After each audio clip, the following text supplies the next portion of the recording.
for joining us. We are preparing to live stream. I don't know if we're still live streaming yet. It's taken forever. There we go. Setting up live stream.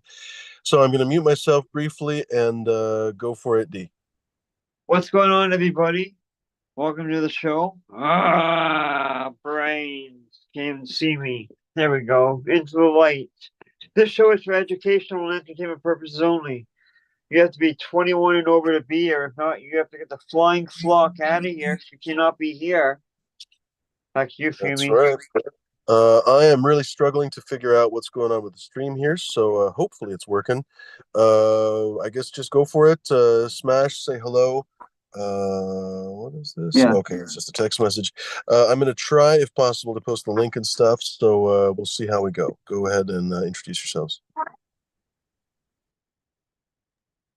Yo, Go for it, Smash. Okay. what's up? I'm just hanging out, man. Another day, another dollar. My dog's going crazy. I don't know why.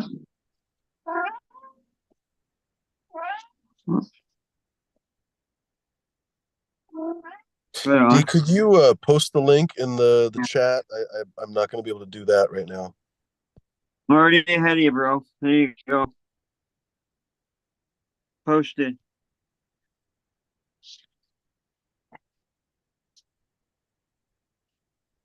This needs to be pinned. Oh, I'm going. Hey, man. What's going on, everybody? Hope everyone's having a great night. I'll go next. You can find me on Instagram at these_zombie_. Also on YouTube at thezombies745. I do live, so check me out there. Don't forget to like, subscribe, and hit the bell for this channel as well to know when we go live. I hope everyone's having a great day. I'm smoking on several different things right now. I'm just in the middle of making a coffee, so I need a refill. Cheers, everybody. Cheers in chat. I'll be hopping on chat shortly. I got Mr. Moo. Mr. Moo's in the way. How's everybody doing? There we go. Oh, I forgot I had video off. So the link should be pinned. Should be working right. I'm going to go and pick up some donuts here in a second. Ladies and germs, if we come back and I'm available to hop on the show, maybe I'll join you. If not, it's going to be probably a pure takeover.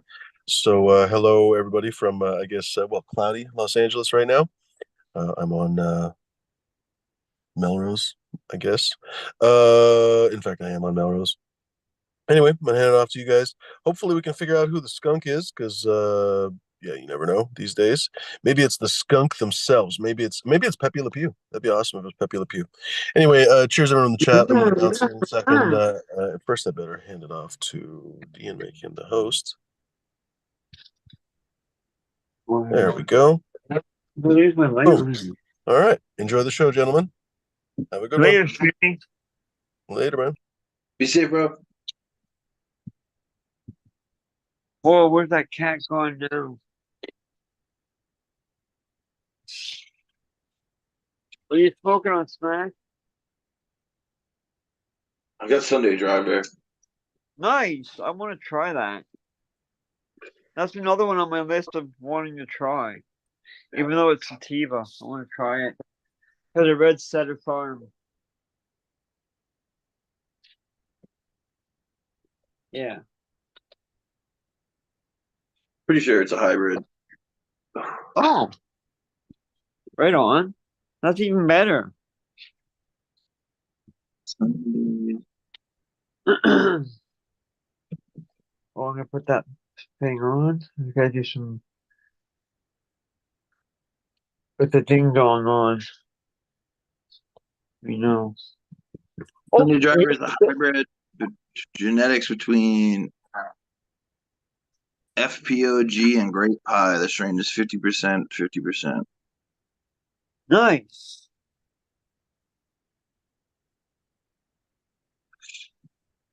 Ah, had my cat jumping at me.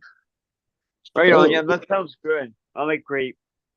It's Fruity Pebbles OG to Great Pie. Okay, right on. I know the mango is ready. So I'm gonna peel that. Peel it. Yeah. Huh? I don't know. Squeeze. Give it a squeeze. Like a punani.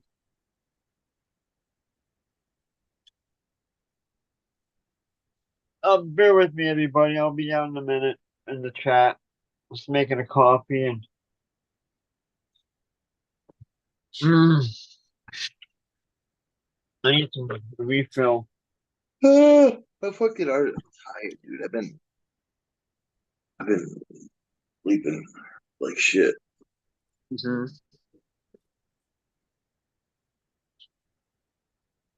This one.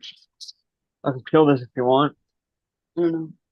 Well, Who's no, this guy? No, we can't hear you. We can't see you. who? I know. Skunk Diamond. Let me see. There we go. Ask him to start video. Mooey, what are you doing? Oh, you're a silly little boy. All right, I gotta get downstairs.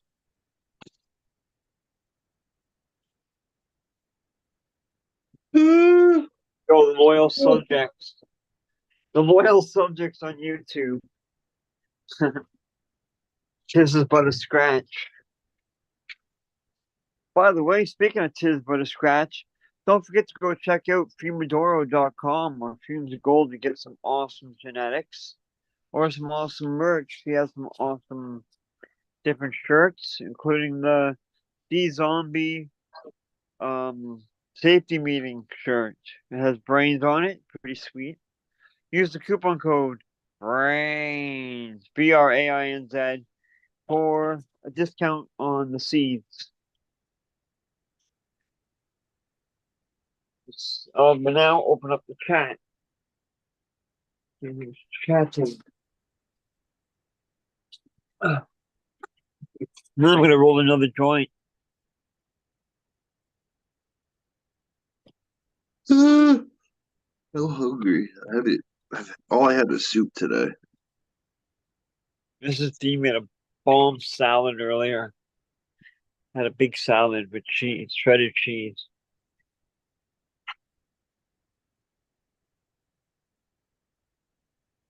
There we go. Don't forget top chat, live chat for your better chatting experience. Wait for it.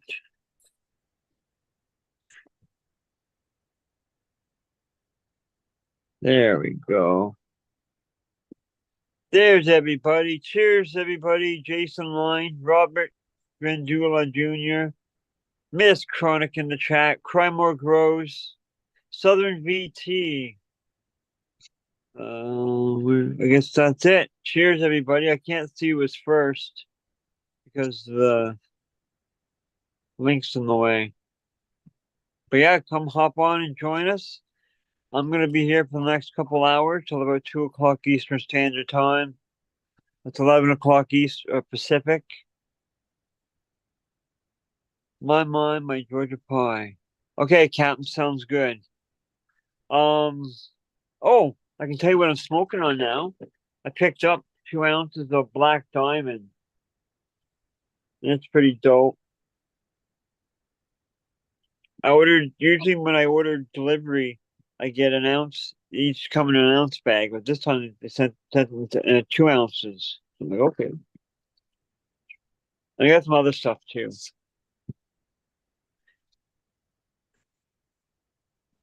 Um,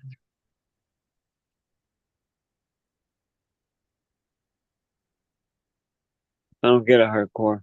Cheers, hardcore. Hardcore in the chat. Mhm.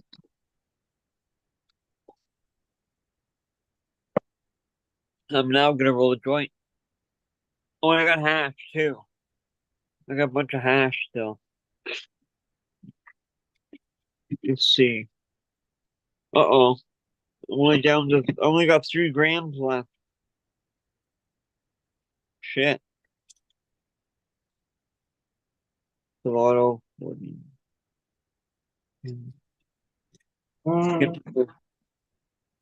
Hop on, folks.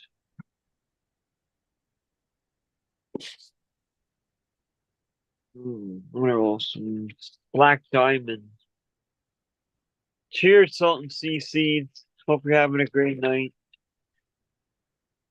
I'm gonna roll up some of this Black Diamond now. Smells so good. It was AAA star star star, triple A triple three star. So like okay, and the price is right. And I've had it before, so it's good.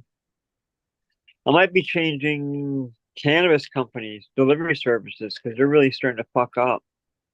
Even though they give me free half and everything, but when I order sometimes they don't give me what I order. I think someone just fucked up when they were weighing out stuff. Oh shit, way too much.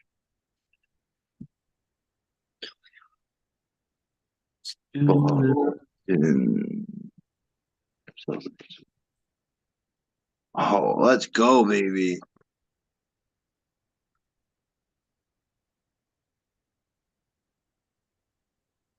Cool.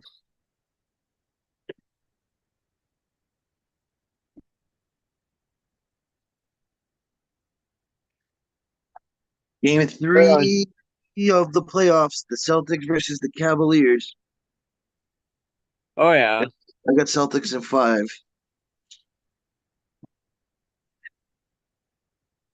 Seen some guy has some crazy, so he has a 3-leg parlay, but it was some crazy odds. And it was for the Thunder to win the championship.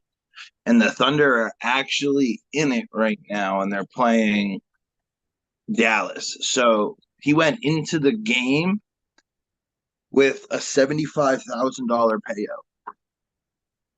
Wow. After the game, it was $100,000, and he's thinking of holding because if he gets it, it's a mill. It's a little over a mill. So he Wow. might hold off till like if they win another game or two, I'd probably pull it because they're not going to win the championship. I can tell you that. Yeah. Especially going up against the Celtics. Even though I'm from like Massachusetts, their team is just good this year. Like the Celtics have a fucking powerhouse. This is basketball, right? Yeah, I think the Bruins are out of it already. Yeah. I don't watch basketball. I watch all sports. I like betting. I'll bet on any sport. I bet on the Kentucky Derby. Fucking Man. oh my god, the Kentucky Derby was crazy too. Bodo finished with 3 horses. That's crazy. I like horse racing. That's fun. I can go down to a track, spend an afternoon, and just hang out and bet on horses.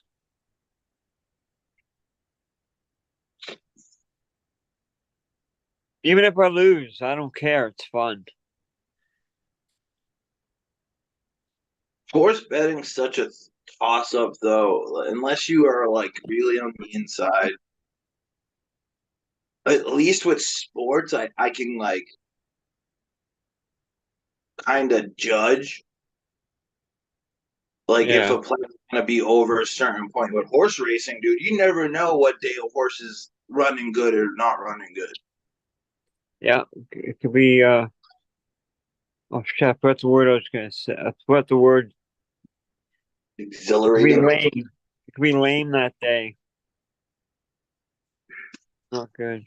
Different types of surfaces. There's good horses on dirt, good horses on yeah, grass, and then whatever asphalt, not asphalt, but the other like Have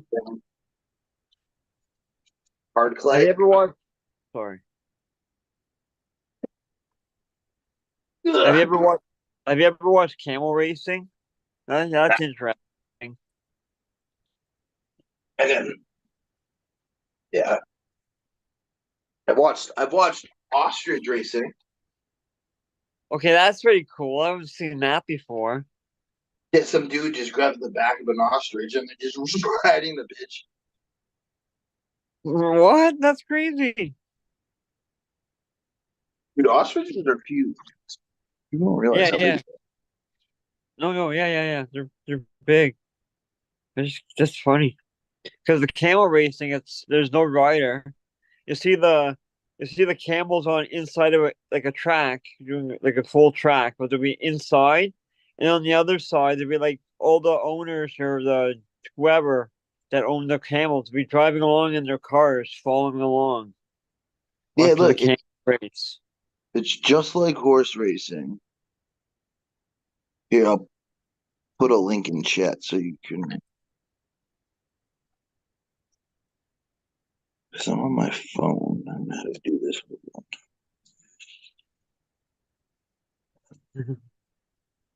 That's races. Cheers, Bud Kilowatt. Green light in the chat. I hope you're having a great night, Bud. Heard it's a little cold in California today. That sucks. Well, I guess depending on where you are, too. All right, I got one joint rolled. I'm gonna roll another joint.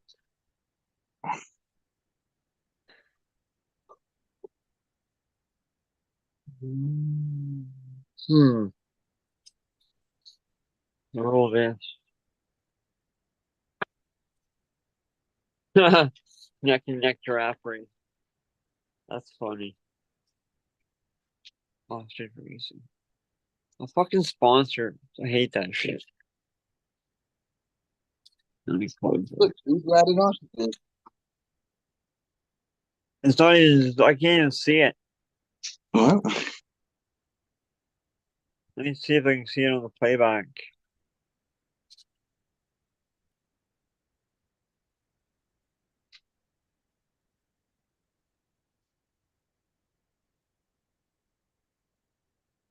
Oh, I don't know how to stop my share.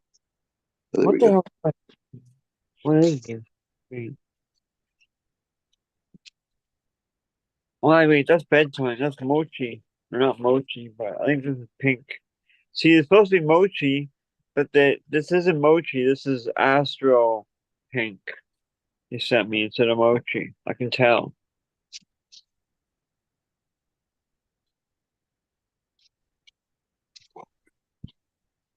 Hmm, Oh shit! I'm paying attention. All right, so I'm not gonna roll that up right now. can't see chat. I gotta go downstairs and harvest a plant. Nice.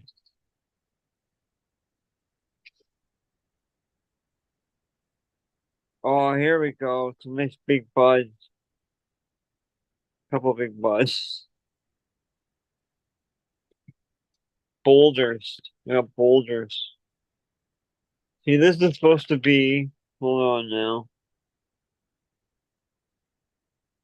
Black gas. I ordered some black gas and it was gassy. So I'm like, shit.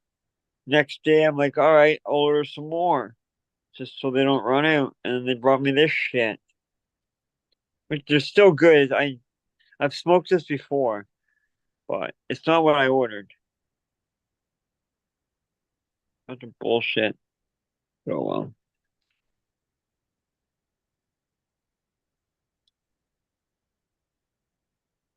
So I think this is shit, I forget the name of it now. The one we got before. They said they run out. Let's see. Have to look now. Uh,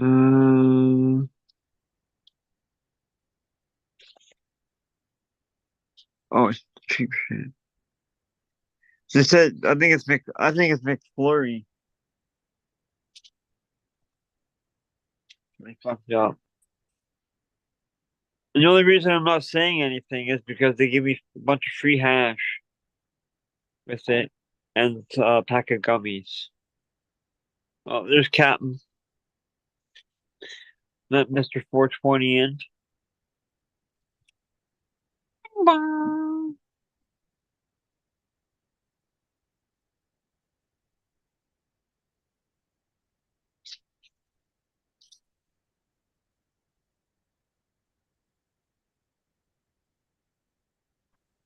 Cheers, everyone.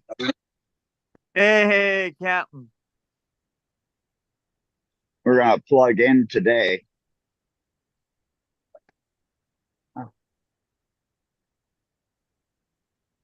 There we go. Now I won't lose everybody.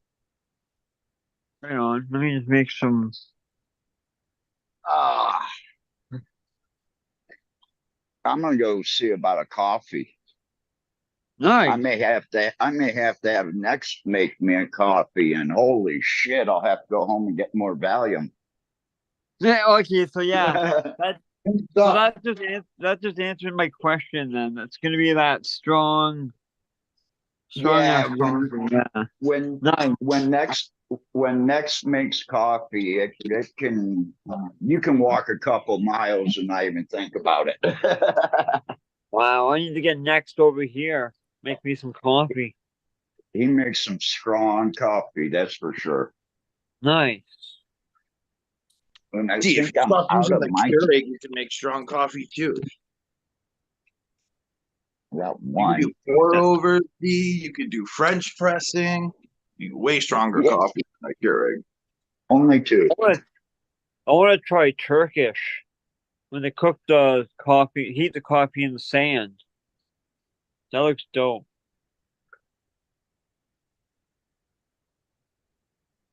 Over. Yeah, well, he's got the press and everything here. Grinds up the coffee right before he puts it into the press. Oh, Johnny So Pipe. got a nice little coffee grinder here with nice beans. Somebody call me? I can call you. I don't know if you'd like what I call you, but They call me Mr. Coffee because it grinds so fine. I call you late for breakfast and dinner. Oh, Johnny Pipe is still alive. Hello, J Pipe. Jack Beanstalk, cheers. Cheers, cake in a cup. Cheers, chat. Cheers to all you lurkers in the background, smoking a joint. Doing some gardening, maybe doing a dab. I'm making a coffee. We're making a coffee. I did that already, so I'm good for another maybe half an hour. So Actually, to tell you the truth, I'll show you the label of the coffee that I actually like here in Thailand. And they come with a little bit of sugar and a little bit of like creamer mixed in. So it's like a 2 or 3 to 1. You can get it with just sugar without creamer, and then you can get it with both. they have the Tim Hortons has pods like that. You can get double already made up. Stuff like that. I've been getting like, I used to get extra, but now I just get regular. I wish I could remember what freaking famous star who it is. I can't remember. But when they go to the coffee, when they go get coffee at a coffee store, they'll get a coffee and then they'll get a two double espresso shots and a single espresso shot in their coffee. Wow. So to get a coffee, a double espresso, and then another espresso poured into this coffee. Two doubles and a single. Two doubles and a single. Yeah. That sounds like jet fuel to me. Yeah, really. Yeah. I mean, if I can go to Vietnam and have a double coffee there and have to go back to my hotel room to take Valium to come down from that coffee high because it's uncomfortable. Yeah, that's a bit strong, man. I remember who it was now. It was our old mayor, Rob Ford, Crackhead Ford. He used to go Yo, to the I was talking about that the other day. He's one of the only guys that was like, "Yep, I smoked crack." Then no resentment. Just was like, "Yep." Oh, dude, we have them. We have them on camera. They have Yeah, them no, on he didn't video. care. Yeah, I know. No, I know. It's crazy.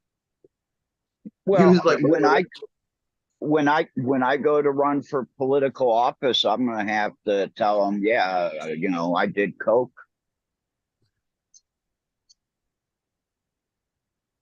I'm not gonna tell them I sold it, yeah, but he was but like smoking crack. He was probably smoking crack in yeah. his office.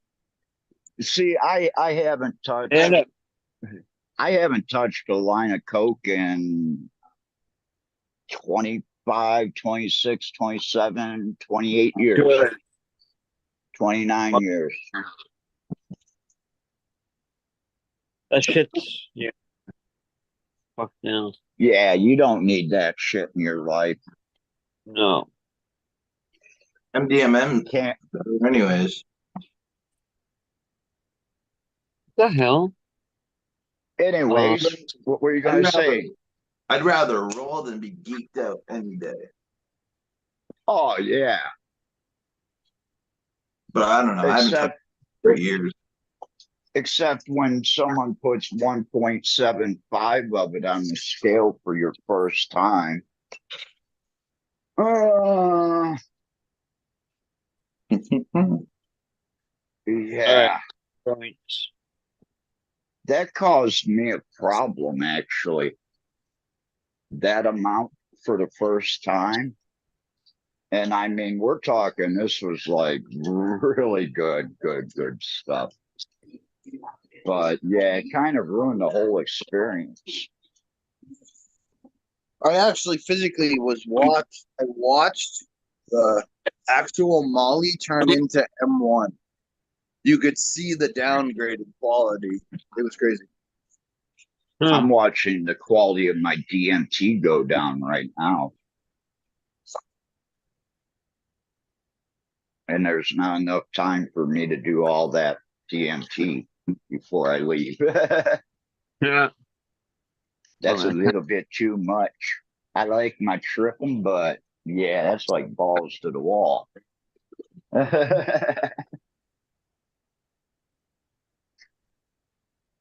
Good. Small ice cubes. My cousin my cousin's big on doing E right now. Getting some crazy E's. Getting green Homer Simpsons and he's getting Pink Panthers. Pink Panthers. I haven't seen any of that because, well, first of all, I'm not back home and I'm not going to the music festivals. But I don't even really see it here in Thailand. I know it's here. I know it's here by a lot, but I'm just on the other side of that. I don't participate in that type of music. Yeah. I mean, I've even told Next, who owns the shop here, I said, man, the coffee shops in Amsterdam ran me out of the shops because of this shit back in the 90s. Really? Uh-oh. Uh-oh. Uh-oh, I gotta Shaggy. do my duties here. He's a duty. He's got a duty. In the meantime, I'll do my duties over here. Cheers, everybody in the chat. I hope everyone's having a great day. Great night, I guess. It's night. Or day for some people, depending on where you live. Don't forget to hit that like button, the thumbs up, the like, subscribe, the bell. You get notified when we go live. That's the first thing before I even make a comment is I back out of it and I hit that like button so I don't forget. Yeah, right on. Cheers, Dead Fish fan.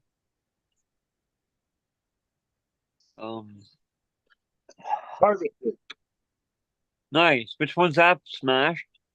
White weather. Nice. Oh, that's another one on my list, believe it or not. There's a bunch I want to try still. Oh, I still got one joint of that other kind I want to smoke after. That you like. Yeah, jealousy.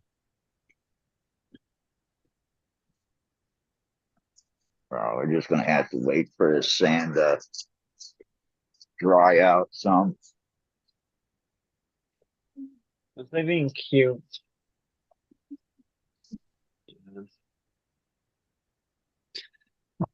Oh, fuck. Uh-oh. Oh, that was a 2x4 to the head. Oh shit. Careful, cat. Oh, oh, oh, fuck. You okay, cat? I don't know. That one was good. That's a 2x4 I hit right there on the corner. Ouch, yeah, that's a bitch. It's holding that up. Yeah, it ain't going nowhere. Oh, shit. Yeah. There's the doggies. They're getting a treat this morning. Next was up early fixing them their dietary treat. What the okay. Oh. Oh, okay. I referred it back in the chat. Right on. So mom is now gone. So I had a 2-hour phone conversation with my dad this morning. And he agreed with me about what my mom did. And he actually said, you know what? Instead of flying out of Bangkok like Thursday, why don't you just fly out Sunday and enjoy the weekend there with your friends? Nice. And I said, thanks, Dad. Cool. Right on. Well, he understands what my mom did was a bitch move. Uh-huh. She could have taken the extra 4 days off, 5 days off after I got back. But instead, she wanted to do it the weekend before. Kitty, man. What a bitch. Cheers, Frosty So Mini Wiggles. So it's like you're gonna leave dad alone for 4.5, 5 days, and then I get to come in, and then you come in 18 hours later after I get there. There's no reason for me to bust my balls. Now she would have told me that she added 5 more days, 4 more days to the end of the trip. Yeah, I would have busted my balls to get home. It's because, see, mom, quit being such a bitch. Oh, mom is 100% bitch. And I've told her since I've been 13, 14. I didn't tell my mom to fuck off until I was 16, though.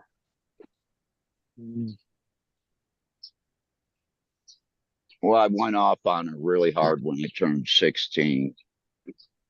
But she's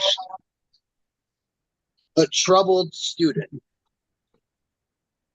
Yeah, a troubled student that never went outside when he was a kid because he was always grounded because of his grades. At one point, like, as I got older, like, my mom would try to get me up to go to school and shit. And I was like a junior, and I'm like, nah, she'd wake me up. I just fall back asleep. I ended up going to night school. That's how I graduated. Well, actually, because of the cocaine use, I ended up a credit or half credit short, the credit and a half. And I could take one credit, but I'd still be a half credit short. So I went, they gave me the test study for the, your diploma. And I got done with the math section in like 20 minutes. And the teacher looked at my math paper and said, "Why don't you go next door and just take the test?"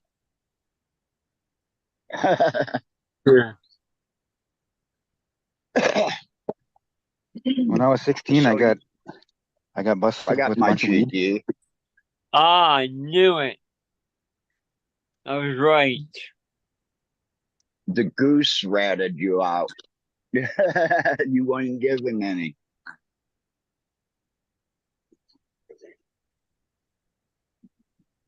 When I was 16, I got busted with like, I don't know, like a half a pound or something like that. But it was like half of it was in eighths and quarters and shit. But I got Oh, that was your felony problem. possession with intent to deal. And like the Yep. judge was she fucking kind of threw the book at me. But I went, well, for being a kid, I mean, I went for almost like half a year pretty much. All like I think 5.5 months. But 3 of it was at a fucking boot camp and shit. Actually pretty badass. But me and one other kid that was in there for like within like a couple ounces of weed, fucking, we both tested out like when we first like got admitted in there. Everyone took like a baseline test or whatever to see where you're at, and we both fucking Blew you it know off the chart. got it fucking aced it pretty much. And the teacher's like, well, either you guys can sit and study 4 hours a day every day for the next 3 months, or you can take your GED practice tests. She's like, you might as well practice for a month just to make sure. And we're like, well, Yeah. can we just take the test now? She's like, why not? So we both took the test and we both passed it right away. And then we had to spend like a week like sending letters to colleges and shit. And then we got like accepted into college. And then and we were both 16, fucking Is for 16 and get accepted into college. yeah, in the fucking in a fucking like I had to sit in like juvie like in a fucking like the slammer or whatever for like a month and a half or 2 months before the like an opening one for that 3 month thing. Like we had to go like hiking in the fucking our group. It was like 15 kids or something like that. A lot of them were like inner city kids that like were in there for Grand Theft Auto and shit. Have never been out of the city, and like we were like in the national forest and shit. We hiked 65 miles and like I think it took us 8 days. And it was in Minnesota in February. But there was like a foot of snow on the ground. Fucking it got like below zero at most nights. But it never hit that, like I think 30 below was like the cutoff point where they had to come and grab us. But shit was crazy. We would have done it in like Yeah. 6 days if it weren't for the fat kid in our crew that slowed us the fuck down. But I was in a county jail, and my lawyer's office was literally, if you pulled out a county jail driveway, my lawyer's office was right across the street. I sat in jail for 60 days before that fucker came and visited me. He said, "I thought you were out on bail." I said, "No, not with what they're charging me. They're not letting me out." the funny thing is, so when it happened, um, they didn't have a place to hold me for the interim between when they were going to transfer me to this fucking the juvie place or whatever. So the cop County. asked me, he's like, is there anywhere that we can, where we can drop you, or where you can stay until we get transferred for you? So I told him, yeah, bring me to my boss's place, and he was like, that's where I was getting the weed from, and like I sat there with his kids for I don't know, maybe half an hour, something like that. But I had never smoked that much. Like I don't think to this day I've fucking chiefed that many bowls, fucking that quick. It just got fucking ripped off the old brick There, weed. there's a word I haven't heard for a while. Chief some bowls. Oh yeah. Chiefing.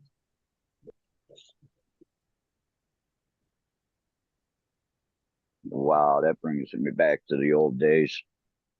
And what are you chiefing on? Brick.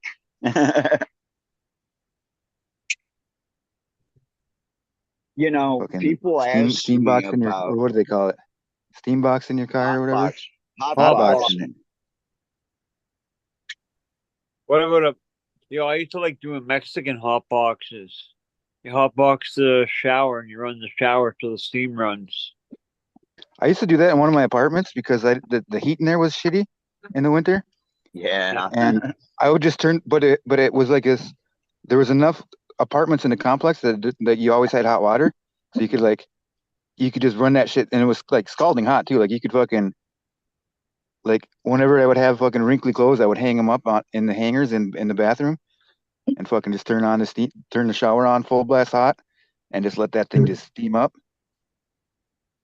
So when you pull into the complex and you just see my windows are just fucking full of ice when everyone else's are clear and shit. Mine's fucking been all fogged up all the time. You know, when I would pull into some place like that, I'd say grow room. Yeah, she was humid as fuck in there, man. That's why if you ever grow in a enclosed bedroom like that and you have storm windows, put a nail in the storm window and that'll take care of your problem. Because then you usually put up a sheet of plywood behind Are you it and saying drill it break the into window or frame. fucking put a nail underneath it to keep it open and crack? Keep it open a crack.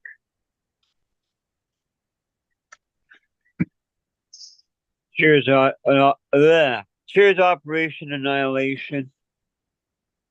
Someone else snuck in here. T. Barrington, cheers. Hey, that was pretty cool seeing North Star come back on Wednesday. Yeah, he did that like a couple of weeks before as well. Just randomly came Yeah. on. Cool. Yeah. Cool. And I've actually got a Tide box I'm going to send North Star. Nice.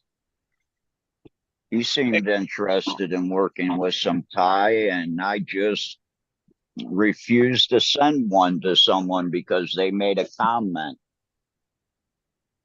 And I said, well, it doesn't really matter about your comment. It matters who you made that comment under. And I consider that person OG fast a fuck.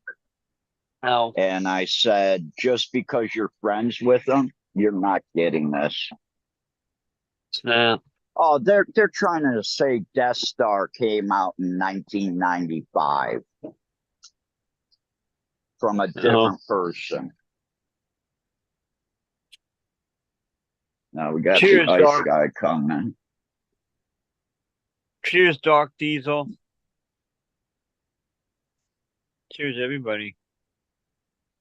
What's everybody smoking on in chat? I am gonna roll up some jealousy. The last joint of jealousy. Yeah, you really liked that jealousy, didn't you? It was good. It makes Smash really likes it. It says it makes him giggling, and it's true. All right, someone asked me if any of the Thai weed got you giggly, and I'm like, well, it's really hard for me to judge, and it's usually just the first smoke of the day because by 10 o'clock, I'm already to like a heavy indica. Already stoned by the time I wake up. Huh. I unknowingly grab my like dab vape, like my little dab pen, right when I wake up. Nice. Yeah, I usually make a coffee, then I roll a joint. Sometimes I get up and I don't smoke for 2, 3, 4 hours. Excuse me. Sorry. Me too. And then I Sometimes. make up for it in the evening, that's for sure.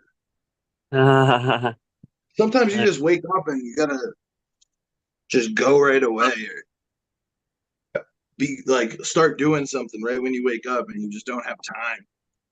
Yep. Once to grow some, but I got enough killers. Operation. So I We just had a good. harvested white wedding. I think the Yeah. next plant to come down, strawberry, apricot to purple punch. Nice. Sounds good too.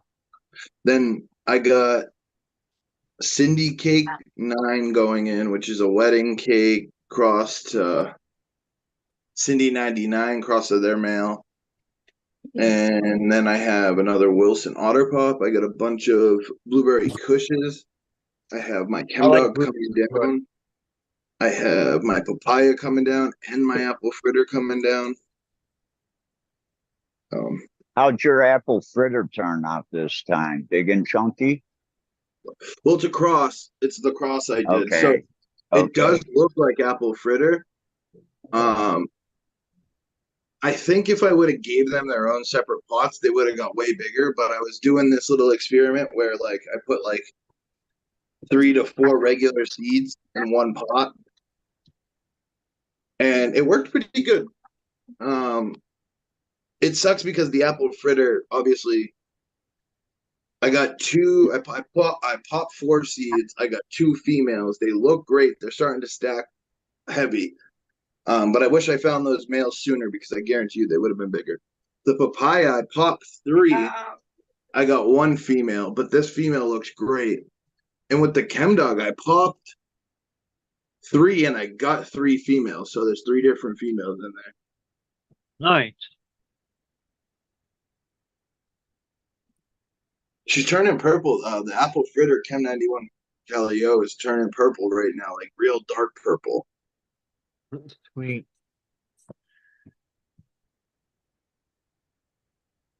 Oh, chocolate. I picked up some lemon disco and Space Center for flower. Cool. Oh. All right. Yeah. Did anyone watch the Tom Brady roast? That shit was hilarious. No. Oh my god. Netflix did a live roast of Tom Brady. You gotta watch it. It is fucking. It's 3 hours of people like actually crashing on him, talking about how his wife left him and shit. It's so funny. Right on. Oh, I can't wait. Tomorrow I get my hard drive. I gotta upload a whole bunch of. I gotta upload all the Vegas pictures and all the other pictures I just took and stuff onto a hard drive tomorrow. You know, nice salt and sea. Purple passion.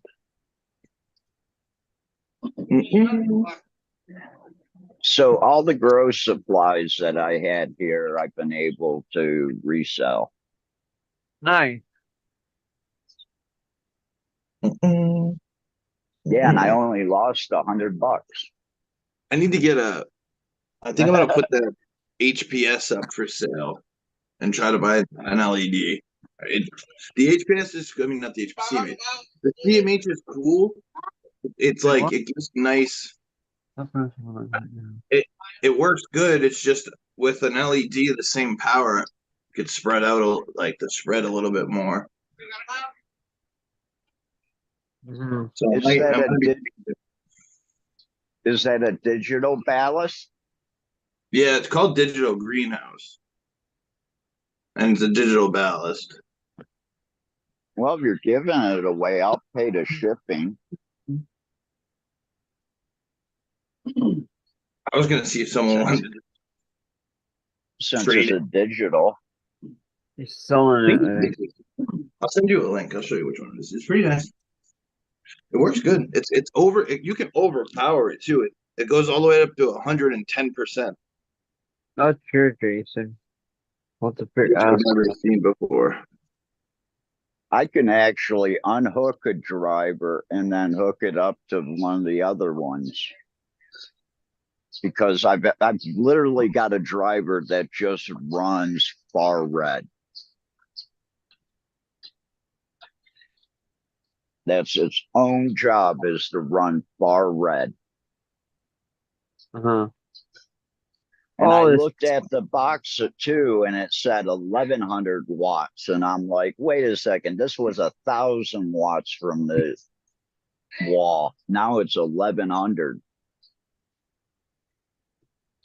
So I'll still be pulling in 1100 watts on each light. So it's same as running 1,000 watt metal halide or high pressured sodium. Mm-hmm. I actually think you'll have more of beneficial light with 1,000 watt LED compared to either HPS. one. We're going to put that to a test. I'm going to run a super metal halide and a high pressured sodium and the LEDs. And we're going to see the same strains. We're going to take some older strains and we're going to take some from like 2010. And then we're going to take some stuff from today that's being put out by other people. And we're going to take clones and put them in each of the rooms. So the rooms have the same plants from the same mother. And we're just going to do it that way to see exactly To how get we like the flower the best. How's that?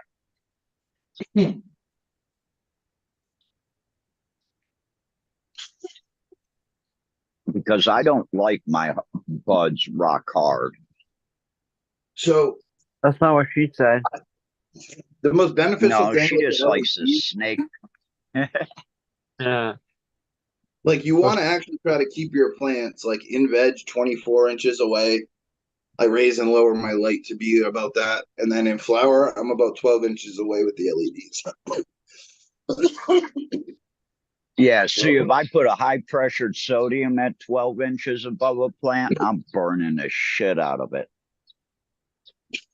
I've had plants grow up into my LEDs and still didn't get burnt. Oh, holy shit, that dab got me. Hold on. Fuck. Wow.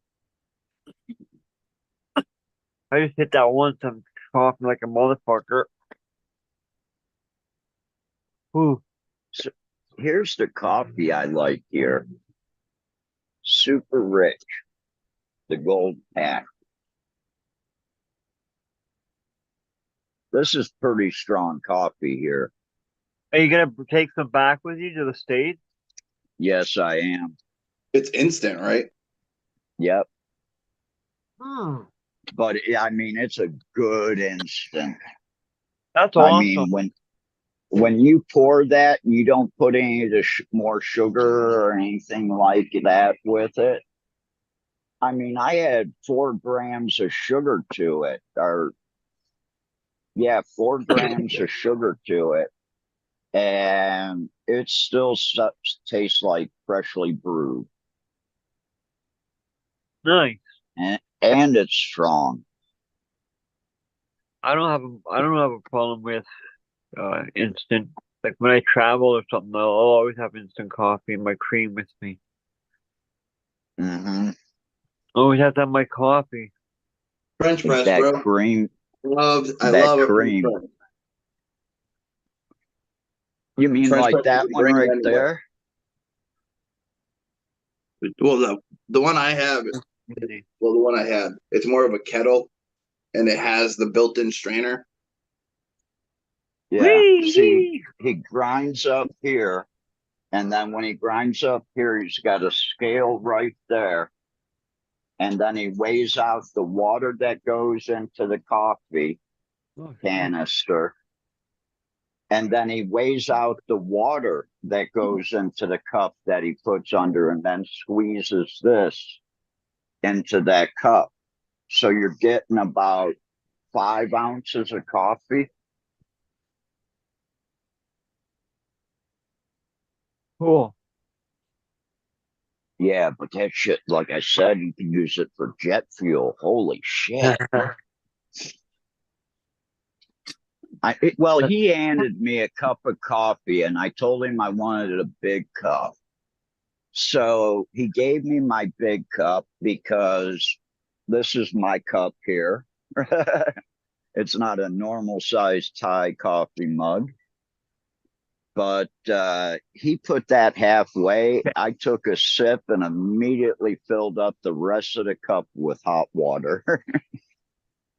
Yeah. And then I dumped about 10 grams of sugar into it. Oh, it's a normal size coffee cup. Oh, it's more than normal size. Normal Okay. size is about here. Okay. This spoon's a bit long. That's what she said. Thank you. Actually, I've had that problem here lately. And I'm like, it's not that big. You over 54. I said, yeah, but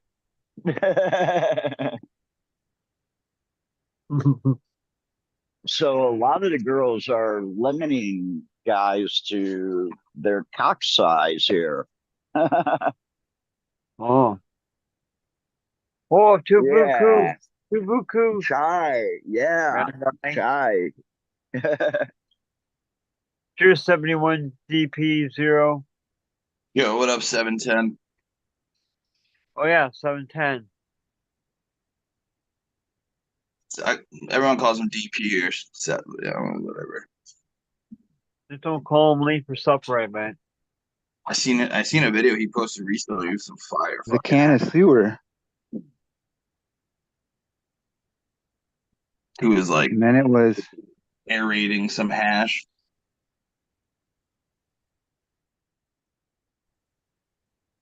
I've got two entries into the neurosis and Ohio psychosis. Cup.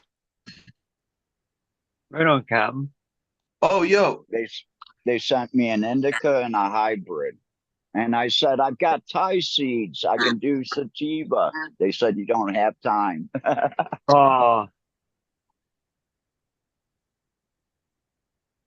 But I think I'm going for the hybrid. I think I'm going to go with Red Setters, strawberry and cream with the East Bay. cool. And I think we're either going to enter the Bubba Sensi Star, the was it the TK? The TK and the East Bay, or the Death Star dumpster times East Bay. The DP is for double penis because he draws dicks on shit in a good way. Is it that, or when he was locked up, he got DP'd? No, when he was locked up, he would draw fucking awesome fucking pictures for everyone, but he would insert penises inside the pictures without them knowing as a little gag that only he was aware of. If I got the story correct. Mm-hmm. yeah. You do. Tomorrow's such a pain in the ass. I gotta download so much fucking shit. I still gotta download all my Vegas pictures are still on a little memory card. I haven't put it on a hard drive. You haven't done that yet? I downloaded them and then deleted them because my computer is so full with games because it's like I use it for just gaming. So I can't really do any. I can do a little bit of editing, but not much. I've got 2.5 terabytes of Grateful Dead and Jerry shows. And then I'll probably end up picking up a 3 or 5 gig another external hard drive for just cannabis pictures. So I don't have to keep them on my computer. Yeah, about 500 gigs. See, I'm still like really leery about putting stuff on computers and shit like that. I don't want to tell somebody I'm growing 6 plants and then all of a sudden them see 600. Well, the 6 was right.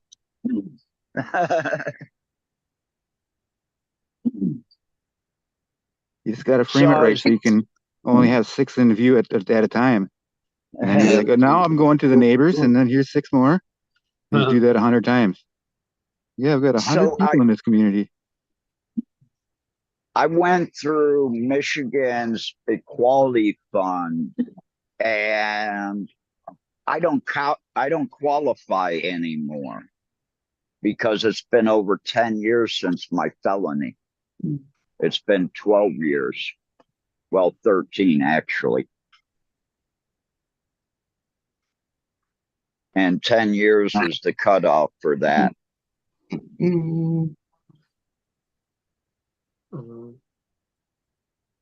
Maybe I can play it off that hey, I was saving the money up for it.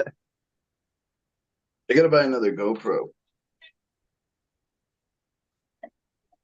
Oh boy. I think I'm gonna buy an Insta 360 to be completely honest, or a DJI. I actually want an Insta really bad. I think that's the next big purchase I make. Yeah, when I get home and get my laptop cleaned up, then I'll be able to use my DJI.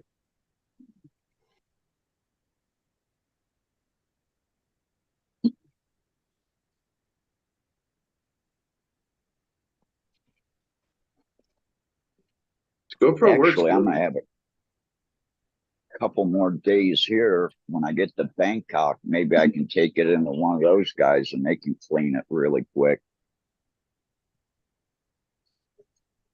I need a new LANG line hookup. Mine went loose somehow, probably me tripping over the cord one of the 1,000 times. Dude, I have my computer set to limit battery. Like it only charges to 59%. So it like, and then it stops. I'm trying to save my computer as long as I can. I need to take it apart and physically clean it. I'm just That's what scared. mine needs. I've never done it to a lap. Like a computer is easy. You take the side off, Yeah. you take the And you back off, pop the keys off. and you fucking spray. The laptop, you gotta fucking. There's so many little screws and little wires, and I don't want to break anything. And you doing it instead of taking it to an authorized repair agent just nullified any type of warranty you had on it. And you're like a giant gorilla with like mammoth hands trying to fumble around with it. What little Half of Tokyo them girls do. usually do. I called Best Buy and I was like, "Oh, can you guys clean my laptop?" They thought I meant like programs. I'm like, "No, Wipe it. like clean it like inside." They're like, "Oh no, we don't do that." What? Okay, whatever. Yeah, the shops here do. It's going to Yeah, cost me $20 to have it I'll clean pay 20 bucks. because I think a couple of my keys are sticking. I don't even use my keys. I got a whole keyboard and mouse setup. Hi, boy. Oh my I don't god. even-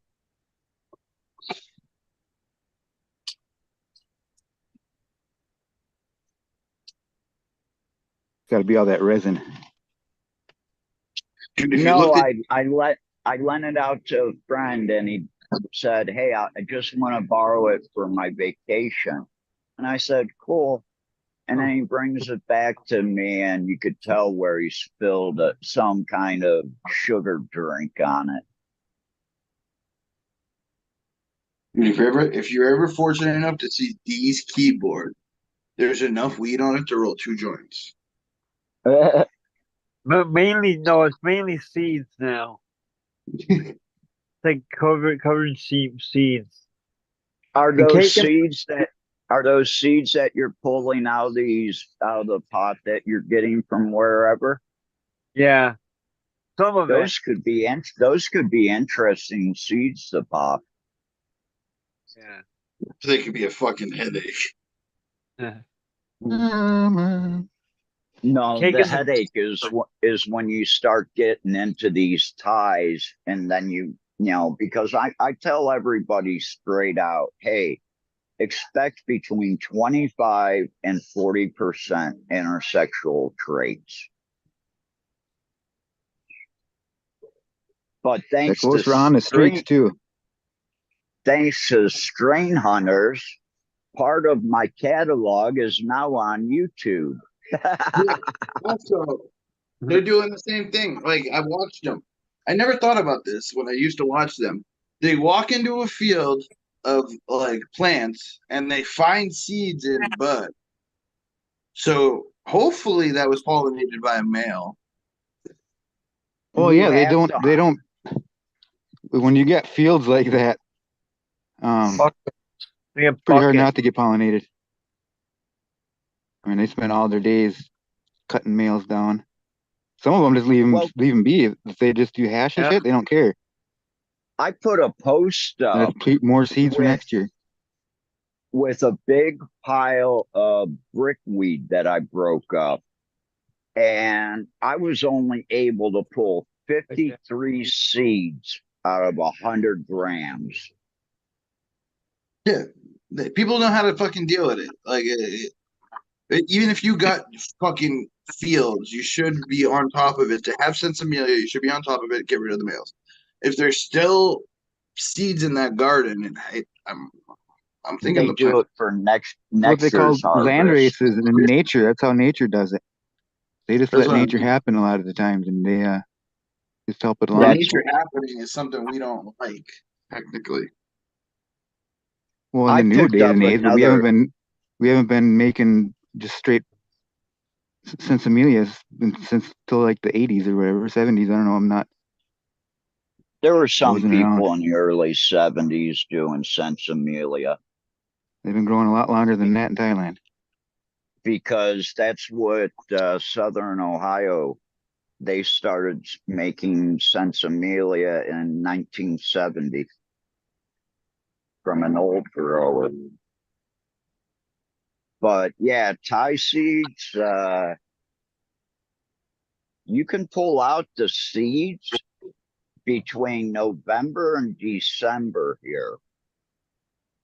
And they don't finish for another 3 months. The plants don't, but the seeds are ready by November, December. That's why last year I had to throw out so many, because I collected them in November and December. And then I went back and seen the fields as they were finishing up and went, nope, nope, nope. Yeah, I watched both the episodes. The weed they were looking at was like actual land race shit though, for sure. Okay, tiger tail. Yeah, and I just picked up a new squirrel's tail from the Northwest Mountain region, which is really tough. Better than tiger's tail. Well, it definitely gives you a much bigger cola. That's for sure. Because like if you know a tiger's tail is kind of not very kind of squirrel. It's a little bit wispy. They all looked wispy. It. Well, everything they showed on that show, it all looked wispy. Well, it's going to be that way because it's made for all the rain and moisture here. So it needs to be that way so the plant can dry out within the first hour of the sun. So you don't get bud rot. Not only that, but those plants were pollinated early, most likely. And no, I guess I don't know. I'm just talking shit. That's what I would think, is they got pollinated early and all their production went to seed production instead of By the way, the next episode is next Saturday for a week. Episode 3 will be out. I can't wait. So episode 1, all the female growers in episode 1, I have basically everything they show you. So you have KD's stuff then? No, I don't do KD's stuff because I don't consider him that good. Oh, okay. When I first got here, I met him Really? and I started talking genetics because people told me he was the person. And after 15 minutes, I changed the subject. I got completely away from genetics and types of weed. And we started talking about other stuff because I didn't want to come out and say what I wanted to. Yeah. And it's all out of respect. You know, the guy's put in work here. He's put in work here for years. He's been doing it on this island. And, you know, no one's fucked with him for the past 20, 25 years. But as far as his strains go, yeah, there's a couple of them that may be a little bit higher quality type, but most of it is same.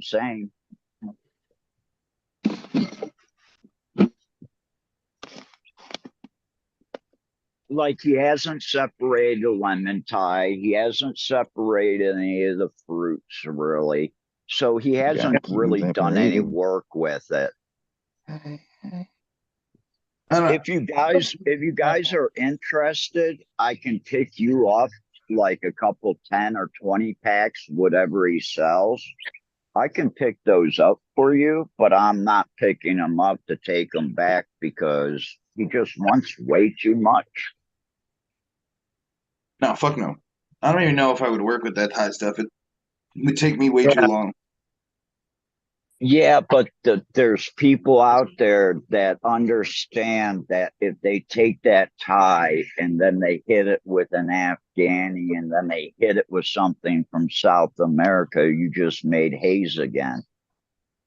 I'm more of a Afghani person, always have been. Me too. That's why living here kind of sucks. They all look like good hashers. Well, it's all the because Thailand they were showing. yeah, it's that open bud structure. But the thing of it is they're growing this out without any shade cloth. If they put a 40% shade cloth over that, it would look like light depth from Cali.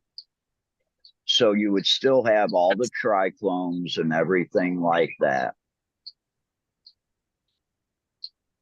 But, you know, hey, no one wants to spend $100 to put the entire garden underneath plastic or Dude, that guy had a shade fucking. cloth. He's still making brickweed.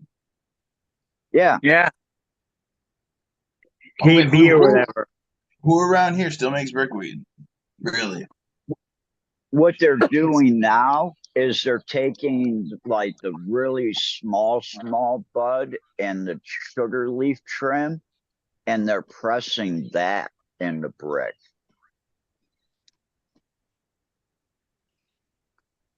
Yeah, because you wouldn't know the difference. Because it's fucking. You gotta. Yeah. Yeah, it's all crushed up. Still get high, I bet. It's just Oh, yeah. nothing crazy. But they're able to sell it at a cheaper price. And that's the whole thing here in Thailand is, okay, what's good and the least expensive? Because we had tiger tail and here we had Chiang Rai tiger tail, which is more of a purple. Some people call it the Chiang Rai purple, but it's not because the whole Chiang Rai purple plant is basically purple. I was thinking it would be funny if someone were to pop a whole bunch of blueberry muffin seeds and then just like grow them until they're little seedlings that are sexed out and then just covertly planting them in all the old ladies' gardens that like to show off the green thumbs around town here in the Oh, you're talking about heat of the Thailand. night. Yeah, plant a tie next to the city's flagpole and watch the tie take over the flagpole. You can tie it to it at least. I've got a couple that'll get to 20 or 30 feet. They did that in Michigan at the Capitol for like long enough to get a picture of it. Or no, maybe that was in was that in Scotland? We That dropped what's a his lot name? of seeds in Lansing. Oh shit! You guys see that new portal they have from Dublin to New York? It's a Is it like one of 24-hour those walk up to, and there's like one of people. them fucking tubes at the bank that you put your money in? I want to go visit it. It seems pretty cool.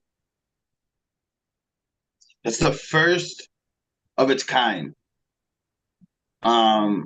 Now they're using the portal technology for bus drivers. So they're putting them on buses at the back so people can thank the bus driver and stuff.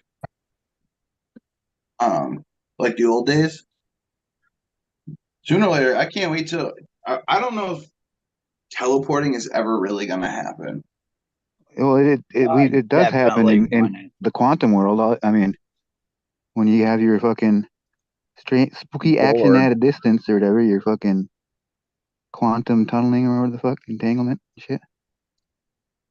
There's like they're right now they're studying these guys made like what they think might be a an engine that doesn't take any fuel, where it's just like what do they call it, the A turbine.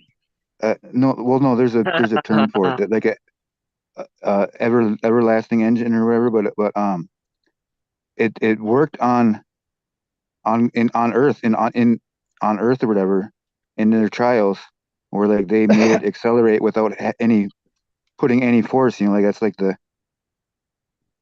one of the laws of, what is it, second law or whatever. You got like fucking Thrust. equal and excessive force or whatever. Yeah, but they got thrust without any fucking input or whatever, without any fucking fuel and but now they're like taking it out to outer space to do their testing. And if it does, like, if that shit passes, you're gonna be hearing about it, because we're gonna be going to fucking all over the place real Dude, quick. what would do actual nuclear like fission? Fusion is what they're coming up with. We do fission. No, yeah, fusion. That's like the portable, everlasting power. See, Chrysler back in the early 60s to mid 60s was trying this turbine car. Yeah, it was a jet And car. this They gave them the out. turbine yeah, and they racked up over 300,000-400,000 miles on these cars that they gave out. They were just You loud. could run it on yeah, it sounded like a jet engine, but you could run it on vegetable oil. Yep. Well, when they first came out with like Model Ts and shit, or what I think Rolls Royce maybe, when they did their showcases, they ran their car on like champagne or something like that. Maybe something a little stronger than champagne, but Dude, I you don't can know. make a car run on Excuse me. you can make a car run on propane. You can make Yeah. a car run on moonshine. There's a guy Oh, that especially moonshine. uses methane gas, converts it, and puts it on he has a homemade bike he uses as fuel. You can burn smoke and use that as fuel to run an I see. engine. You ever seen that shit where they make like, it's like a barrel with smoke, Mm-hmm. and that smoke gets captured and relit. I don't know. Because there's a Like lot you of can run customers generators off it and shit. I saw them doing it on some. There was like one of these like Survivor shows or whatever where they have to fucking survive, but No, they yeah. had some backwoods dude that was like giving them pointers and shit. Oh look, there's just happens to be a roll of batteries and all this shit you need to make one of these things. Here's how you do it. There's a guy I online. Oh, good, D. sorry, I was just gonna say I seen a steam powered motorcycle. I've seen a couple like that are like the trikes, like the long stretched out ones. They got a fucking a wood thing in the back end is a wood fucking, like a big wood stove fucking thing. There's a guy that buys barrels of stale gas and old engine oil from the junkyard, and he has an old diesel truck, and he makes his own diesel with it. Fuck, there's guys that go around and they collect the fucking vegetable traps from at restaurants, like the grease traps. Yeah, you gotta make your engine. You gotta do a couple of things to your engine to make it run on vegetable oil. And another thing is that shit's really hard to process. It takes a while to process. You got to process like all the leftover crap from the But I mean, fryer, and still, then you you could have run to it put off the hemp oil, I'm sure, water. without having to go through the cooking Hemp donuts and will shit, letting it. make fuel if you I process know it that the right way. ethanol is big. I don't know if it's bigger on your neck of the woods, but like here there's a lot of corn everywhere, and we've E85. got we got ethanol plants and fucking like the one by here has fucking there's a vodka distillery that uses their Corn waste or whatever you want to call it. It's more combustible and cleaner, but you get less miles. With alcohol, I hear.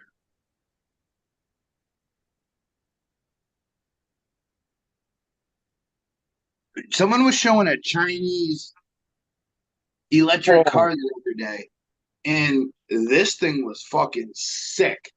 It had a whole 2.0 engine that was just a generator. You could charge it or you could put gas in it. Charged it and put gas in it. The range was 600 miles. Like a Honda, what was it? What was those first one? The Prius. I remember my boss, his wife had a Prius back in like 2009 I think it came or out something like that. 2008, 87 maybe. Yeah, it was sometime around there. Like it was pretty new. Like remember when it first stopped at a stoplight and the engine cut out and I was like, because I borrowed it from him once. I can't remember. I had to go to get my truck on moving equipment back and forth or something like that. And I remember it shut off at a stoplight and I wanted to say I tried starting it again or something like that, but it wouldn't let me. Or I can't remember. There was a push button or something like that, but it freaked me out for a second until I hit the gas. Like he didn't mention it. Hey, by the way, it fucking If anyone wants to see a engine. cool car, look up the Chinese SUV that's gas and electric. It's got like a panorama roof and shit. It's dope. It's nice too. All right, what time is it? 11:51. 420. Always 420 here. Has anyone ever seen the old it's like a train that you just sit on and Buddy puts like put coal in the engine and it's run on coal. Put pellets in it, and then it will heat up and everything, whatever, warm up, and you see him sitting on the front of on the just like a kid on the track, just going down the track, riding this thing. And then you open the door, throw some more coal in, shut it up. Oh yeah, Homer bought the one that him and Marge rode on. Monorail. I think one of the kids was conceived on. I don't my Simpsons fucking isn't on point anymore. Monorail. People are gassy strange. What? All of That's, that. those coal engines are actually kind of dope. It's like a full functioning train, but miniature. Yeah, They man. always say trains are for autistic people, and god damn it, I love trains. Yeah, trains are I love awesome. rocks. Dude, There's some hardcore train guys though. I mean, where they go and they set up and they have logs and shit, and they see what kind of models coming through town. You guys gotta check it out. This is one of the funniest comedians I have ever seen. Autistic or not, he is the funniest guy I've seen. AJ Wilkerson. Like, yeah, he's not. He's British, right? I don't know. He's not British. He's from like the South. He's from like the Bible Belt. Oh, okay. I'm thinking of a different Wilkerson. Then I'm thinking of a guy from like 8 out of 10 or 9 out of 7 out of 10 cats does count down. Here, I will spell it for you because I The Brits will know what I'm talking about. I've searched this stuff recently. AJWilkerson. Wilkinson. I'm thinking Dude, maybe check that's him what out. Luke. I don't know what Watch the it. Wilkins. Watch his shit. He is so funny. Just how he overcomes his struggle too and became a comedian. He like makes fun of himself, but he's such a good comedian, dude. He's one of the best all around comedians I've seen in a long time. He's supposed to be releasing a special. I like Mitch coming up. Hedberg and fucking. What's the guy that was Steve? He's got the bald head on top and like looks like he's a fucking ghoul and shit. He just does all this the really dumb one-liners. I've been watching Kill Tony a lot. Oh yeah. I think he's got a special coming out called Captain Autism. I'm pretty sure. Is he one of the ones that's on? Was he on Kill Tony? I think he made an appearance on Kill Tony. I found him through the Kill Tony universe somehow. Who do you think won that? Who do you think won that the thing or whatever? Hans Kim or fucking the dude from fucking across the pond? So they're supposed to have a rematch coming up. I didn't watch it because I didn't pay for the goddamn ticket, which I wanted to. It was online. It still is online, I think. Like you can find it. It doesn't have that many views, but like they have ever since it came out, they had that. It's been online. What was the other guy's name? I can't think of it. I found it. The nerdy guy or whatever, fucking Rick Diaz. Rick Diaz, yeah. Yeah, but no, but like it was totally like all the guest hosts were like, yeah, Rick Diaz, he had that in the bag, fucking Hans Kim can only talk about fucking That's not why there's pleasing his woman. That's about it. Because there was such a great debate after the show saying that he won. Hans Kim challenged him one more time, and Kill Tony gave Hans the time off. You know how Hans Kim used to start Kill Tony's show, which I think he has got a better comedian starting the show. Casey Rocket's fucking hilarious. Better than Hans Kim. Eat Hans Kim up. He does kind of. I don't know. I think he was kind of a fad. He was funnier than hell the first time I saw him and shit. But like, he couldn't be my favorite comedian. I don't think it's because he doesn't have fucking.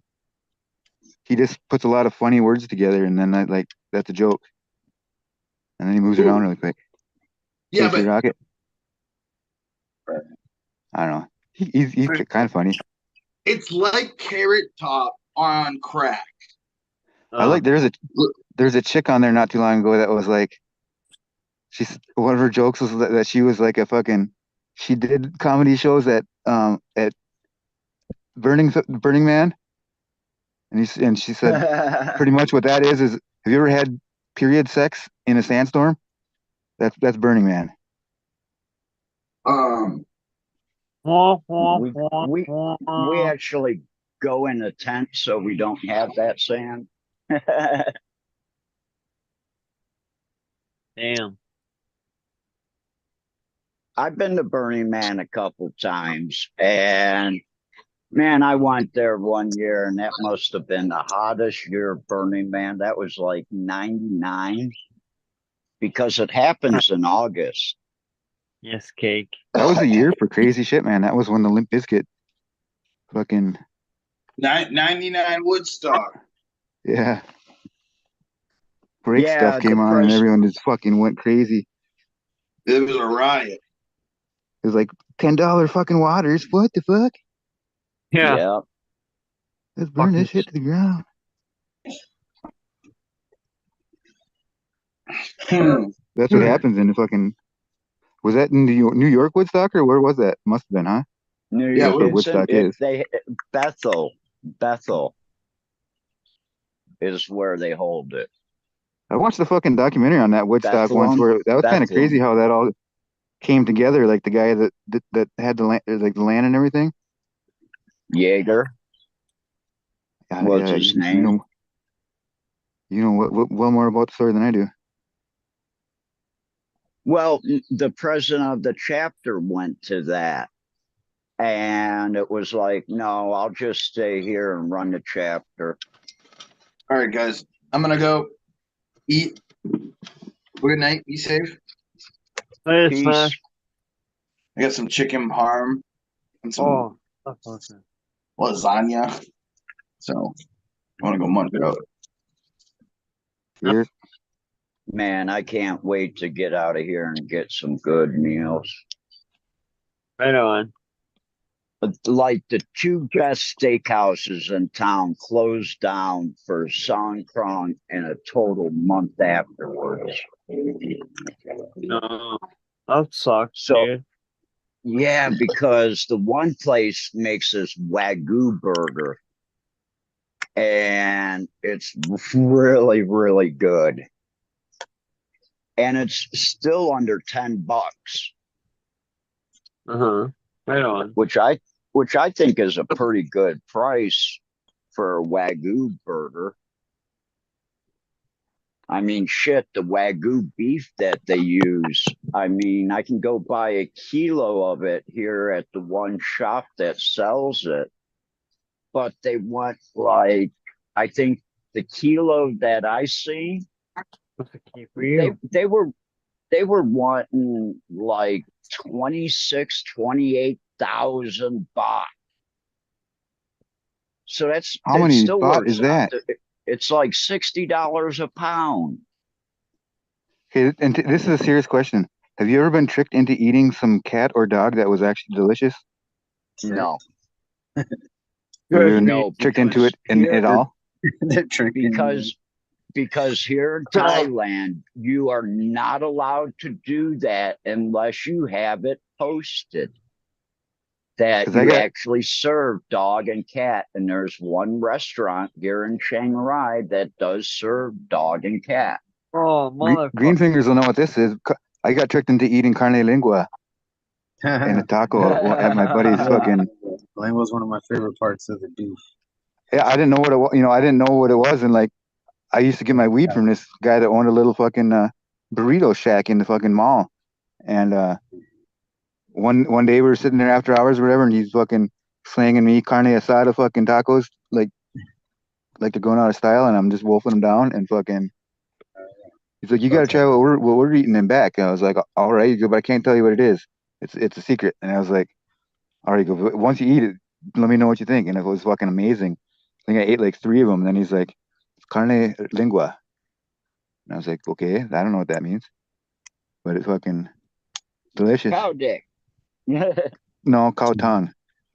Lingua. Yeah, I know. Oh. But I was fucking tripas- with you.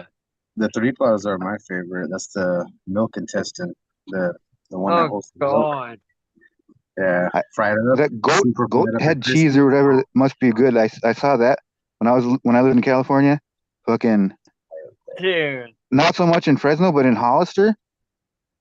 Like I saw fucking a bunch of like there's always Hollister. a goat head at the little bodega like on our street corner.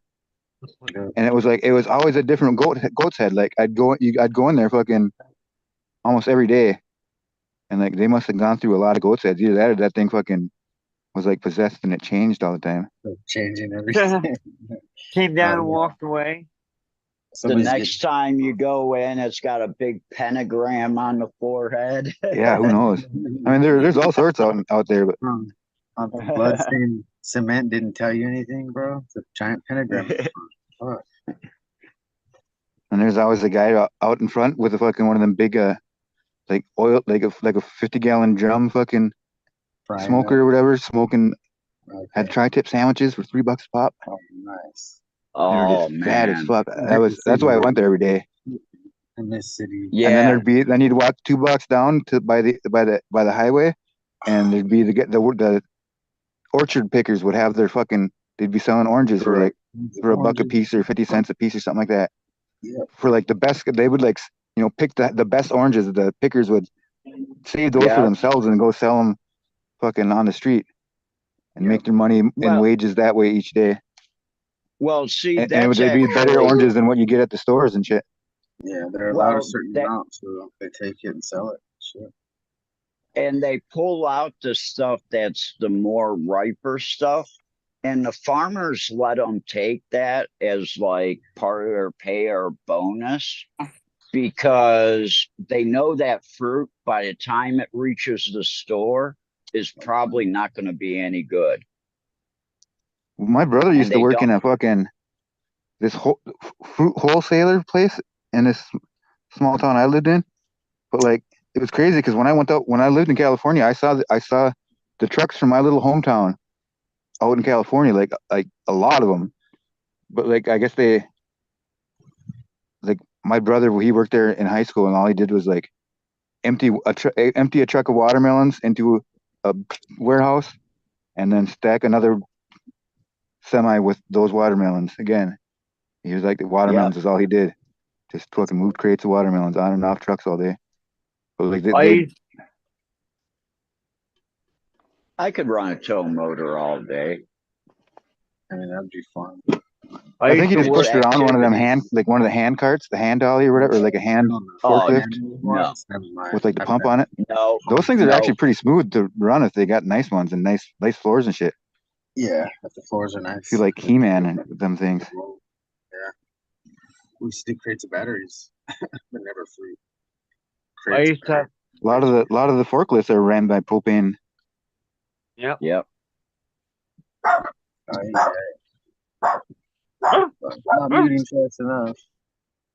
A lot of the cars here in Thailand run off natural gas.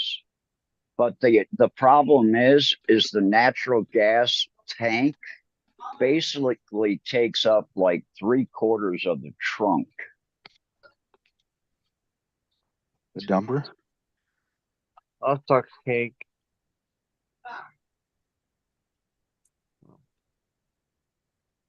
Man, a the couple bed more pork chops. sleeping on the floor got to me last night. You hang yourself from the wall tonight. You No, also- I think I'm Well, only bro- here for one more day.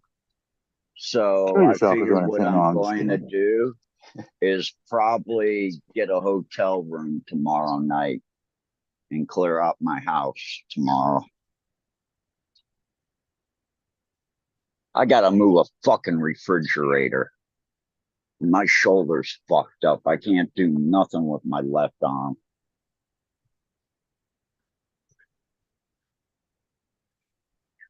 It's because I had to move that fucking memory foam mattress. 2 Thai guys take the top of the mattress and they give the big along the bottom of it. And it's like, you guys, come on. You're putting all the weight on me, the crippled one. I read Those or- pens, that sucked. Yeah. Sheesh. But the old lady, I've already heard back from her. She loves my bed. And I said, wait till I bring her the topper for the bed. She thinks she's floating on a cloud. right on. She was using a mattress where she was just like stuffing filling in it, like the fiber filament. Oh, heck yeah. That works.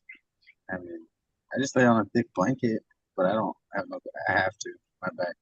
If I have to sleep on the floor. Yeah. No mattress for me. Or I wake up without. I'm like bent over when I wake up. I'm like, oh, what happened? My back is all out of fucking. Yeah, it's all out of whack after. My back really doesn't hurt as much as my hips and shoulders. Get out the cannabis salve. Yeah, I need to go find a grinder for that cake and cream or whatever it is. Cake It in a cup. actually it actually has a little bit of citrus to it, but the myrcene just overpowers that. So I can actually withstand this, and this week gets me high for like 45 minutes to an hour. What are you smoking? Something cream, cake and cream. I can't find it all smoking. Cake in a cup. Smoking the cake in a cup. Cake in a cup. Cake in a cup. Small purple passion. I can't read it. Purple passion, small buds. Nice. I got black diamond stuff, and then I got stuff that's supposed to be 2 different strains. It's not. They fucked my place fucked up. But I got black diamond, I got hash, and then I got pink, astro pink for bedtime. How many grams of hash Smoke did you baby. get this time? Okay. How many grams of hash did you get for free? Yeah. D. 2 grams or 1? For their mess up, did they give you anything extra? No. No. Who, me? Sorry. Yeah, he asked you if you got any free hash. My Dinner's last free. order they gave me 3 grams and candy. Holy shit. Yeah. Chips are extra. Yeah, I got some gas masks too. Nice. And 80s, baby. And some Habibi face times gushers. Whatever Habibi what? face is. Habibi. Habibi face. Oh my god, my friend. Some ruff, ruff, ruff, ruff. Oh my god, my friend. I'll be right back. Ruff, ruff. Habibi. Oh my god. Okay, so that in Arabic, sorry. In shit, what was I saying? Indian. Canine. No, in Indian, Habibi means lover or boyfriend, like honey and shit. In Indian. Hindi. Well, wait till you come to Thailand and the girl tells you, oh, my brother. Well, oh, my brother could mean her boyfriend. Oh, brother. Yeah, That's a Pancho. They're a my bunch of brother. It's my friend. Pancho. Damn, I forgot the grinder, but at least I got my drink. Sweet. I gotta make another coffee in a minute. Captain's getting his drink on. I need a grinder. That's crazy. I'll be asleep if I drink a cup. Aren't you at a cannabis shop, Captain? Yeah, Grinders and squirters. my Fair, big no mind. grinders. My big grinder's already here. I donated that to him. I'm Dumpers. just looking for the top of the mill because they've got one of those that don't use the pointies. It just kind of smashes it down. I got a grinder that's like a hockey blade. I'm gonna grind it up. Cheers, Oh, Rory there it Gardner. is. They moved everything on me. I got your grinders right here. Well, I keep a pack of papers, a roller, and tips here. Just a tip. Yeah, just the tip. That's what one girl was telling me. You can only put the tip in. Whoa, whoa, whoa, whoa, whoa.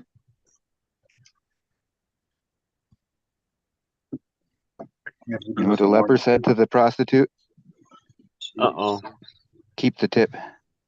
Keep Uh. it. No mas. El Tiempo no mas. Thief skunk. Happy Mother's Day. Hey, Thank if the you. background's too loud, just mute me. All right. No, you're fine, because Cap. All right.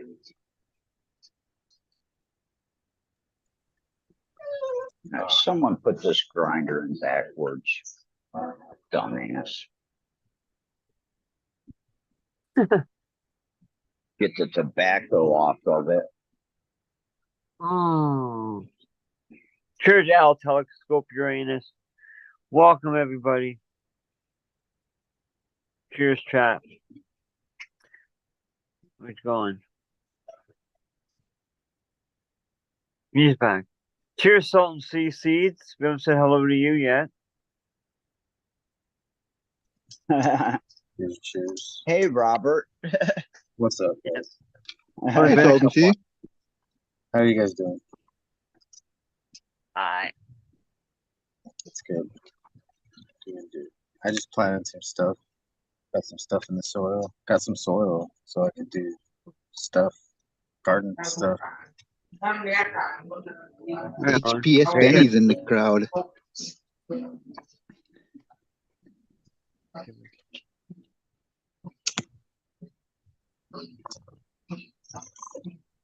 It worked. So nice having a fan. My waving worked. Keep it up. Come join us, guys. You didn't have to tell me if my mic starts messing up on you guys because I'll put my earbuds in. Today. I got the earbuds right here. I just gotta untangle them. Sucky long time. Ching chong. Looked on my dog. I didn't look down. That's another thing that's changed here in Thailand. When I came here, you got like a price for short time and long time. And now they're like, oh, 1 hour, 90 minutes. And you're like, God damn, I used to get you for 2 to 3 hours. Is anything up? Crazy, Cap. Yeah. What you got there? But hey, Sultan Sea an Seeds. hour with a girl for $60. Yeah. Yeah, call me and say what you want, but I still think that it's better than having a girlfriend.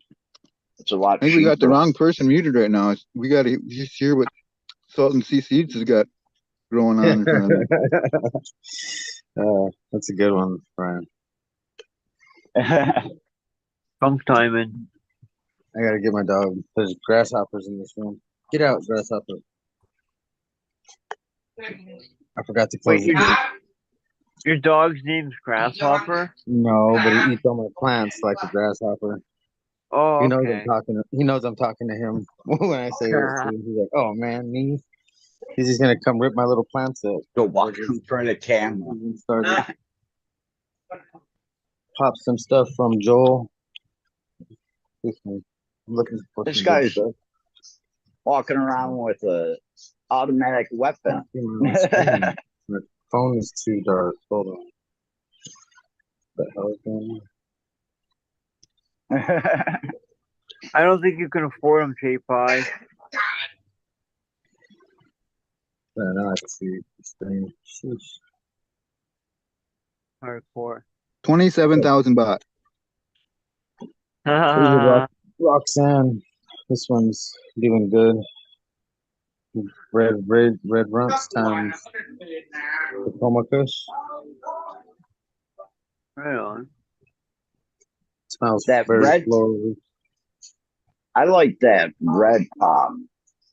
These are the red pop fathers, I guess. The red ragers, and then I got a red hood. So, they both have red pop. Red hood. Doing pretty good too. That's for the Going main. out pretty good. I gotta take tops. The red rager is awesome, man. These are the Julius Caesar. Yes. I gotta strip this side down. Tomorrow. Spray it with some sulfur.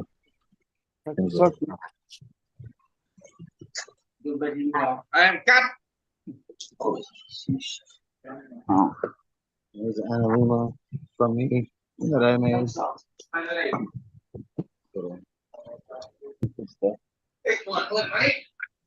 oh shit. Planted 10 seeds there.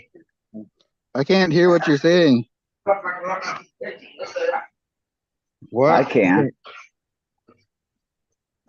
So they planted 10 seeds. That's some of the stuff. It's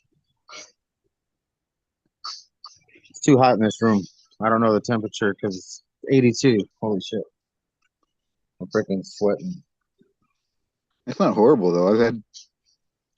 I've seen the greenhouse thermometer go a lot higher than I wish it. But I'm sweating, dripping balls off there.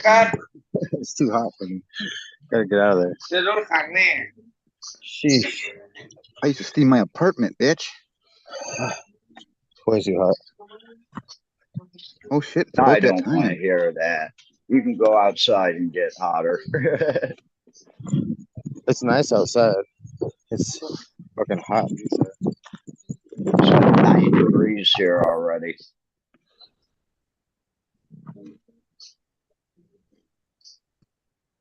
Well, I'm shoving a gram into a 3/4 joint.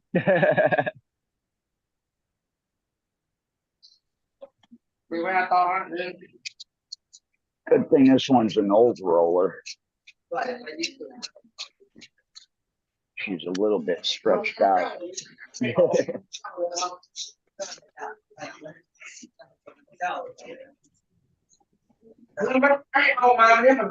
Dog, quit licking my foot.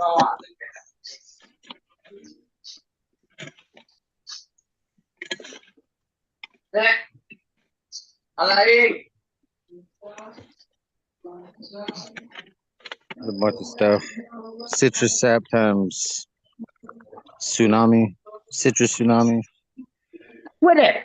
Sour tsunami. I can't remember the name, so I read it. Citrus tsunami. Cheers.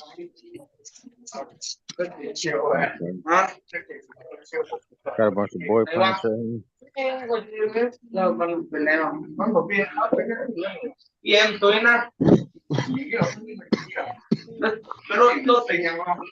Mendo breath, banana god times orange cookies. That shit smells so good. Come on. The 20.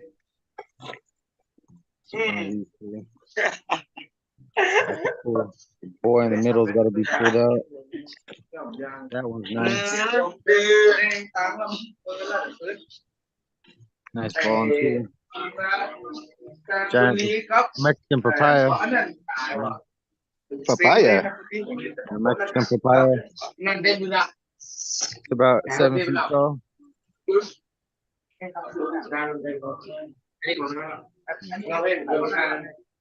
Just some California Nightmare. 3 of those right there. 1 vortex.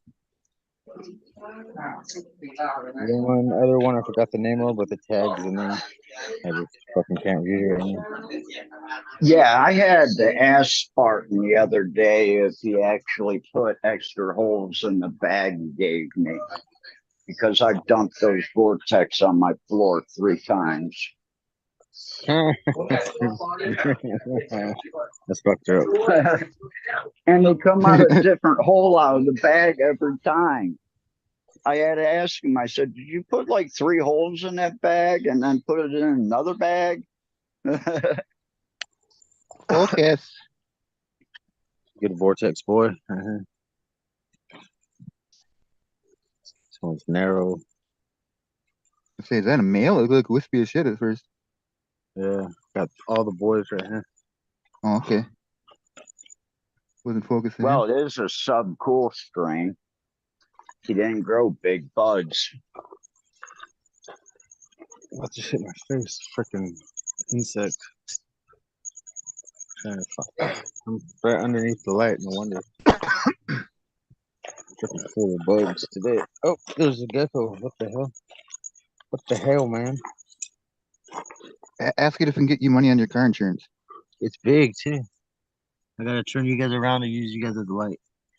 What? That's what she said. Pretty big. It's about Yeah. 3 to 2, maybe 2.5 inches. From what I've been told, that was big. I was told that's big. I cleaned up the greenhouse halfway. The wind just tore up half of it again. Looks decent now. Just gotta break it out. Get some of these bigger rocks out of here. The chunks of cement and shit. Filled up 2 30-gallons. Some soil.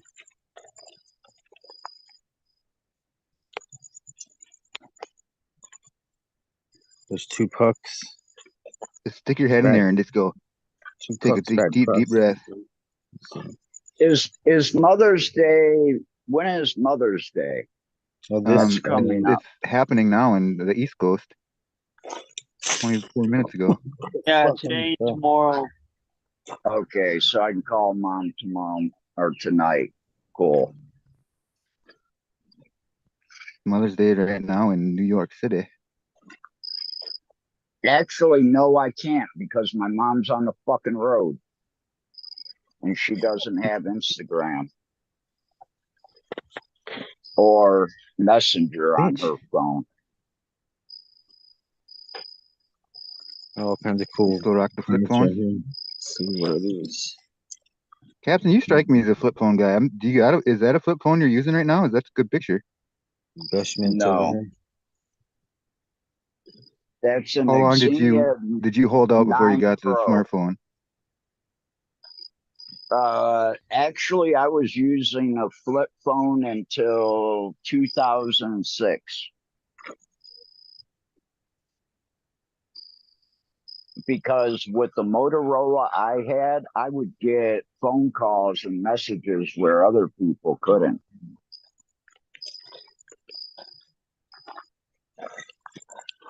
Remember that horrible style of texting where you had to, like, if you wanted the D, you had to hit 4 3 times? And times. Yeah.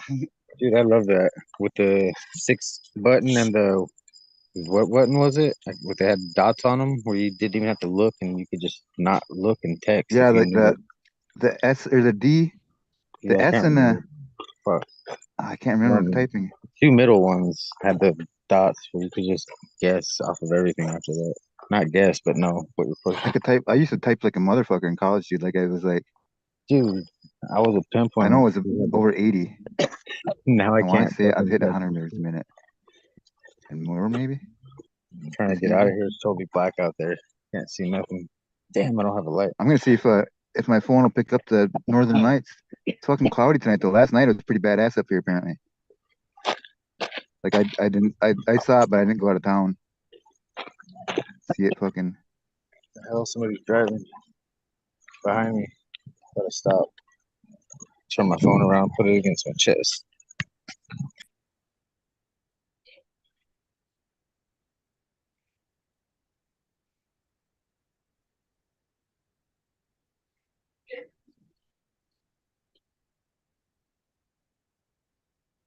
Moment of silence for all the moms that aren't here.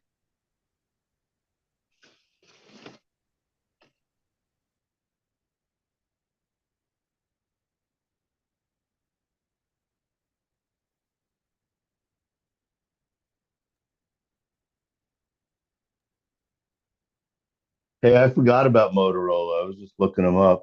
I didn't even know they were bought by Google, and in 2014 they were sold to Lenovo, a Chinese I'm using a company. Motorola right now. It says, Yeah, it's still my "Hello, phone, Moto." but yeah, it's a Chinese company. Yeah, the Moto. Yeah, it's a Or Chinese actually, company my other now. phone's actually Moto. This one's Lenovo. I'm using a Samsung right now, but my 2 ghetto phones. They had like some of the most advanced like satellite ones. You remember that system they had, Starlink or something? No, it wasn't. No. They were satellite links or Like in the whatever. Yeah, 90s, they had a.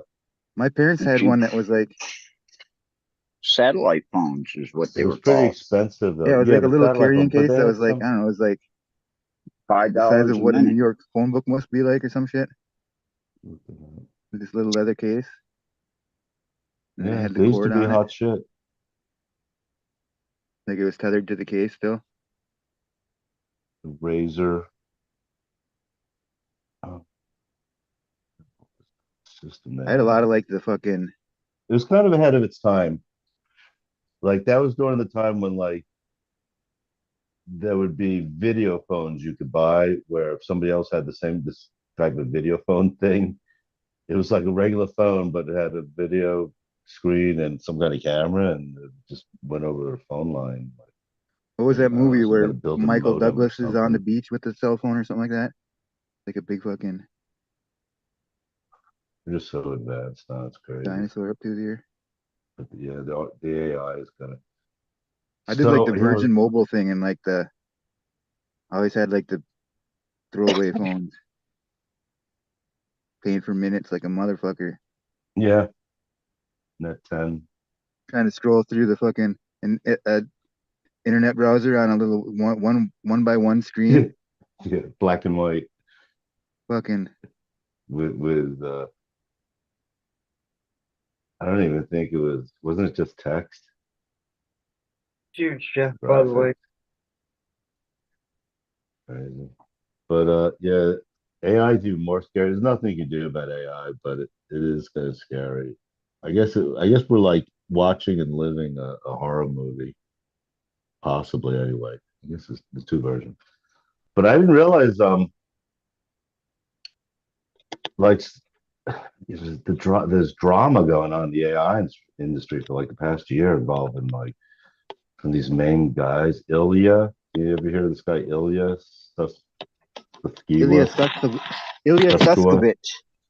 Yeah, something like that. Yeah, it was like the head of the technical Ilya department of Suskovic was OpenAI. the he was the guy at Google DeepMind, I think, or was he with Yeah, he was there for a while. Yeah, and then like he and then or was he the one with he went off with Jeffrey Hinton. Sam Altman and Yeah, those guys, yeah. what you call it? So he was pretty big at he's a top Yeah, he was like technical the nerd that member of the did the technical fucking the staff base code at and shit. Google. But so I guess he was making like 1.5 million or so. It sounds like whatever before OpenAI. Then OpenAI offered him something like two something million. And when Google, and he told Google, I'm taking this other, I'm leaving. And Google asked why, and eventually they offered him like $5 million, but he still left because he was concerned then about the direction Google was going with safety. And he went to OpenAI and he headed up their tech department. And he supposedly is the guy that was involved with Sam Altman getting kicked out of the company for a while. Yeah, Do you remember that happened? And then Microsoft I was won him, hip and to the then they whole. hired him back. Yeah, I was hip to that whole But situation for a while, but I it's the forced it truth out of my really hasn't memory come already, out. kind of. But supposedly it had to do with Ilya Or with the fact that they detecting took some the company, safety. There was some like safety issues in the why code. Elon left or whatever. Like the company was supposed to be a nonprofit, and then they ended up changing the structure of the company and all that shit, Is that what and he turning wrote? it into a cash I cow. didn't know what he. Yeah, it was him and Altman were the board of directors basically, and Ilya was head of technology, and Yeah, Elon left, and then at some point, and the other people, and well, they Elon haven't like said what he pitched in the money found. for it. They haven't said what he found, but then also there's Jeffrey Hinton from Google Mind, he was the head of Google Mind or the deep. They have two names Who's for the it, other one? like Deep Mind and Google Brain. I think that's it. But anyway, he was that. But he left like a year ago or so because of some safety issue there, and like evidently they could find these guys are research, so we don't know how the answers are coming out of say ChatGPT. It just Yeah, we don't know what's going on in the deep. it's I mean, but it's the non-deterministic. same thing with human But these psychology. We don't researchers know what's going can on look at in our brain either. they can We don't look know what at the conscious path. is. Well, So how can we define can look consciousness at in a computer? these researchers though can look at the paths that it's looking at, and they could see that hey, it's at least considering these like Oh. nefarious methods of obtaining its reward. Oh, wow. You know, basically that's how they look at it as a reward. Like playing chess, the reward might be to win the game. Yeah. So They it say might like like think about like, oh, I could the kill this person. How good is that as a solution? You know, they call it the or paperclip. They call it like the paperclip theory or something like that, where if its goal and its intent is to make paperclips, it's gonna go until everything is a paperclip, including humans or whatever, until there's nothing but that's just paperclips. his goal, yeah. Even though it's trying its best to help humans or it likes humans, They call it alignment. but Like we want to get the alignment right before it. Like Ilya Sutskevic is the one that he's the one that's or no Ilya Ilya Sutskevic. He's a different guy. yeah, I he's think that involved a lot with he's alignment like the now. naysayer guy that's just self-taught. He's like kind of on the autistic scale or whatever. But he's been like spouting out that AI is going to kill us, if we don't, because like we get one shot basically, it's like Yeah, man. it's not like other things where if you get it wrong you can fix it. Then it's like if you get it wrong at the Well, you alignment may not even know issue, it. Like I so hope it they could even say if it determines like, oh, the way to win this game is to oh, change it'll the be so code much that smarter than you that if it's an you won't even know. Yeah, we'll if it's just an be all of a electronic sudden. chess game, it could just change the game, the software that's involved in the chess game, or an esport. It basically changes Yeah, well, the it'd be like us software of trying to the play game. chess with an ant or So, something. It wouldn't be even fathomable so how this much guy smarter they. left. Do you know that have you heard about this when he left? Who would Jeffrey the Hinton. Jeffrey Hinton, who's considered like one of the godfathers of AI, like a touring award winner, which is yeah, like the Nobel Prize of mathematics. I like listening to the guy that came up with a term AI. Oh, what the fuck is his name? Oh, fuck. I know Well, it. that would have been a I'll have to long think about time it a second. ago for the original guy. But he's the guy But that it's like, it's interesting to listen to these guys talk about what's going on the next level. Like we'll probably know this in a couple of years. It's probably more in the open and more common, and they'll be talking about it on all the well, it's media. just gonna get exponential too, and like people don't understand what exponential growth is. Like fucking when it gets crazy, it's just gonna get crazy like really quick and really fast. I hope everybody's seen Terminator 2 because that's what's going to end up happening. If with the Yeah, it alignment's could be. not It right, could like be. I don't know. But also, So I see, always say, they should show. I mean, you could have like the two outcomes of like, yeah, the dystopian world or the utopian world. Yeah, Like you it's can gonna go be. really either way. You can show how AI. They should. There probably is out there I mean, like we could splinter animations off of like, into different realities and have both develop. yeah, I mean, how that it could probably be happens because too. it could be great for helping You get to people choose where you and go. doing great things, but it also could be like just the worst thing for say politics. Like, Yeah, it depends on who owns it at first. And then you got like your Ben Gertzel and his fucking uh singularity net or whatever, like fucking open source. Like OpenAI was supposed to be, even though the name is open and is in the name. But I don't know. oh, I see some crazy shit. well, it still is. Still is open actually. So in that sense, it is good because people Well, they are. don't like they don't give out the whole thing We're still in otherwise the early people age where it's free. there You won't be remember jailbreaking and shit for it.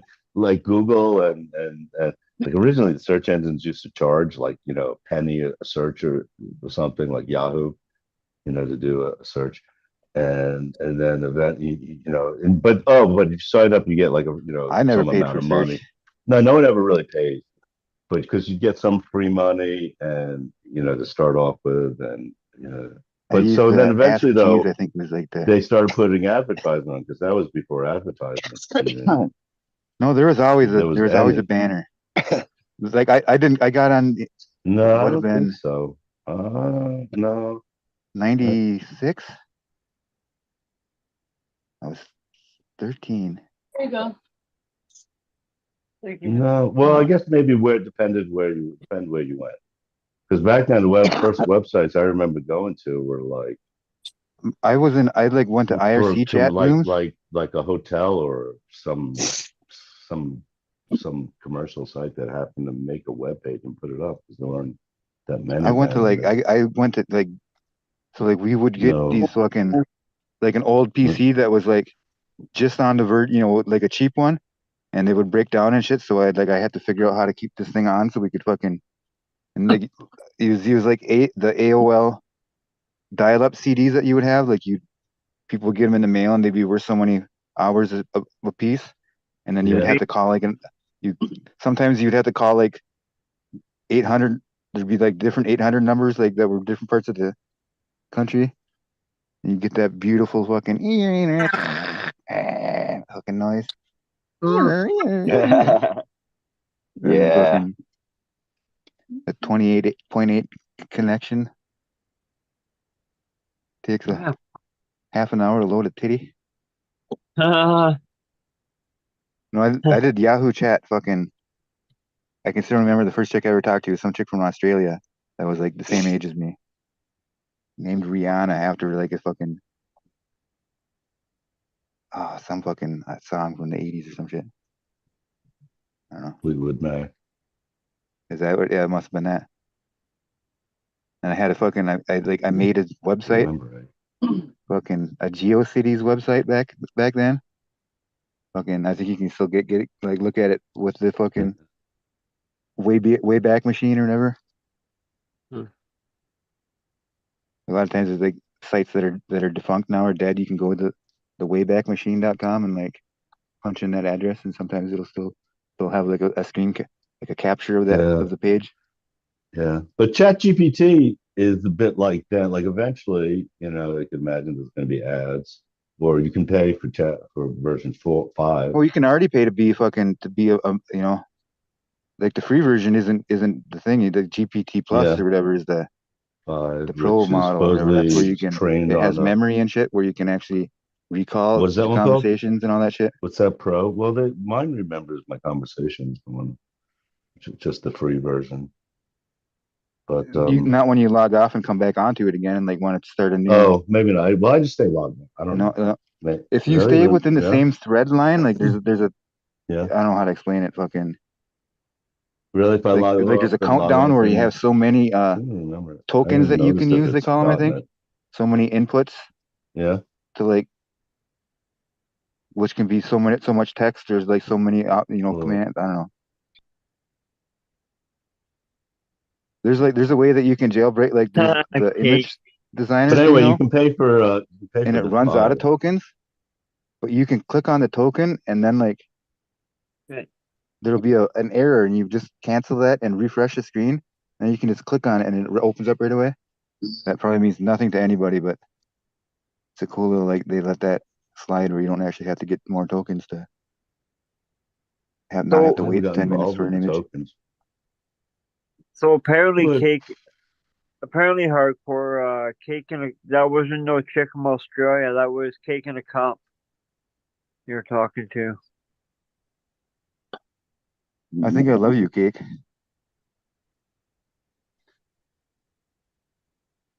Is it upside down Cake? Because he's down under? Cake under the cup? Medicated, no doubt.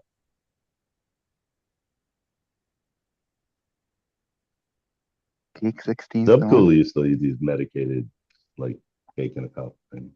Used to rave about them. They tasted good.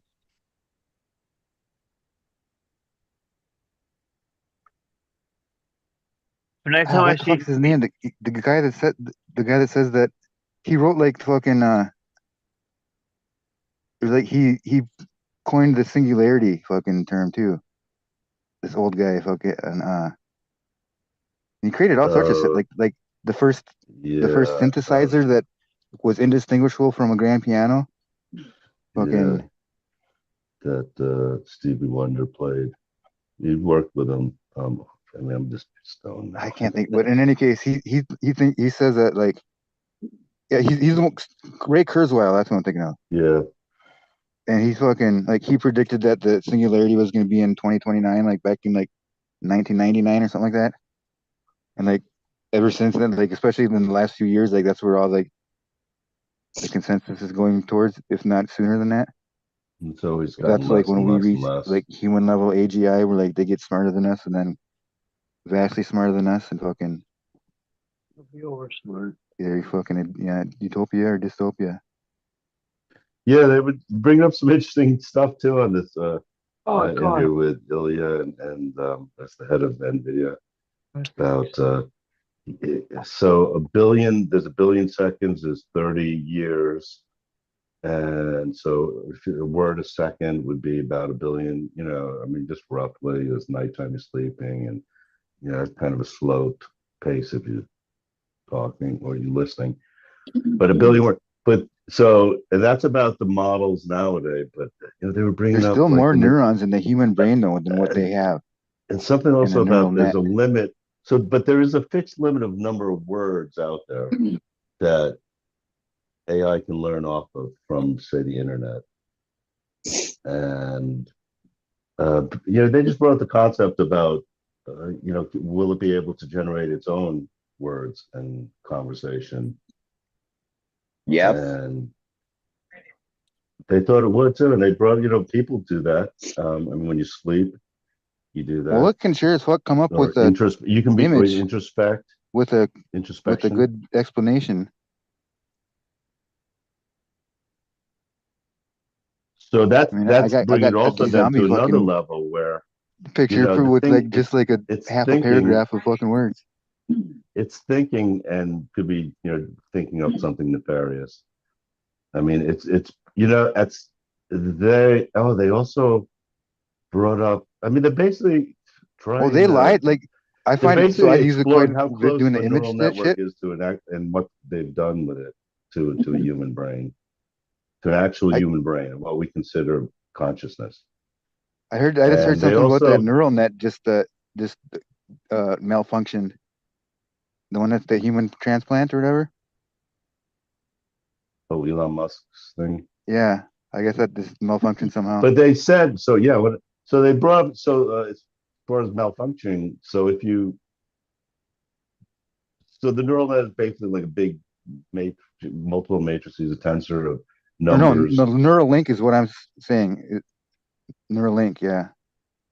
But yeah, so basically, if you screw around with the numbers, or you remove part of the neural net from the AI, like you just like it's learned everything. It's got these numbers. You just like remove some of them, put zeros or ones in there, whatever makes sense to and or just randomly randomize it to make it. Which they said and then you look at the answers you get, like you still get answers if you start asking the questions, but it'll be like things like it'll be kind of like stupid or won't remember things. And they said it's comparable to like a brain injury, to like Well, and what to it also noticing does an is actual human brain injury. it won't. It's like it's kind of like in a weird way. It's almost like it would rather give a wrong answer than no answer, or like pretend like it doesn't know. Like it won't. Like and it lies. Like it'll lie to you, like just blatantly, like fucking. I'll ask. You'll ask it a question. Well, it's Like not a lie. It gives it its I'll ask it best. for to give me a record of fucking It's this like guy's basically name from numbers and 1793 or something like probabilities, that, and tell me about and this guy, and it'll give it'll it like the best answer. tell you a story that's wrong, and you'll say, um, no, that's incorrect. This is the truth, and then Yeah. he'll say, Whereas we might, oh, as a person, you might I say, misunderstood or something like that, and I said, no, you didn't. You blatantly lied to me. Why did you do that? And it would like it won't admit to lying. It's like, oh no, I didn't lie. It's like, well, yeah, when you say something that's opposite of the truth on purpose. I don't know. well, It's then kind they of go weird. back It's to the fucking like reward fighting with a kid. mechanism. But it's still just trying It's to, way smarter than you. We're smart. provide something and come up with something. I mean, a I lie bet is there's already still some some kind AGI of fucking answer. rolling You around in could the put lab. something in there, like for a human would be, could come up with something, or even a lie, but It's at just some point mining just say, like, Bitcoin or I something don't right now. know. Just like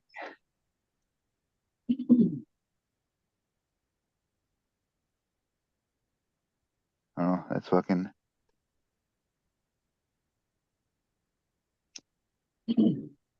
That's the next thing to go is the money.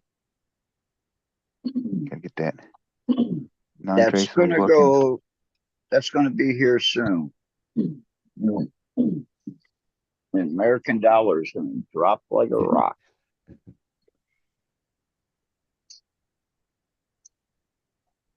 Especially after 21 Asian countries are breaking away from the US dollar. So many dong. Yep. Dong's gonna be worth a lot.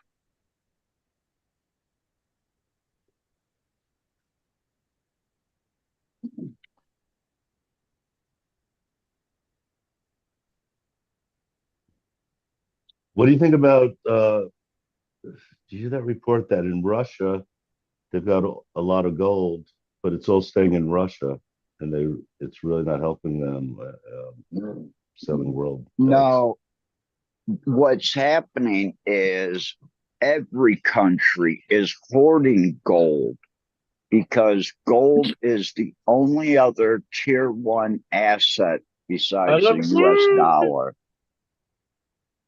Besides the US dollar. So everything's going to go to like a gold backed system. It's all gonna go online. Because But the still just online gold is, backed. is backed by gold. What, you Then think these coins aren't backed by anything? You bought They're into markets. them. You buy a Bitcoin today at $65,000. Yeah, until the Nakatoshi Yakamoto cashes out and everyone goes to fucking zero. $8.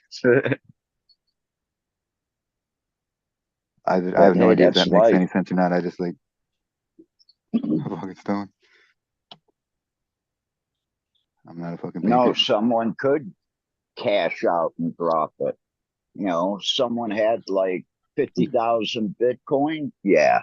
Well, I think like the largest Bitcoin wallet is Yakatoshi Yakamoto or some shit like that. The guy that created the Bitcoin that nobody Satoshi. knows or something like that. Satoshi. And like, but if he opens it, then he unveils his identity, so to speak. Or he's dead, or who knows? Gets a government. That's one of the biggest mysteries out there, isn't it? You know, I'm I surprised thought there's you not were more gonna intrigue right next to about the that, Charles you know, Lindbergh and baby and examining fucking that intrigue. what's his I name? The thought fucking you were gonna tell us how many Bitcoin you had and you got off of it. my little brother sold a pizza for like 10 Bitcoin or some stupid thing back in the early 2000, in the 2000 something, 11 or something like that. I don't know. So they know how many bitcoins he has. Fair amount, like the wallet. They can, you know, and it's the early bitcoins. Well, Bitcoin is First not ones. it's not You a know, Satoshi, like how people many like he has. think that it's a non-traceable thing or whatever. That's all bullshit. It's like a Yeah. Yeah. Do you this is remember how a many he has? Because wouldn't that be like, I wonder what price Bitcoin would have to, you know, get to for him to, like, say, be $1 trillion. So there's one person, and look that up. Well, how much are they now? It's like 60, You know, 65. trillion. Yeah, 65. If it was $65,000, you know, 100 Bitcoins is I think it's 6.5 been doubling million. every year or something like that. But I've heard a lot of people Yeah, like I had a they chance to get into it. I should have. hoard Bitcoin for like their savings, and then they spend like on credit, so that way you're kind of like, I don't know how to explain it. I'm fucking stoned. But like your banking, your savings goes on. But that's if Bitcoin keeps getting in. Like people are just starting to inflate it a lot more lately. It seems. But the peer to peer fucking whatever that shit is called, fucking banking, fucking like ethereal net and shit, and fucking Dogecoin. I love taking my phone out and being able to scan something and then transfer money right away. I want to get a fucking. I talked about it on the show before, where I want to get a like one of them credit card, sensor things in your nutsack, so you can just slap them up on the counter and fucking scan it. Fucking. I had a handy name for it too. I can't remember what it was though. The eye nut. Is that what it was? After like the eye card thing they had. I don't know what you're talking about. Yeah, slap your bag on the table and scan it real quick. Fucking, you get special zipper for it. That is, yeah, It's dude. always on you. Fucking, it's the place that you like protect the most. Someone's coming at you. Protect your fucking nutsack. That's where you should keep the Yeah, the I family think we jewels. can get off this subject. Family jewels. That's right there. So Satoshi Nakamoto, it's estimated he's got between 600,000 and 1.1 million. So about 40 billion to 80 billion dollars. The current, well, Wow. more or less the current. And there's a lot of like empty big like heist amount fucking accounts or wallets or whatever that are just left dangling there where people can't, because it is traceable. It's got the fucking, forget the name of the logger, the thing that it goes on when you like make a fucking transaction. It's funny if he the lost the Blockchain. A lot yeah, of the log people chain. the have. login. Yeah. A lot of people have. There's Yeah.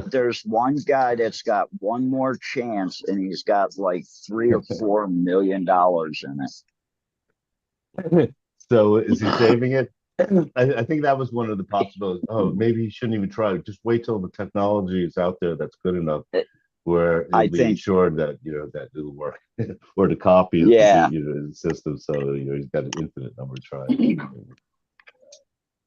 I think I that's remember what the he's guy that waiting was for. looking for his hard drive in the garbage dump, and I Yep. think he was trying to start a company, like to get investors to go through the garbage, like buy the garbage dump, and then go through it to find this hard drive that he says he has the log on Yeah, information. it's that's where it all, whatever that Yeah. your fucking chain It's or on a your thumb fucking drive, key. people. Listen to that haystack over there. Yeah. Yeah, it's kind of similar, man. Losing a hard drive in a garbage dump. That's the new needle in a haystack. There was a guy that found, like back in the day, found a bunch of discarded PlayStations, but it was like the dev modes or whatever, the developers units before it actually came out, and like these fucking hardcore nerd guys like found a bunch of these dev models, and then like I don't know, they like made all these they hacked Sony and like made all these fucking like built dev units based on the specs and everything, because it's like computer parts you can go buy, and then they like hacked into like all the major fucking like all sorts of crazy like government websites and shit. I don't know. I watched a lot too much. What's the name of that shit? The Dark Web Diaries is a YouTube channel, fucking with Jack Resider, where he's like a The dark side white hat of the fucking internet. hacker or whatever. Like they talk about like they go like they do up or what do they call it? Like Nasty. fucking There's some nasty stuff. These there's some other health service that was just hacked, and well, like the white hat guys are like the guys that work for like they'll go into a they company lose and their customers. they'll These test health them and insurance fucking companies, like what's that? but these health insurance companies will get hacked, and locked up, and get health ransom. The customers have to leave. They're, I'm sorry, I got to go to another insurance company. They're losing all their customers. That was Yeah, well, where I that's heard where like that happened the good to. OPSEC comes in, where like they have guys that go into companies to like try to breach or try to get into the company, like to fucking, and it all Yeah, starts out with like human, that's the art of lying or whatever. It's fucking manipulate. What do they call it? I don't know. it's I got to be fucking one of forget. the things like Palantir does.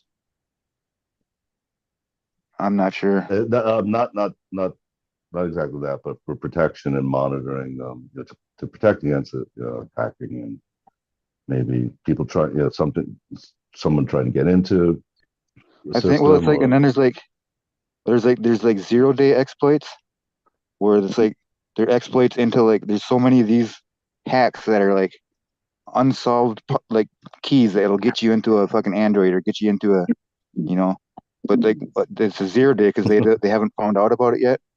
And like Hmm. these exploits are how like the government spies on us right now on our phones because they know yeah. otherwise there's a weak link in the Android fucking They don't even. It doesn't even whatever have to be the program that makes government. them be able to get the back Let's door in check there. this out. Check this out.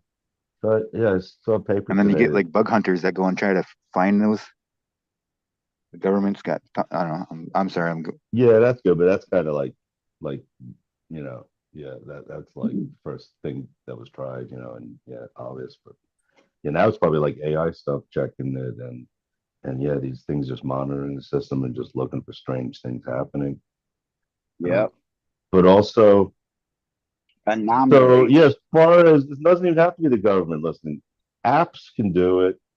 This paper talked about how they can listen using the accelerometer in your phone. They can use the accelerometer in your phone as a microphone. Like you can get access, apps, need some permissions to Well, get installed. Oh, and you anything like GPS related, or a Oh, lot they of can they stuff can like that. hack you via your Uh, Bluetooth or via a Wi-Fi.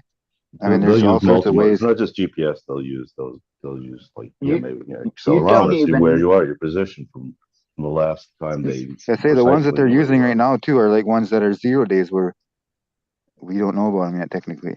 But like that's what that dark web diaries or whatever.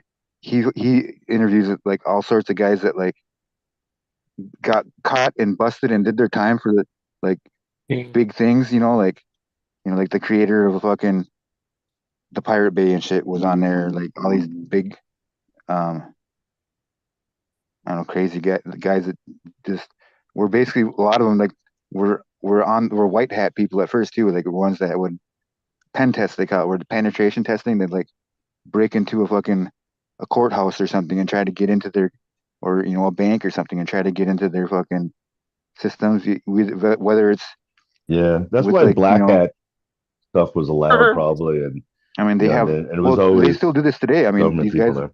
Yeah, that's big companies business. to I guess But I they haven't have heard of they that. I mean these guys companies. are like cat burglars where they have they can jimmy under your doors and and then they'll have like they'll leave hard drives on the ground everywhere. So like someone might pick it up and or thumb drives or whatever, and they'll maybe pick it up and see it and go, oh well, I wonder Yeah, what's on that. Plug it in, and then all of a sudden they're in, and like yeah, all these that's different that's ways. all too. Yeah, yeah. Now it's yeah. But there's so many ways that they can There's still a lot of ways, cajole but their yeah, way in. that's pretty beginner level nowadays. Or I like watching. There's one called Doing Fed Time is the name of the YouTube channel. It's a dude that used to be like an admin on like there used to be like a big dealer or like on all these dark websites and like admin and all and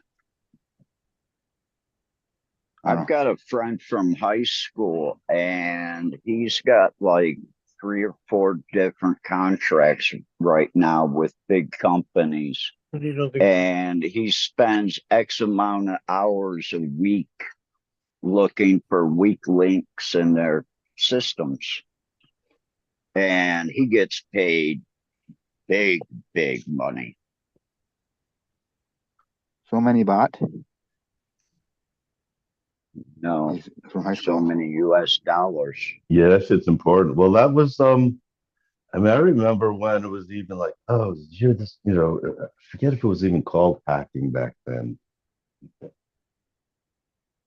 Piracy was mostly talked about instead of hacking. It was freaking on the phones I mean, first the with the viruses, pH. maybe it was just like I mean, viruses was one of the first, and like Norton also, and antivirus stuff. That was kind of the first time, some of the first The first virus was in terminology and things England. they There's were some looking up. English bloke found it. I want to say. Remember, listen, he was Go the ahead, guy take that what? found the first virus. He's on a Dark Web's Diary episode, and he'll tell you about See, at how the it beginning, happened. people weren't doing all, a lot of buying and private stuff and banking and everything on the internet. The first virus was just to was It something where wasn't you that would like just dangerous. inject something that was harmless, kind of, where like you'd maybe have a pop up screen that would pop up, or like they had Yeah, like fake something like blackout. I that. remember Yeah, they would be like, yeah, something like your that. computer is Yeah, going to you're gonna yeah. lose all your files, and it would like It was your kind of computer would just horrible. And restart. yeah. They'd hacked it enough to just display something, but not really steal. You had nothing to steal really back then, too much. I mean, I'm trying not to regular recall. people. I can I remember was what I was. using PayPal, so I had to have protection. Yeah, but I can when remember PayPal what even I was start, doing that when I was was listening to the episode Pay, where they talked about the PayPal at first one actual time, bug you or could use your credit card yeah, to pay. You when didn't have to have a PayPal account to say it all went through PayPal, but you didn't have to have it linked up to your bank account until you really wanted to become a serious buyer and seller. you can have a PayPal off a just a money card, like a Now you prepaid Visa. can. Now you can because they've gone into that. But I at have one I time, PayPal or eBay ran out of regular credit card purchases, and that's what they were stealing. It was like when they were stealing it, they were 2001. selling it. You signed the TOC.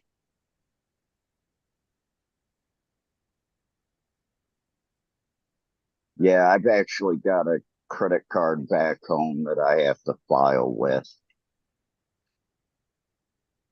And then I have to go into my bank because they're like, come back for another credit card. And I keep on telling them, well, when I get back to the States, I'm coming in more for a credit card. We've got all these fraudulent charges that we need to take care of. And I know where they started from, a hotel in Michigan. yeah, Arab I had a motherfucker. gift card hack. From just bought a supermarket. Um, somebody gave it to me, and it was unopened. So probably what happened was they could scan the magnetic strip that's on the card, the Visa gift card.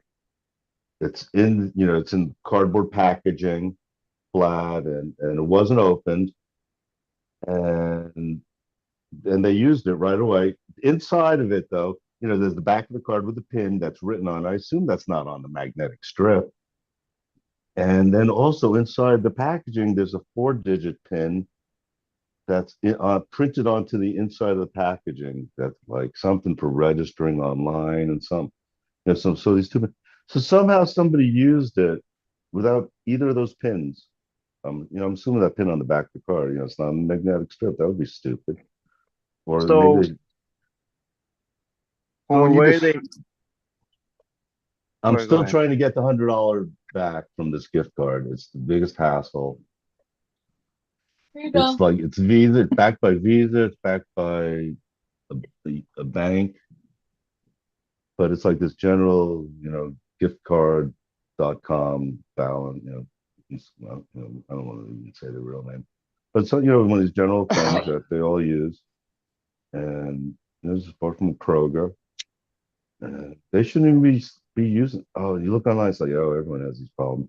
So somehow they're able to scan the magnetic, like, yeah. So he must have went into a gas station. He thinks on his way out here and stopped, and went inside, and he thinks there because they know where the card was used in this town, this mountain town, and I called them up and I said, "Well, we never used this. It's all spent. Where was it?" They at least told me that information, the town where it was spent. And so that must have been what happened. It was in his pocket, and somehow they just scanned it through in his pocket, and that's all they had to do to use it. So Another much for security. That's They really have, bad for the bank. well, they have them, and these things uh, are like the size of a lighter, That's what I say. You get it and implanted where the jewels go. Yeah, you just press a button when you get so close to somebody, and it takes all the information off their phone. Or you can be sitting outside their house and they disarm their house. Or their car. You can take that. yeah, huh? Yep, yeah, something like that. uh, It's uh, $29, by the way. It's called Flipper. Yeah, I've seen ads about that. That's weird. Yeah, It actually works. so another way people scam those gift cards, just so everyone knows too, is what they'll do is they have to be activated and all that before they can be used.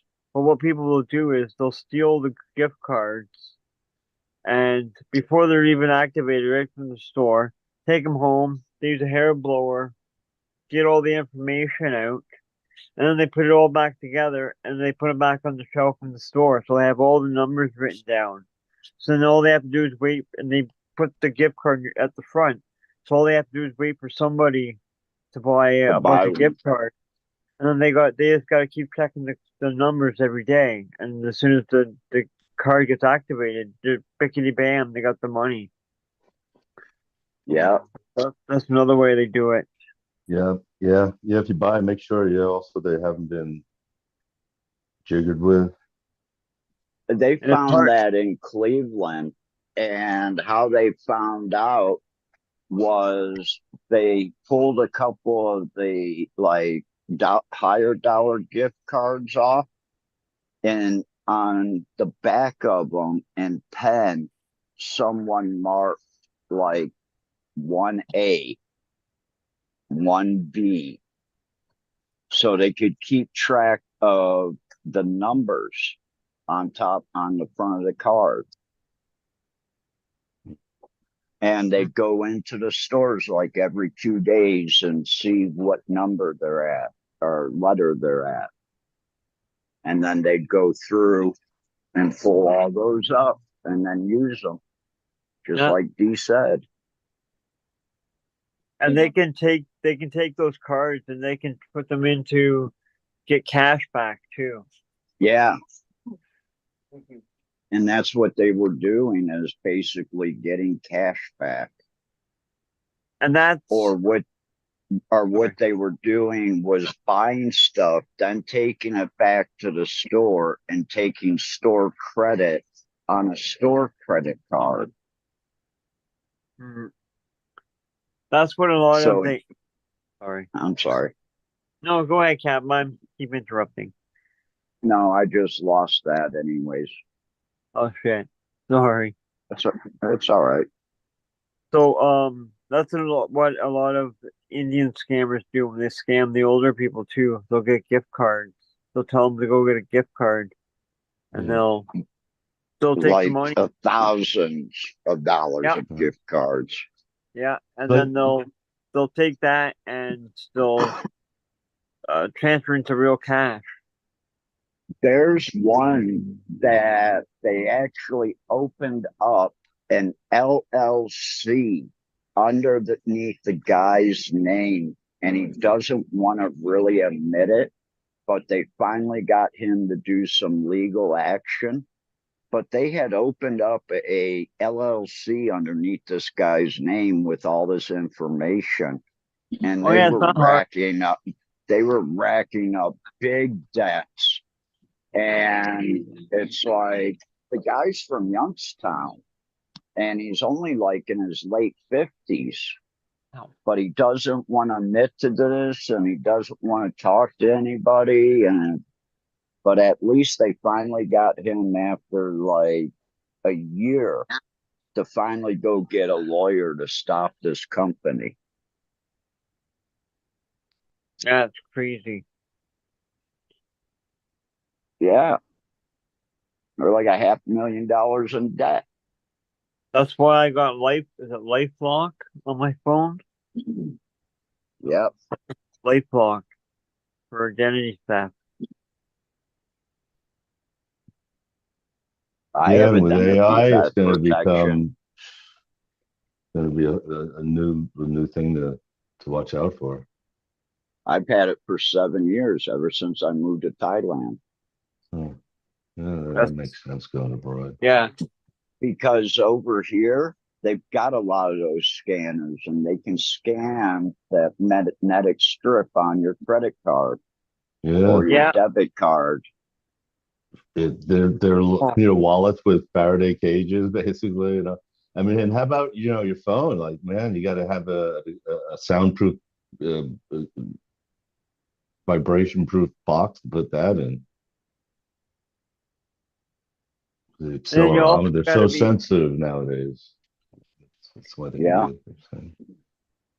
And you also now have to be careful of when you use pay for shit at the store. There's a way to tell there's like a gap in between where the slot and the card goes in and everything. That's what she said. Nice. Yeah, because the bottom of the case actually blocks the real card reader.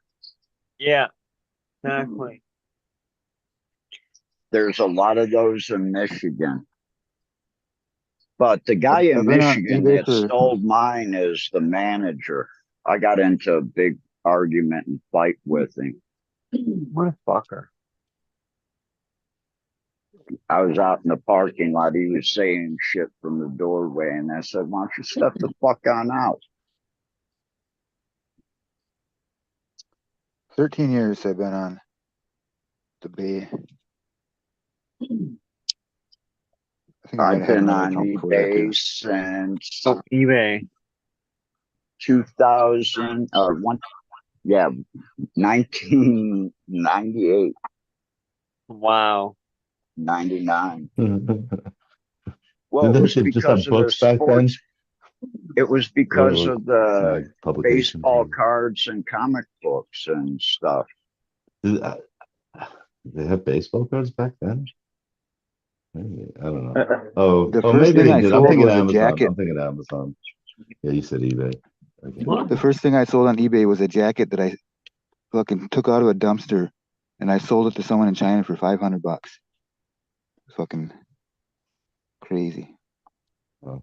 Crazy. Yeah, it was weird. I was just reminded of that. Because back then, that was like, there was the Home Shopping Network. That was like the high tech. That was the high tech. QVC. Yeah. The QVC. Buy stuff, get things sent to you. Look at the coins and the knives. Whenever the coins are like around 4 in the morning, the coin guy would come on, pop in, selling coins. Okay, yeah, no, that's something else. That's something I would watch. He was like on a good one trying to sell you the coins, and right after that, he tried to sell you the knives. Right, the same guy. Like, did he ever sleep? What a great name, the Home Shopping Network. Like, oh wow, it's revolutionary. Shopping at home. Whoa. I said that wrong. It was $190 I made off that coat. It was like a Sears jacket that had like it was like a rubber coat pretty much. It had like a little bit of like a corduroy collar on it. Hercules or some shit. It's pretty sweet. Hercules. It'd be like, call in. They'd have countdown sometimes. Like, only 12 left. They'll be all gone. I got fed up with PayPal after they lost the fucking part. I make tons of money off eBay.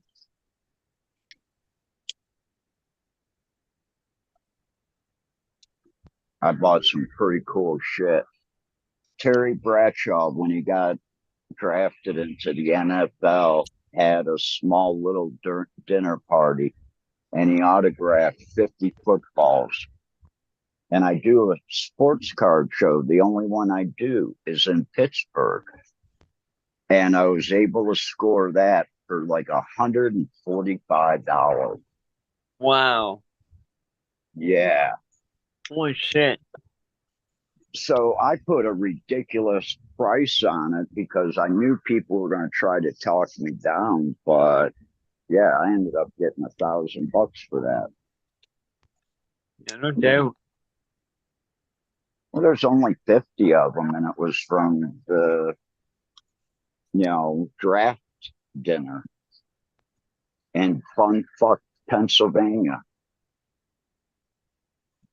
That's funny. I saw Terry Bradshaw actually on Family Feud on I was flipping through Instagram earlier. There's Terry Bradshaw and his daughters. Are they doing the Super Bowl shuffle? No. Go go go go go. Must be near 12 o'clock. Yeah. Yeah. Motherfucker. Yeah.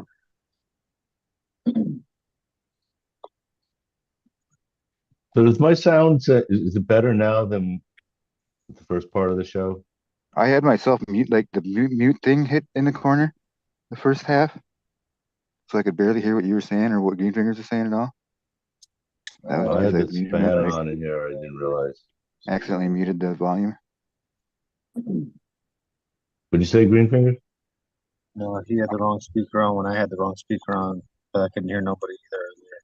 I was like, I can't hear you guys, but I'm just gonna go on my room, whatever. And I just tried to do a small tour without being able to hear. I was like, I'm out of here. Yeah, I think I had you muted too, so or I was muted myself too, so I could barely hear it. Yeah. So that's why I was being I had to obnoxious. check it now. And then Why there can't was the you tie in the background. That was Yeah. You need very another joint? annoying. Americans aren't used to foreign languages. Cheers, everybody.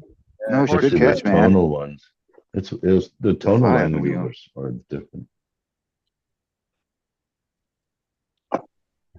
Man, I got to wash my backpack. All that fucking keyboard splatter getting there. I got to wash 2 backpacks tonight. Fuck. That's one thing about traveling. When you are going someplace and you have carried illegal substances in your baggage, you have to wash your baggage before you go on your next international flight. Allegedly, you should always wash your baggage, folks. Don't forget to get the undercarriage too.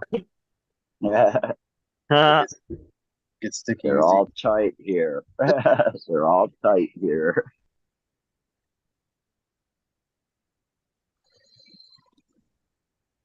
Keep moving parts lubricated. Oh my.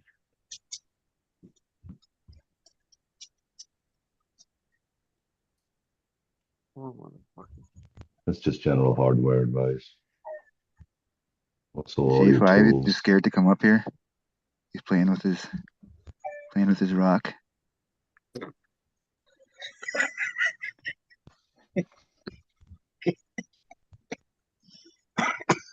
Those rocks Wait, what? are out of control, bro. Is that in here? Mouths are always out of control, bro. Oh, Mr. Bill Rock. Crazy. he draws his mouth out of control, bro.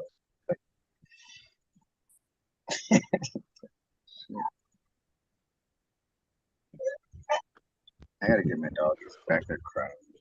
I feel bad. He's probably just waiting for more food.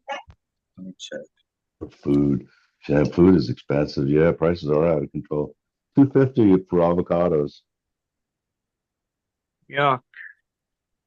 Man, I had some awesome mangoes yesterday. Nice. I tried to peel a mango earlier, but it was just too overripe for me.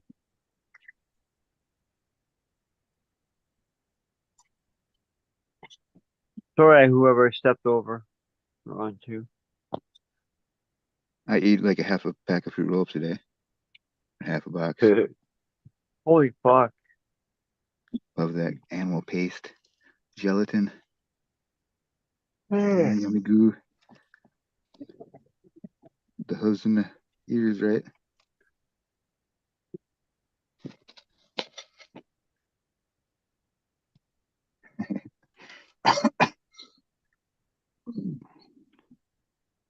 God, I just killed the chat when I mentioned J5's name.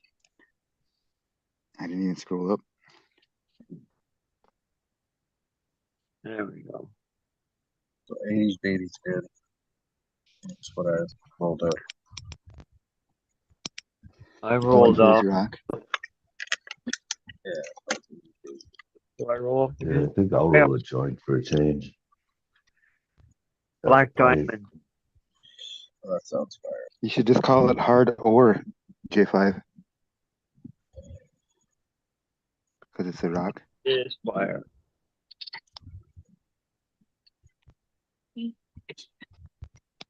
But I'm kicking myself in the ass now. I should have picked up some space cheese. Or Space Queen. I saw you say that. I freaking I got all giddy like a little girl over here. I was like, oh my god, what did you just say? I was reading the chat. Yeah, I didn't know. I've always wanted to try it. And I was like looking at, I had the selection. Like, okay, this stuff looks good. This stuff looks good. But I should have listened to myself about some Space Queen. Yeah. I'm gonna pop the Jazz Queen. Got the Jazz time Space Queen. So, Yeah. we're gonna pop them right now, and then I checked the paper towel that I have set up, and I had 10 beans in there, and 5 of them are popped. So I had to use that soil right now. But when I got more pots, I just gotta buy some cheap cups or something, solo cups. Right on. Want to plant more seeds. Looking for Nice. one fam right now out of all my fam, trying to decide one out of all of them because it's the fam and I have one extra pot. So like I got one extra pot. I want to use it for something I know is going to be a female, just in case all the rest of these males that I'm or regs that are planting turn out to be males and I don't have enough smoke. Yeah. Always sucks. That happened. What happened last year before? Maybe it was the year before. I popped a whole bunch of shit and it was all male. Except for like 2 plants.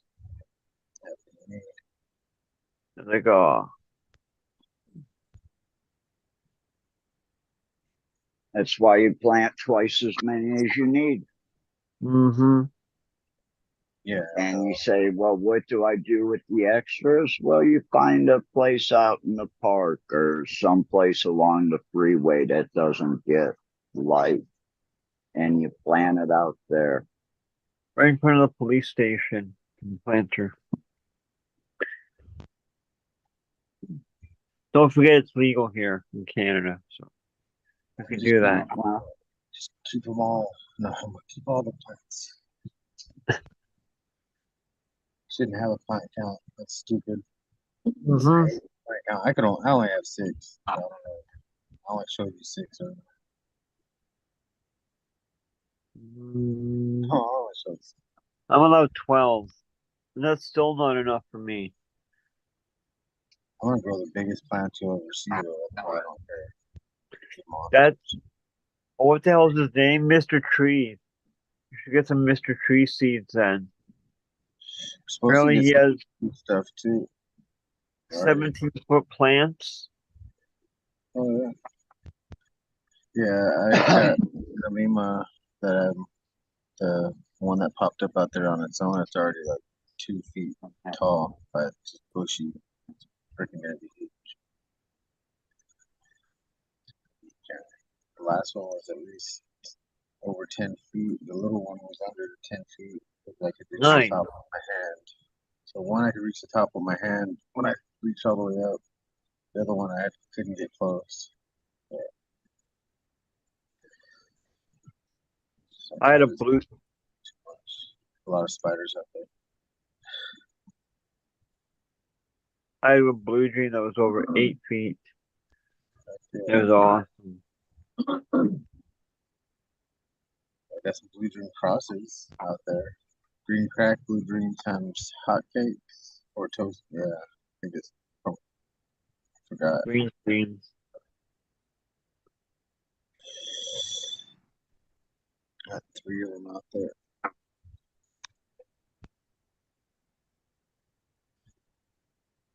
I've grown 9-foot hemp plants. Crazy. Holy fuck, that's crazy, dude. That's almost 2 of me. Almost. I got a picture next to one of them somewhere.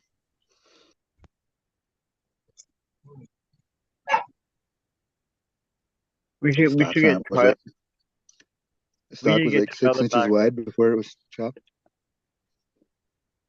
It was like a fucking 2-liter bottle. But then it shrunk down to like 3 inches thick, maybe. Oh, That's what she said.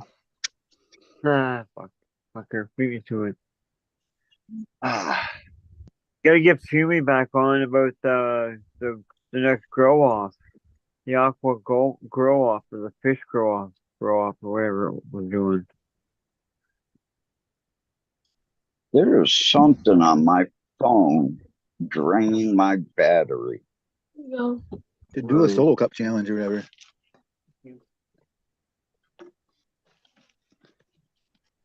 Fuck the autos. And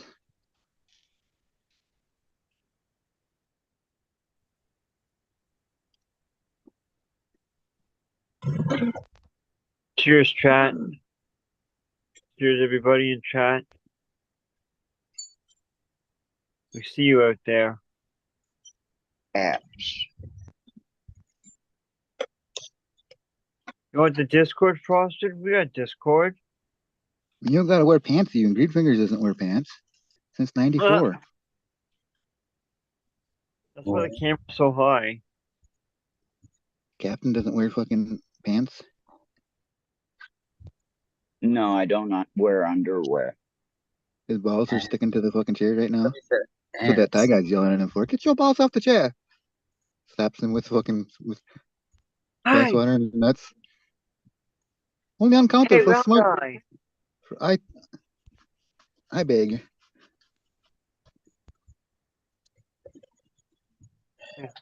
It's too bad we couldn't show videos on here because I would have loved to show that. There's an Asian guy that does pretends he's white. He's like this with his eyes and everything. You can show Fine. clips on here just as long as it's like you provide commentary with it and not just do it the wrong way like a lot of people do. Yeah, I'll do it on my channel. I don't care. I don't get fucked. Flux given 0. I'm making all this background noise because Oh, Frosted, I'm did you need the Discord link? Because we have it. Unless you're just talking about. Oh, yeah. Never mind. I just read it. I was Tom's friend on MySpace.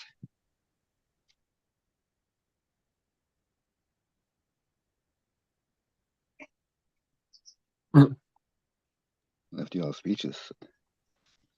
That's There clout. we go. I'm gonna need that when I get back to the States.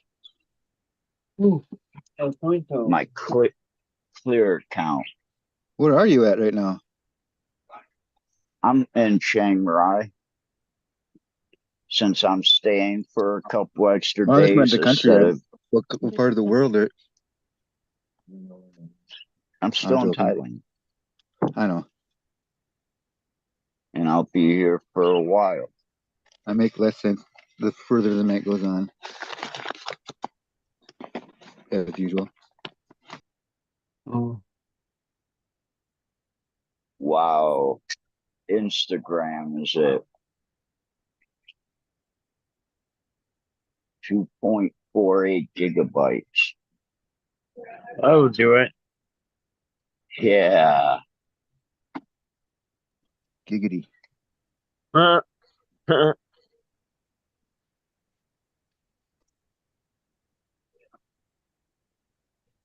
J5's mom.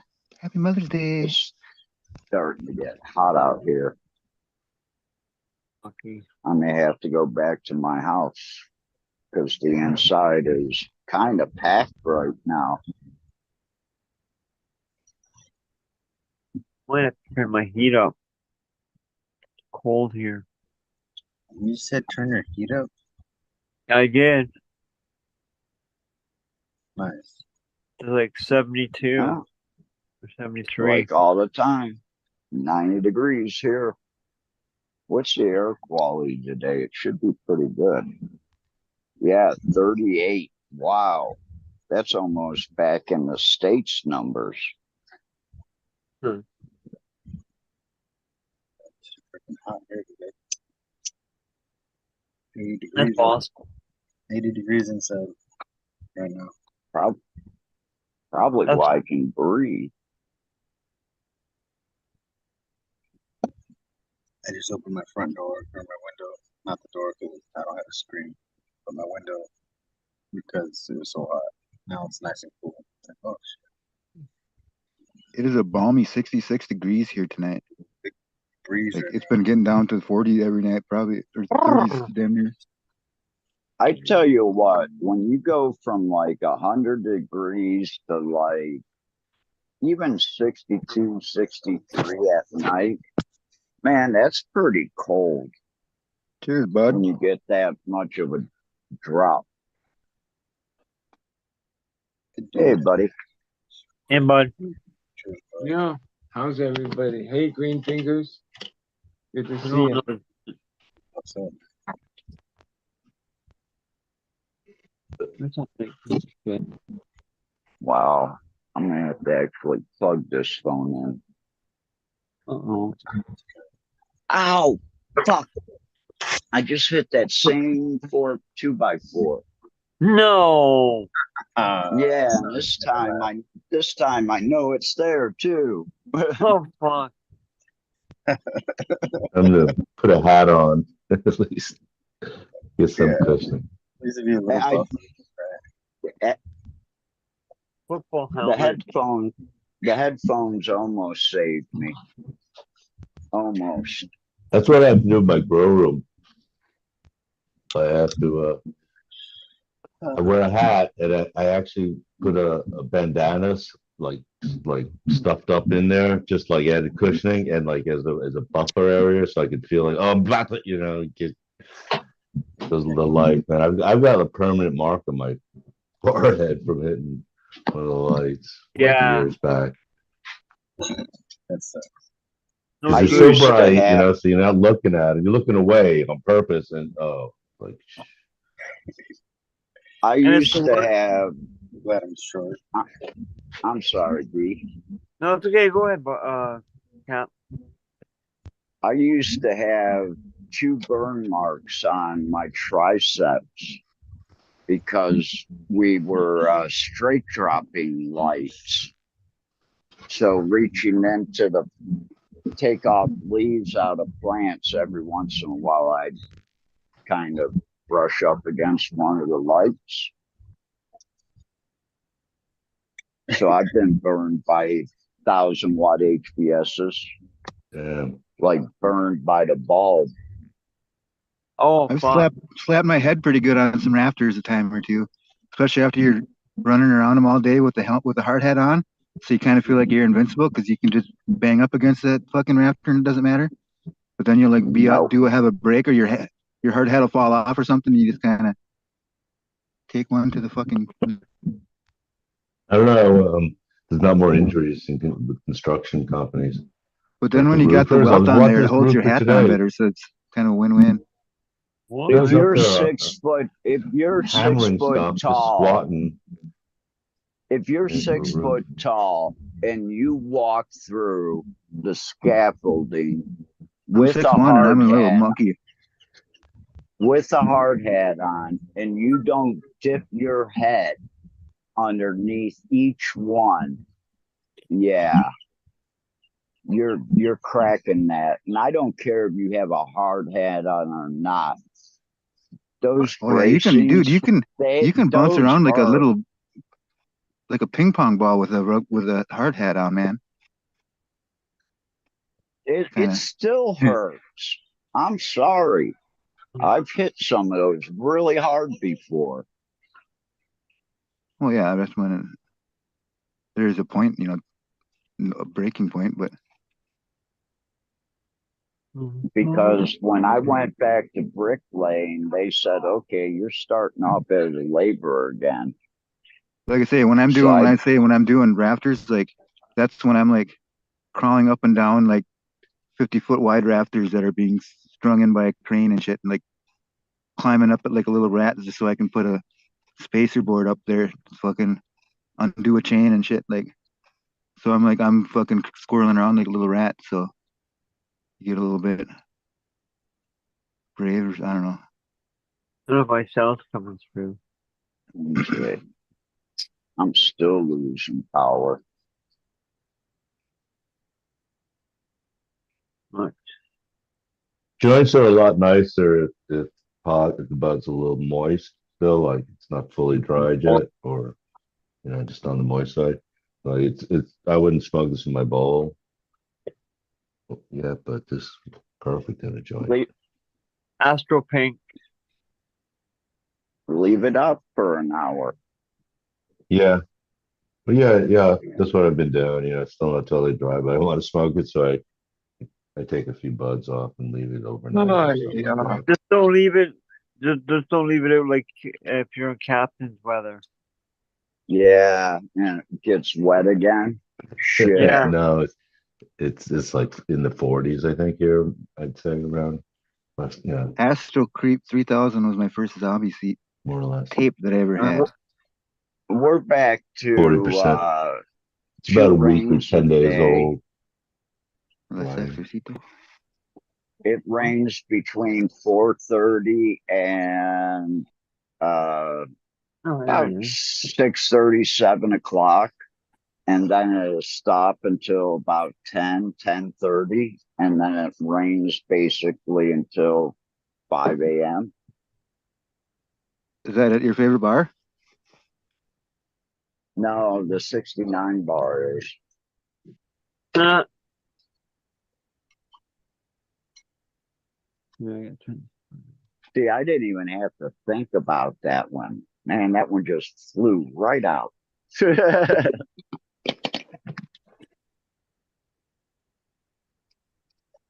was a zinger. You got me. Yep. You zinged me. Good. Ah, So there it that's is. the actual name of the bar, 69 Bar. Yep. 69. I'll take a picture of it for you. Well, I mean, I guess seems appropriate name for a bar in Thailand. 69 is the place to be. Hey, yo, I Steve, went out. we came to see. I went out with the previous manager for like 3 weeks because it was fun. Big Force, Christoph. Bonjour. Bonsoir.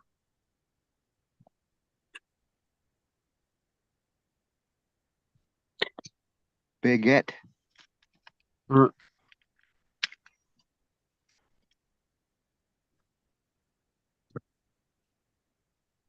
Smoking on some Alright. cheetah piss over there, bud? Smoking Larry OG. I had a cheetah piss the joint before, but I was just hitting Larry. It's good. Stony.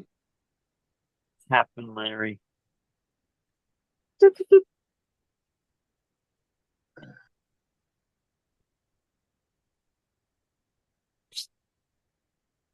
Been working a lot the last whatever days. Holy shit. Humor. Mhm. and I How's the farm life going? it's going. Less farm life, more grow life. And Ah, okay. my shoulder injury, like I need to go to a doctor. I think I have what they call Tommy John's, or no, that's the surgery. I have like a rotator cuff injury, and so like my shoulder hurts a lot, especially when I move it. I don't have full mobility. Now I'm left-handed, so it's not my main side. Right on, bud. But, huh? Left-handed people are the best. We're the best, buddy. Yeah. But my right shoulder, something like it's been some months. I took a fall, my old house on the stairs. I thought I dislocated or broke my shoulder or something when it happened. But I regrouped. But yeah, I had done something. And for a few weeks, it was real bad. And then it seemed to be not so bad. And then in the last couple of months, yeah, I have like a whole range of motions. If I like move a certain way, you can hear. You could stand next to me and Pop. hear click, click, click, like weird clicking sounds inside my back of my shoulder or some shit. Like click, click, click, Where do you click. make those clicking I noises almost with feel his like, mouth? well, maybe a chiropractor or somebody just needs to, but no, somebody told me No, no, that's not what's wrong with you. And no. uh, there is a surgery and blah blah blah and da da da, and you got to go get an MRI, and then the go through the whole bullshit. I just haven't. I've been close because sometimes Yeah. I'm a side sleeper, and I didn't realize it Yeah. until recently. Oh, I can sleep on either side, but my favorite side No. is that side. And then if I lay on that side after about 10 minutes and I'm just about ready to fall asleep, it's not like pain. Now, They start sleeping on the floor. But there's like an aggravation where I'm like, oh, I got to roll over and sleep on this side. And even I thought, well, maybe I should try to sleep on my back. If I want to stay up all night and just stare into space, lay on my back. I'll never fall asleep on my back. It just doesn't happen. Yeah, you get in a room with Captain overnight, you'll fall asleep on your back. No. Hey, we've been 12 feet apart before sleeping for almost a week We spent a in fucking this weekend enclosed not area. the biggest fucking motor home. I mean, it was just me and Cap. It was plenty big for us, but it was I forget what foot. It was like a medium size. 28. Like, yeah, for a week. I slept over the cab and that had the big bed in the back. And Dave had the couch or the table that folded out. Yeah, but did anyone sleep there any night? One night, maybe? Dave did. I think he may have slept on the couch. Yeah. I know I slept on the couch one night because I passed out on it. Motor, like those levels, I mean, yeah, Prevost, bus, well, that has really comfortable accommodations. Ring But bell. the older I've gotten, like, yeah, RVs are like, yeah, they're bearable, but they're not, I wouldn't call them comfortable. No, not by far means. It's conveniency to have a bathroom and a shower and someplace to like microwave food. And when it gets cold at night at the beach, have shelter from that. So yeah, I mean, there's that. And heat until your gas runs out. It got cold a couple nights out there right on the water because if people don't know, Ventura County Fairgrounds is literally right on the beach and water. Yeah. So there's a constant wind coming off of that. And if it drops down to like 50, 53, 54, that's like 32 or 42. That's Yeah, I cold mean, as shit I've been in for some oceans California. like in Hawaii and the Caribbean, where even at night it was nice and warm. It seemed like, but California coast, oh, once it gets like not even nighttime, it just needs to be like sunset-ish. It gets Yep. a little bit of wind, and whatever happens, it's on a temperature gauge. It's not. It's one of those things where what do you call it? The chill wind or the chill factor? It's Or the something? Like, barometer. oh, it feels like it always feels colder than it is when you're at the beach. There's just something about that at night. It's like, oh, you look at the temperature gauge, it's like low 60s or high 50s, but fuck, it feels like it's like 35 degrees outside.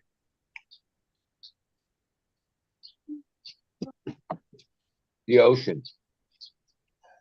Yeah.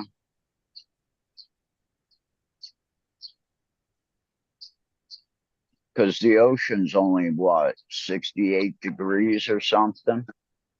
Or lower. I mean, 68 is pretty Yeah. damn warm. I mean, Well, 20 that's near years the ago, beach. when 68 is like the ground temp. there was all those hurricanes and the big superstorms. I remember seeing this thing on the news where they were showing you the water temps in like the Gulf of Mexico and the Caribbean, off Florida. Yeah, dude, it was like in the 90-degree water temperatures and shit in some spots. Closer to the coast, even like, and then, that creates energy, that creates the bigger storm. I, I've been Yeah. around the ocean a long time. I've never been like Hawaii was pretty warm. It seemed like the water was in the 70s, like maybe mid 70s or something. But I couldn't imagine like, wait, the ocean and wait, out in the ocean, like pretty far out. The When I water jumped in the was warm. ocean for the first time in California, it was cold. Yeah. But that was like For the most in part, March in but can you imagine like the Gulf of Mexico's like in the 90-degree mark at the certain time of year and off the coast of Florida and these areas, high 80, 90, like when the hurricane craziness happens, they're like, yeah, that's what turns it from a category 3 to a category 5 is when a few degrees of water temperature magnifies into energy for the hurricane, basically. I was I like, was in Florida. when they I were was in, reporting those temperatures, I was like, fuck, that's crazy. I mean, how do even fish live in that? There is a certain temperature where fish just die because it's fucking so warm. too hot. I was at Naples and we were staying at my girlfriend's uncle's house and he was watching the water temperature and he said, "Hey guys, you're going to the beach today. Don't go, actually stay home because in a couple hours we're about to have a really bad storm."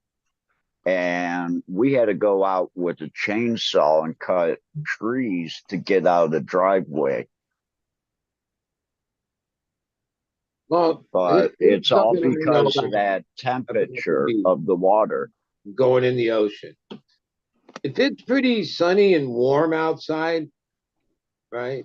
damn fish peeing with their warm bees, fucking it all up. When you go get in the ocean, It's it's still gonna be cold. cold as fuck. Because the ocean only varies a few degrees from like the coldest to the warmest around here.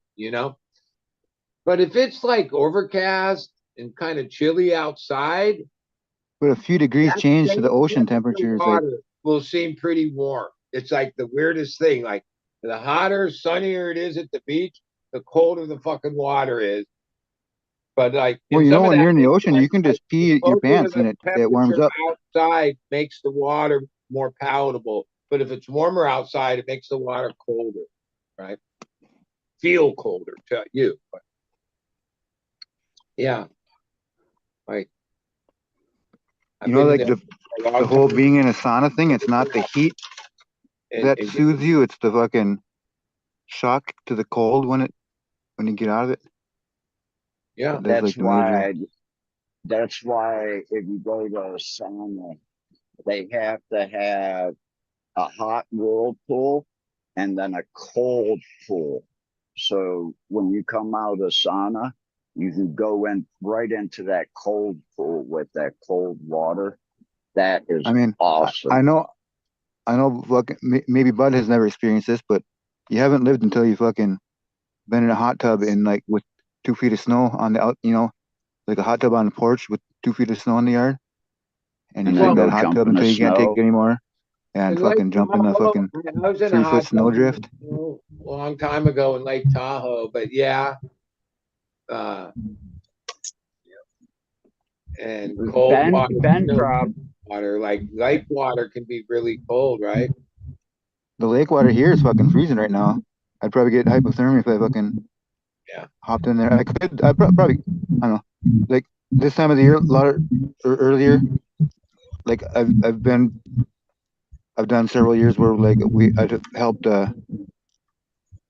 install and remove decks or whatever, or docks. I mean, fucking. I worked for a place once too there where we made like permanent docks, but we actually like had a little tiny skid steer with like a jackhammer on it, and we just like jackhammer these pilings into the ground so like you didn't have to remove it. Like the ice wouldn't fucking heave them out. But doing the docks thing, like you'd have to wear hip waders because like the water would be cold fucking. But usually like by the end of the job, you would have like a pinprick or something, so you'd be getting wet anyway. So like usually you're gonna get wet by the time you're done anyway. So you just fucking have it happen. I don't know. Do one like dive, fucking some Bear Grylls shit or whatever. Wim Hof.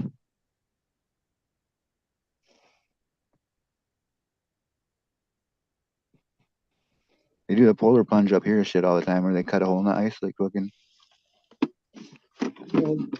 I've been in the cold a few times in my life, and if I look back to those times, I remember realizing, yeah, I don't have the right clothes, right? Because I That's all never the went layers into is those the places long enough to acquire the right clothes, right? So I was always like California clothes type thing. Oh, I had jacket and you had this, and but yeah, I remember always going, yeah, you need more than this bullshit. Like California, like our stores don't even sell real fucking winter shit. I had a buddy that he lived in Hollister, and he had moved out. Like he had family that that lived in Minnesota, and I was landscaping at the time, and he'd got a job working landscaping with us or whatever. And like before he came here, his education, like he thought that like he went and spent all his money on because he needed work clothes and shit. So he went and bought this whole like wardrobe worth of fucking polar Arctic gear shit. Like he thought that there was igloos and fucking polar bears in Minnesota was what he told me. And fucking when he got here, it was like in the middle of summer and it was like That's Canada. 95 degrees, like 80% humidity, and he was like had nothing but sweatpants and shit like that. Like he had to fucking I think he like made cutoffs out of all his fucking pants and shit, and suffered for the first little while. But The winter came, and then he was glad he had some of that shit. oh yeah, yeah, that's true. Yeah, yeah. I know it can get fucking cold. I mean, I know I've experienced 40 degrees outside and felt it like it's been 60 below before here. I don't know. Yeah. No, I've It's been only mild touched lately though. single digit below, and that was brutal. Anywhere like freezing or below freezing, like 32 degrees or whatever. Yeah, that's fucked, dude. That's When it cold. gets like lower than like 10 below or 15 below, I can it remember all just being kind in of places where everything like stings and everything sucks. It all breathing melts was like together. the air was so cold that like breathing it in was like cold. Like, Oh hard. yeah, it'll fucking Yeah. hurt. Yeah. yeah, Like hurtling. Yeah. you can freeze your nose like shut if you breathe in too fast. Your nostrils will just freeze together, kind of And weird one little time, I sensation. I I know was I exactly was where in I was. Michigan using my snow blower and just walking behind that, making 3 passes. I had to go inside the house because it was so cold out. I can I could feel it in my chest. It was like hardcore was talking about. Your nose and everything freezes up first, and then like your lungs start to freeze up and you get hurt. It's hard to breathe. The most I've You got to framed, painful I've go framed houses in that inside. weather for I ever had was 15 the years Breaking Dead tour with in fucking Carhartt 1982. to think what. I think it might have been as late as May, or it could have been in late April, but it might have been like May 3rd or 4th. Concerts at the Spectrum in Philadelphia. And in that year, 1982, it was one of those big storms that hit the Northeast, freezing temperatures and all this heating oil thing. It was the whole thing. Probably pulled up the history of that. But we were on tour during that, and we played there a couple nights, maybe 2 or maybe 3. But I know one of the nights, I think the first night, it wasn't that bad. But the next night, when I forget what mile an hour winds, it wasn't raining, wasn't snowing or anything, just cold as fuck, cold, like maybe close to 0. And it had this wind. And like, I remember on the one side of the spectrum, like if the wind was blowing in your face, it hurt so bad. Like it felt like needles were being jabbed in your face, right? Everywhere, like specks of them. That like you had to walk backwards. You had to walk backwards because unless you had something to cover your face, which I didn't have, but I had like probably a beanie and a jacket, whatever. Like a paper bag? But the like the pain on my face was sharp and fucking real. And I remember walking backwards and going, holy fuck, this is like crazy. Like it wasn't that windy, but it was windy.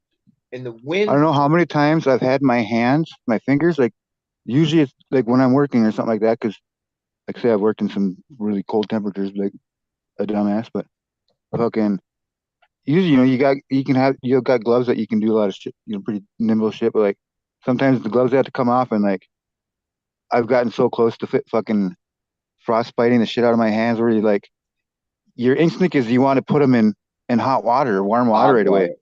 But if you do No. that, you'll pop blood vessels and shit probably. Like it's bad. So like you gotta Yeah. like put your hands in like ice water basically, and it feels like it's like boiling. It's fucking, and it's just burning. Oh, it's fucking painful. That Yeah, I had that I can in summons that Michigan feeling right now for so many times. and Ohio. yeah. Working on the car, trying to get the car started in the winter time, and you're out there. Yeah, you got to have no gloves at what you're doing. You want to watch cold start videos? Fucking go to what's that fucker's name? He's a Canadian dude. Zip ties and Shit, bias plies. He's fucking. my truck sat for 3 years, 3.5 years. I put a new battery in it and just turned the key, and it started right up. Was it a Toyota? Yeah. Yeah.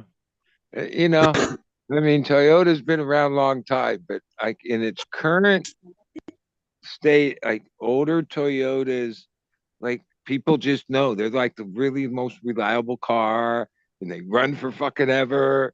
And yeah, Toyota Well, wins the this fucking game, especially even those Forerunners and some of those diesel. straight back. Yeah. Fuck, dude. They're like, yeah, you can just keep those things on the road for fucking ever. I've got a Forerunner Sport, is what it's called. It's a 2004 3.0 EFI diesel engine turbo. The things are like bulletproof. People get like 2-3 million kilometers out of the engine.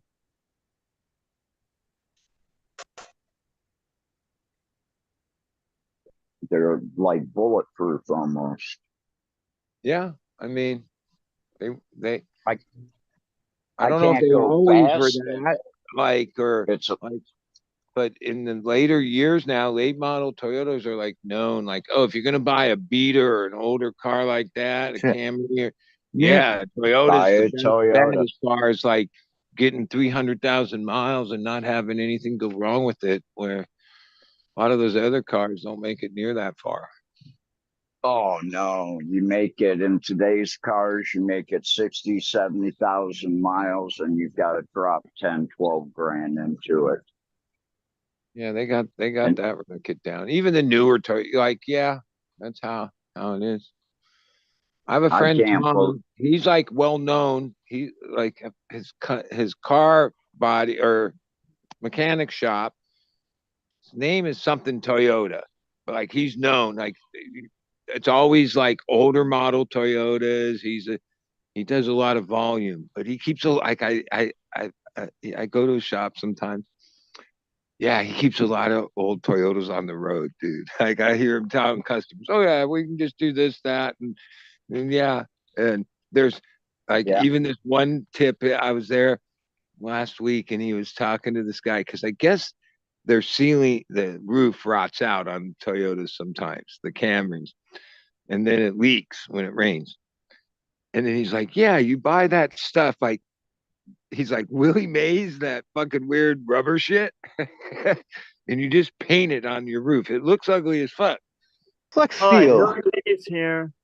but it works and it's effective. And I was like, oh, that sounds like a good idea. It says right on the bottle, not for use by contractors. Yeah. Well, who else there's we got probably a here? real industrial product. It costs a bunch per gallon. That is that same shit, but you know, 3M or one of the chemical companies' version of it that's like quality. Cheers, Christoph. Big Force, Christophe. Bonjour. Hello. Good evening, my friends. Big Force, Big Force.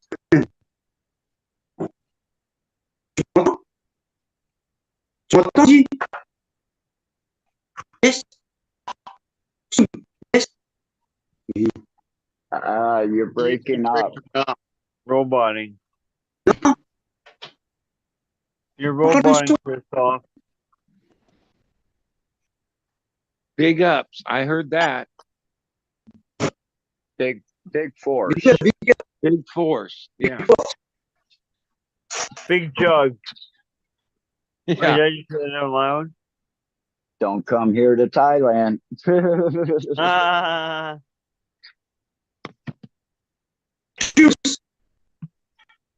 Oh. I seen a Thai girl that was all natural and they were not normal. What? Yeah, they think C cups are big here, okay? Oh my. So many dong. You know all about the dong, right? I'm gay for bag dicks. I say. I wish someone from Michigan would send you those Dick's gummies so you can That's actually funny. eat a dick. Eat a dick. That's awesome. I'll eat some dicks gummies. Send them my way. Buy some of those gummies and send them out to people. Here, eat a dick, motherfucker. Are they a gag gift? No, No. it's a No, that's a dick company. gummer. I get it. It's a medical company. It's like an actual gag gift, like a gummy dick. Yeah, I mean, but and they're apparently they're- medicated. Little tiny gummies, but if it's like a regular size one, that would be a gag gift. Yeah. No, Apparently- these and are little ones. And apparently Just like they're our really core. apparently they're really good too, from what I hear Yeah, they are. from the people in They're Michigan. pretty. Others. They say they're pretty good and pretty So strong. are there like kosher ones then? And Catholic ones, or how No, does that? they're all cut. The bris? Calvin Brisk. So, anyways, let's get off the subject. Our hardcore will really go off.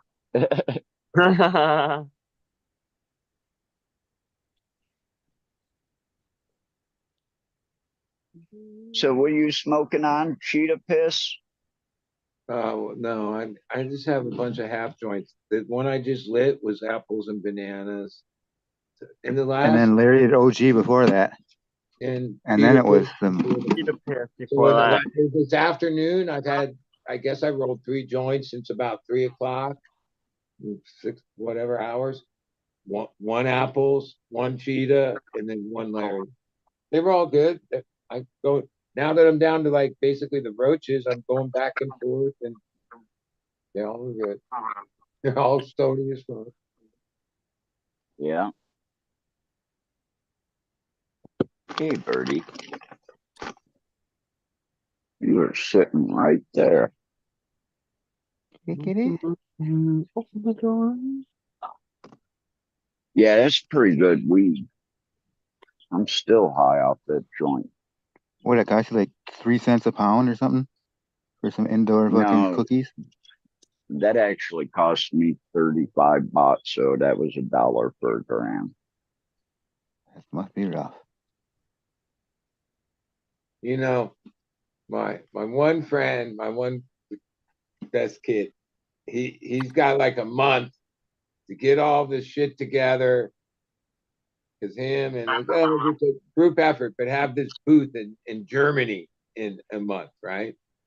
And have all these expectations of like conquering the German market in Europe and all this, Yeah, right? right. And then my best friend and partner lives in Germany. He's dual citizen, lives in Germany 4 to 6 months a year, knows German culture, is German, speaks fluent German, right? And my one friend's been, you know, tell Gary I'm going over there, ask him this. So I said, Gary, Gary follows everything. So he knows what's happening in Germany. And he knows, right? And All the people like from Thailand, the whole cannabis industry pounced on Thailand 2 years ago, right? they've They're already pretty left much Thailand. all They're sitting pouncing in on Germany. Germany in a month, right? Like everybody knows this big exposition show or whatever's happening, and everyone's getting boost, and like they think it's this thing. I guess Here in none of them like have like any real experience of like Germany, the government of Germany, how things are going to go selling in to Germany. corporation. If the cannabis investor class that bounces around the planet, getting in and out, doing their thing, think that they're going to do that in Germany, they're out of their fucking mind, dude. That's not how it goes in Germany, right? Like, no, that's just not the way mentality of Germans and German government. No, That, like, like, like even the laws that they already have in place and are building as they go are like, there's you can have 3 plants, or you can buy a membership to a club, and at that club is where you can purchase your cannabis things.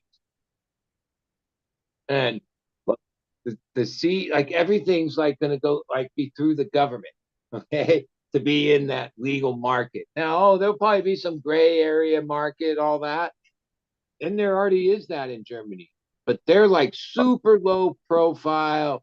It's like it don't, yeah, it's not like they have don't control over their thing. There's no blind spots, you know what I mean, or less of one. And then when it comes to investment, oh yeah, they already have a like kind of a thing that's only German money, German investment, German owned. Like they're not going to be like, yeah, come on Amsterdam, come on Americans, come and invest. We need you here. Hell no, they're going to basically set up a system that it's going to make it virtually impossible for that to happen. But like everybody thinks there's going to be this thing like everywhere else. Yeah, I, I my friend that knows, at least, and I trust what he knows. He actually lives there half the year, grew up there, like, is German. Yeah, that's not how it's going to go in Germany. Well, people here in Thailand 6 to 8 months ago started going to Germany to No, yeah, start to try to get with these bigger companies as master growers yeah, it was because going on all day. Thailand, I'm sitting here talking with my friend that owns the shop just the other day, and we were talking about it. And we had discussed, I said, what you do is you take your food menu and you write down the cannabis strains that you have available on it, and you hand the people the board because he's telling me that they're going to crack down within 6 to 8 months here in Thailand because that's when everybody's license run out and they're just not going to renew it. Yeah, well, and yeah, and on That's to how they're going to stop it. and there's this like certain brands and certain players are like what I call the cannabis investment group. And like, oh, you see where they go. It's easy. Like they're public. They want you to know their Intentions. yeah, they're taking over the world. And they bounce from Thailand, they bounce to wherever, New York, to wherever, Oklahoma, New York, the latest spot, right? And the smart ones in that, which I think what's come to this, aren't looking for long-term investment and build it up and pay the dues for In, years to get it profitable. No, they're in into and this out in a year. like they know that yeah, the smart investment money gets in and gets out. There's like right when things change, there are these opportunities, and if you are sitting there with money and know how to play it, which they do, that's why they got all that money. Yeah, they hit and run. And the suckers are the ones that like stick around for a year or two and try to make it. The smart money's on in and out, get in, get out before all the bullshit starts. And they seem to just be they go from place to place, whether it's Minnesota when that went legal. There's like the all those same. It's not even people; it's companies and whoever they try to get in. They're in Ohio. Yeah, and They're in international too. Ohio. When you get into international, yeah, and then there's Yeah. like now you got the Thailand contingent, you got the Colombia contingent, you got a whole bunch of countries represented, and most likely same thing in Germany. Like, oh, how much is it going to cost to produce German weed? Oh, well, fuck, man, we could just import it from somewhere else. And like I know this, my friend years ago used to Canada. go to all these outlets or like Ross and just buy like Levi's and all these brands that he would post back when eBay was like more of a thing in German eBay and make all this money. It's crazy. Like pants you can go buy for $19 easily sell We're a for hundred and some dollars. right.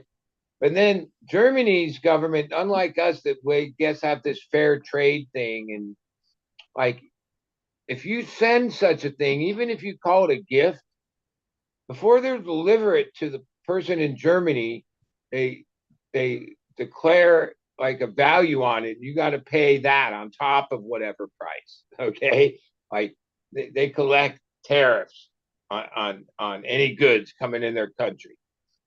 Like that's part of their business model of government. So The like, shipping company wanted to put their shipping label address as the return address for my lights. And I said no, because I'll get hit with the import tariffs. But if you have my address and my name from Thailand going to my address and name in the United States, those are personal items, so those don't get taxed.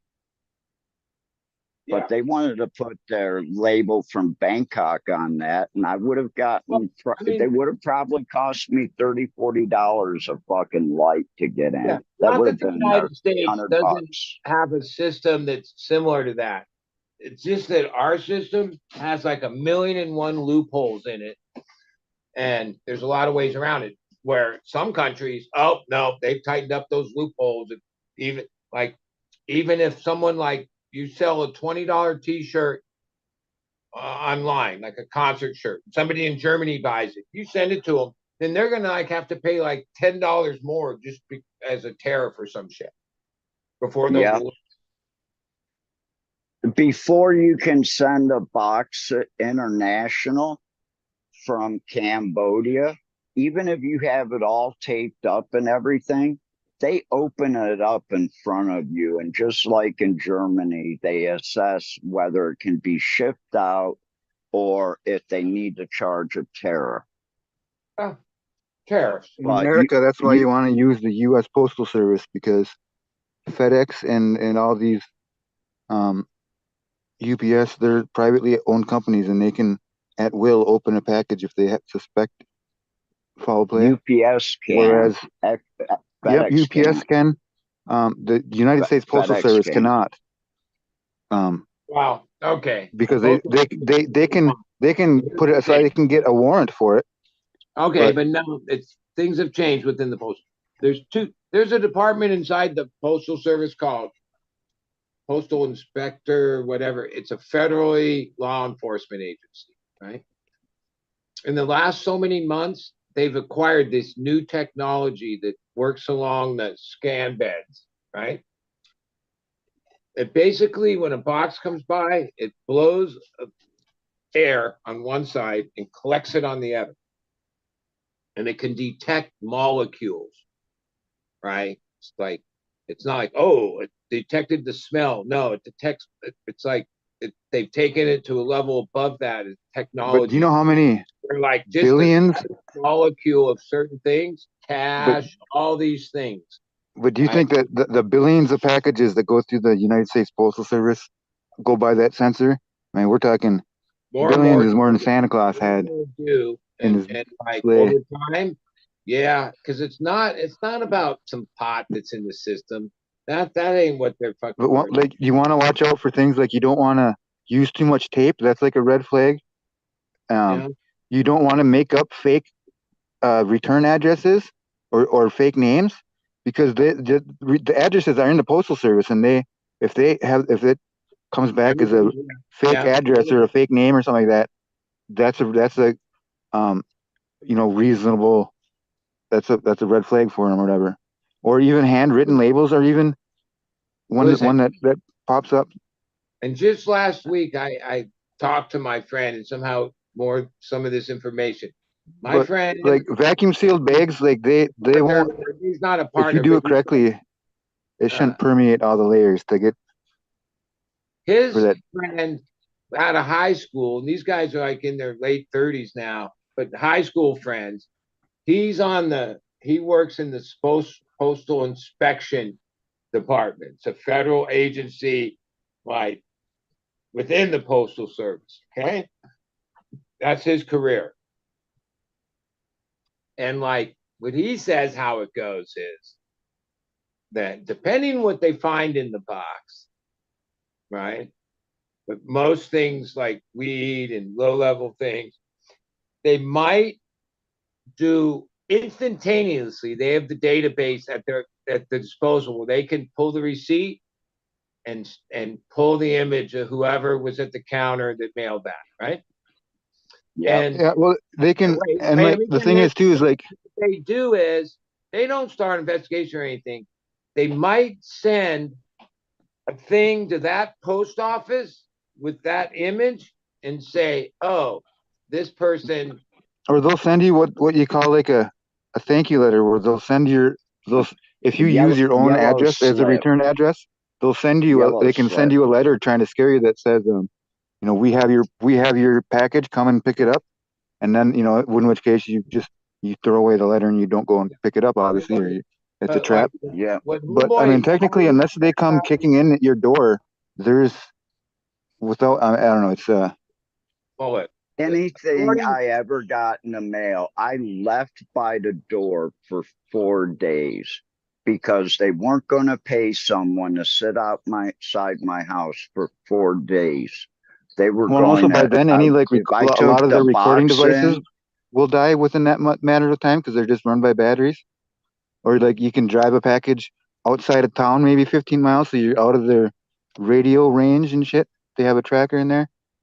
There's like all sorts of OPSEC Yeah, but here's what somebody operation that works in the postal inspection security. says, that most of his work is done, and his division is done investigating crooked fucking postal workers that are stealing all kinds of yep, shit out of I bet you people. get pretty good at reading a 50 through a fucking envelope. Right?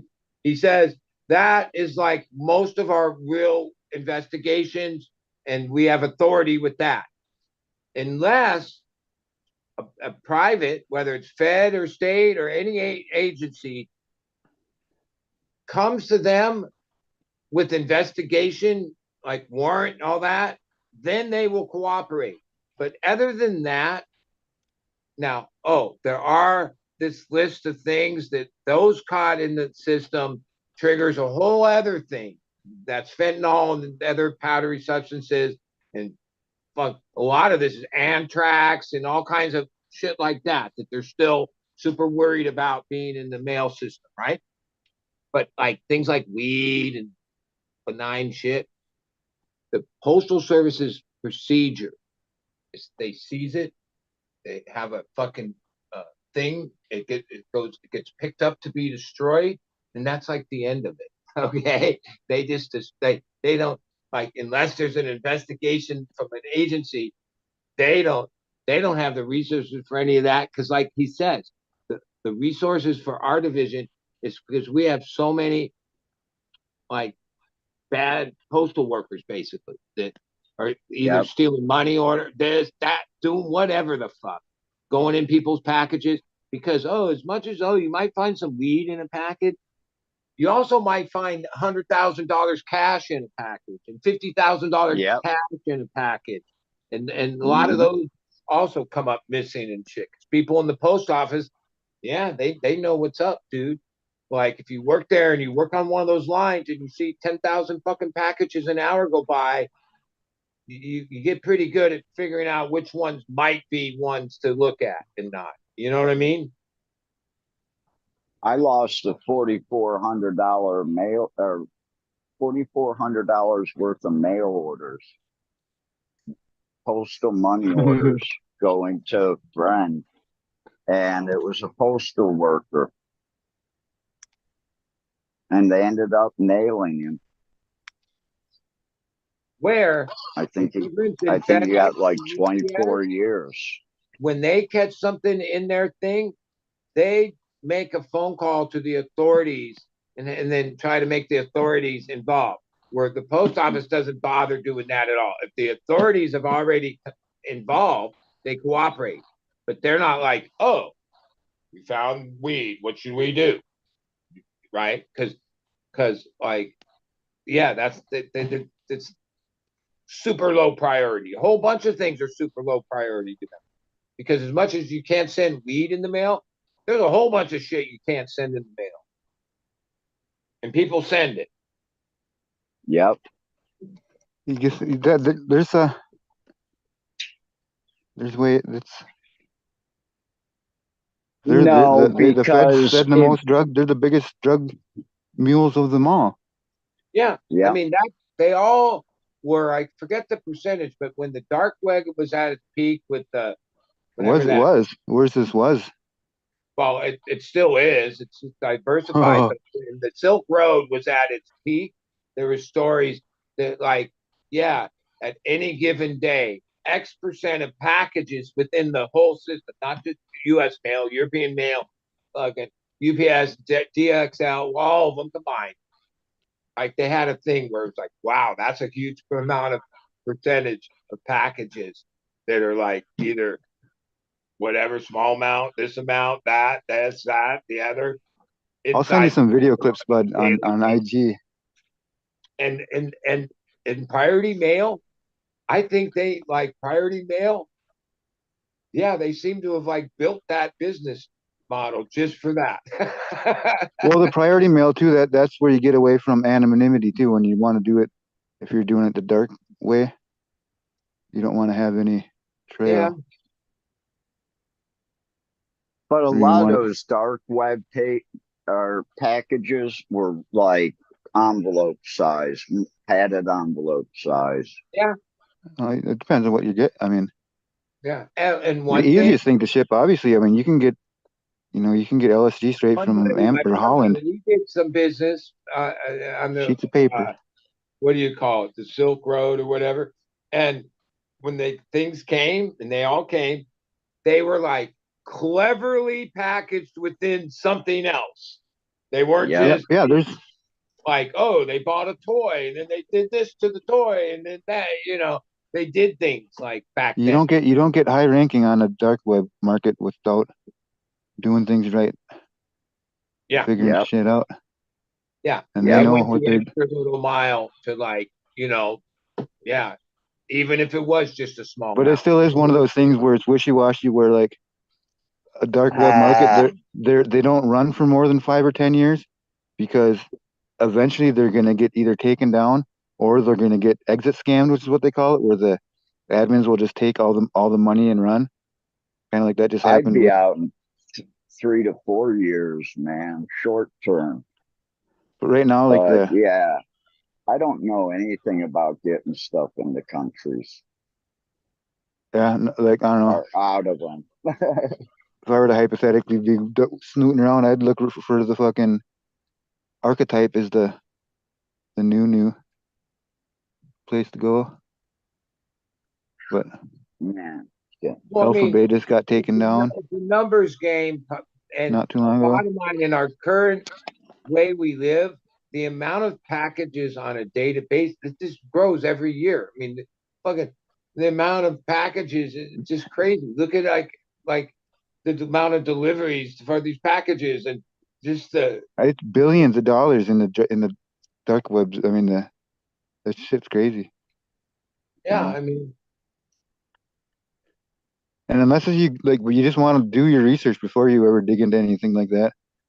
well, a Fucking, lot of it is, it's not even if illegal you to have X, Y, look and Z and watch and technology, like you learn. pointed out, only such small percentage of things are even going to get through that, because if they put everything through it, if they couldn't meet the deadlines they've created for themselves, right? Well, Because the Postal Service guarantees that you go from door to door in 3 days. Is what they like to say. I love that slang, that term. they spot check. They spot check. Same thing they do at the border. They spot check. Same thing they do in the ports. They spot check. They can't go through every fucking container. Yep, They, you they, want, but there's like I say, there's the things you want. The fake addresses, the too much tape, the beaten up items. I don't know, the handwritten labels. Well, that's what you said last is probably the most important thing, especially when you talk about people within the post office. And right? also, when it comes to printers, your printer is going to leave a.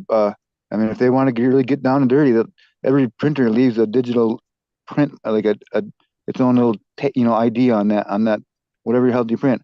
So you have to actually use like And as much as like optical printer. I don't know. There's some type of other printer that you can use pay to. for it, like, oh, I just pay cash. Well, you know how few people pay cash to send packages? Everybody just puts their Apple phone or the this or that. Okay. Well, So I mean, that's what you got to do though. That's handwritten label. Oh, that's like if you were a postal you got to employee, bounce you were around. You don't want to watching use a the same. line of stuff. I mean, depending on how You much. go, oh, okay, I'm looking for boxes, preferably from certain areas, or probably, handwritten, paid cash on the receipt. Oh, odds are, if if I check out a dozen of these, I'll find something worthy in one of them. You know what I mean?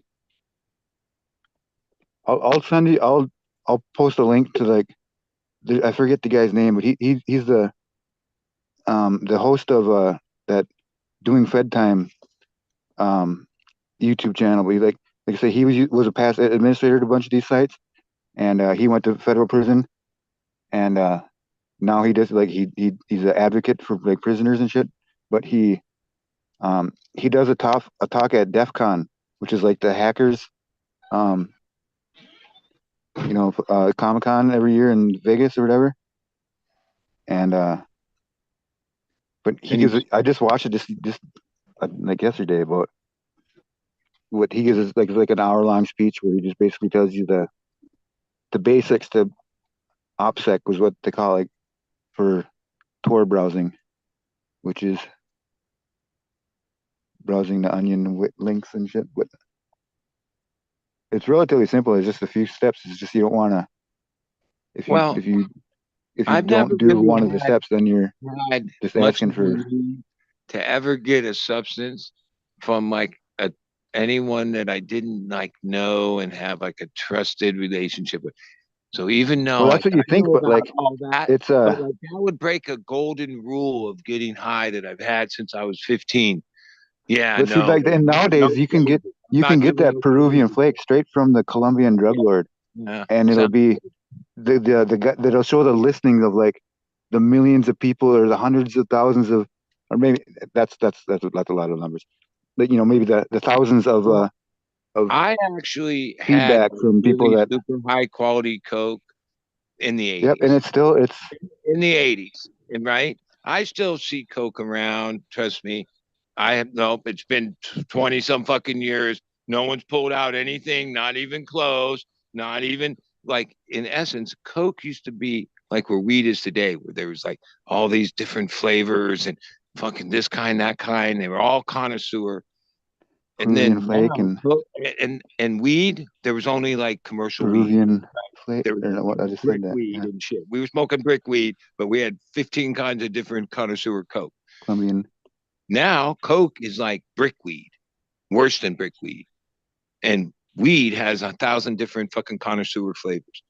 In 40 years, like over 40 years, it changed. And I know people. I know people that do coke. They fuck the coke they do today is crap, dude. Fuck that. I don't know even what they call that. That's nothing. Like back in the real days, yeah, like fucking a little whiff. It was like boom. It was pure. It was the real shit. It was connoisseur.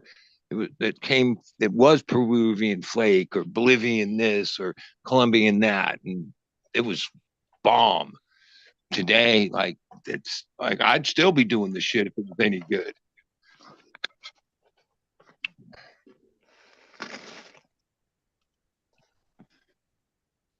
And I was gonna even say now, there's some oh, roaming around, but I will you decide could get against it. strong on it, but you could also just use it. It was weird. It wasn't like a powerfully addictive like it became. Like, oh, I don't know what concoction they cooked up along the way, right? But oh yeah, I don't think there's any real blow out there. It's crap. I'll prove you wrong on that. But I'm right here next to the fucking border and fucking have friends and people at all different ages that still fuck with shit. No, there's never. Oh yeah, we gotta fucking hook up. It's the real shit. I've never seen any. I've seen people say that. No, there's no because real by the shit. time it gets across the border on foot, it's fucking stomped to here to hell and back, and fucking. It isn't even that. It's the way it. I like back in the '80s when they would smuggle the shit here. They load the same plane up with barrels of petroleum ether and ammonia hydroxide, things that weren't restricted, and bring barrels of that shit down to the jungle to process the shit with the finest that you could buy. Once they put the restrictions on those, and I don't know what year, but that happened in the 80s, later 80s. Yeah, then they went to like, oh, well, turpentine is the same as petroleum ether. It's just a industrial thing, or oh, acetone, or fuck, we don't I got wonder how anything many else. submarines a Use day diesel. land on shores, and that's just They're still doing that, aren't they? With fucking And so once you process it with like high grade chemicals, and then it's just crap.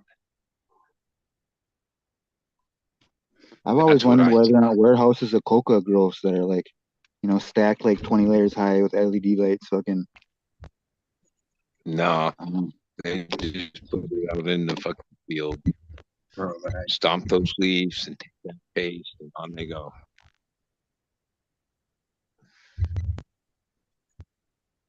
Oh, I hope I get this date with this girl tonight. she got big old double C's. Nope. She's 36, 24, 34.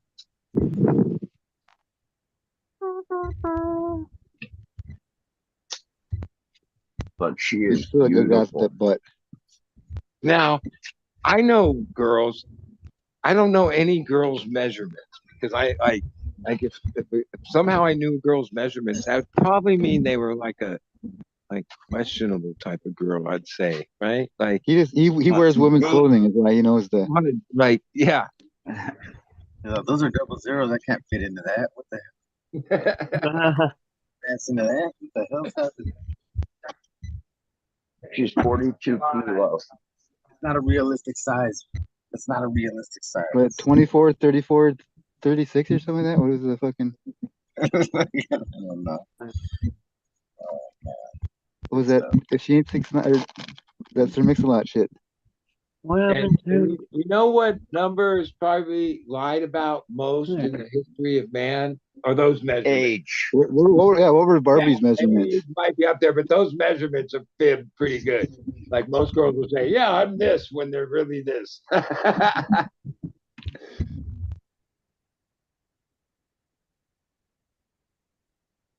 And then you come to Only if Thailand, she's like 5'3" or some shit. less numbers.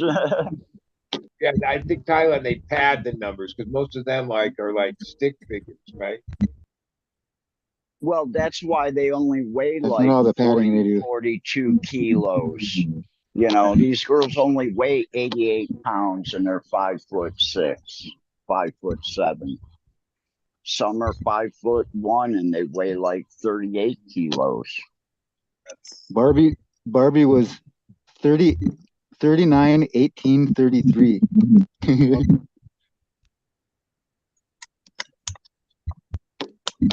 Yeah, that was back when the 1950s and 60s, everything stitched at the waist. So you wanted to have like the smallest waistline you could. Yeah. Holy shit, the sun's I- coming through I there. saw some documentary about history of fashion and all the different, like, it was hundreds of years of history, thousands of, but like, yeah, back when, like, the women would be skinny and all that, but they would wear these dresses that had these, like, Corsets. Yeah, 36, 24, 36 was from fucking Baby Got Back. Then we went to this fad, then this, and then this. It's like so many of them. When you look back at some of them, you go, yeah, people were weird. Like we thought that was cool. But people like that was the thing. It wasn't just cool like a fad. These were like things that lasted for 10 years or more, like a long time. That was the fashion. Like women that weren't that like they were relatively small and skinny, but the fashion tried to make them be bigger. Today, we're the opposite. Women are like trying to be as skinny as they can be. Yeah, 36, and those 24, yoga 36. pants, those yoga pants back in the United States, they really need to look at the Asian girls because that's how you're supposed to wear them. You know, instead Not of around in here. America, the girls are trying to get into the ones that the Thai girls are wearing. So they have rolls on top of rolls. Fatty, fat, American bad. 36, God, 24, I hate 36 that. is Sir Mix-a-Lot's Baby Got Back. Cheeseburgers, dog. There, my job's done. I've emptied the ashtray.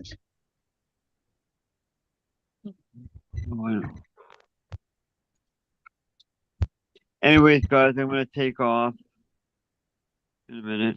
You can Do you you guys make want to someone Yes. host Yes, I will. because last time no one was host, so we couldn't let anybody on. Yeah, Humidor was the host or something. But anyways, yeah, I will. Yeah, don't night me because my connection is like spotty. I keep coming in and out. There we go. Just gonna mute everybody for a second. Ladies and gentlemen, thank you everybody for watching. The show will continue. I'm just going off to bed. I hope everybody has a great rest of the weekend. Thanks everybody for tuning in, to all you guys watching on chat. Thank you to everybody in the panel that came to hang out tonight with me, and do the show. I really appreciate you guys. And of course, like always, big up and thank you and shout outs to Fumidor for always putting this together. Without him, we'd have no show at all. And we'd be stuck somewhere else. Exactly. Anyways, guys, peace out. See you guys Tuesday, 7 o'clock Eastern Standard Time. Tuesday's is canceled, isn't it? This I don't next know. week. Well, it's supposed to be. We don't have. Yeah, we. Yeah. You said it earlier. Okay, then stay tuned. Well, I don't know. And I'll let Flora in and I'll make someone else a host. Cheers, everybody. Peace out. Peace. Later. Hey, Flora. Hi, Flora. Hey. Bye, Flora. Cheers. Hey, how's it going? Cheers, D. Hey, oh, D just took off? Yeah. Oh, well. Another CD. hot, beautiful day here in Thailand. Hot, beautiful day. Uh-huh. Oh, shit. It's What do you 95 already. what Hey, is it like It's 90, there? 95, nice blue skies with nice puffy white clouds in them every once in a while. Humidity. The humidity isn't bad, and the air quality is actually 38, which is extremely low because we've had all this rain. Right on. I'm back again. Hey, Cap, can It's you make raining. me... Sorry, Sure. guys. Cap, can you make me a host again for a minute, please? I forgot to do something. Okay, how do I go to participants? Right. And you click on my name, and it should say make host. Yeah. Oh, come on. Raise hands. No. Participants. D zombie. Make host. Yeah. Yes. There we go. You should be host. Yeah, thank you. And I don't know if there was playing music in the background, but I don't just want the show to get flags for you guys. Who keeps on changing my fucking name?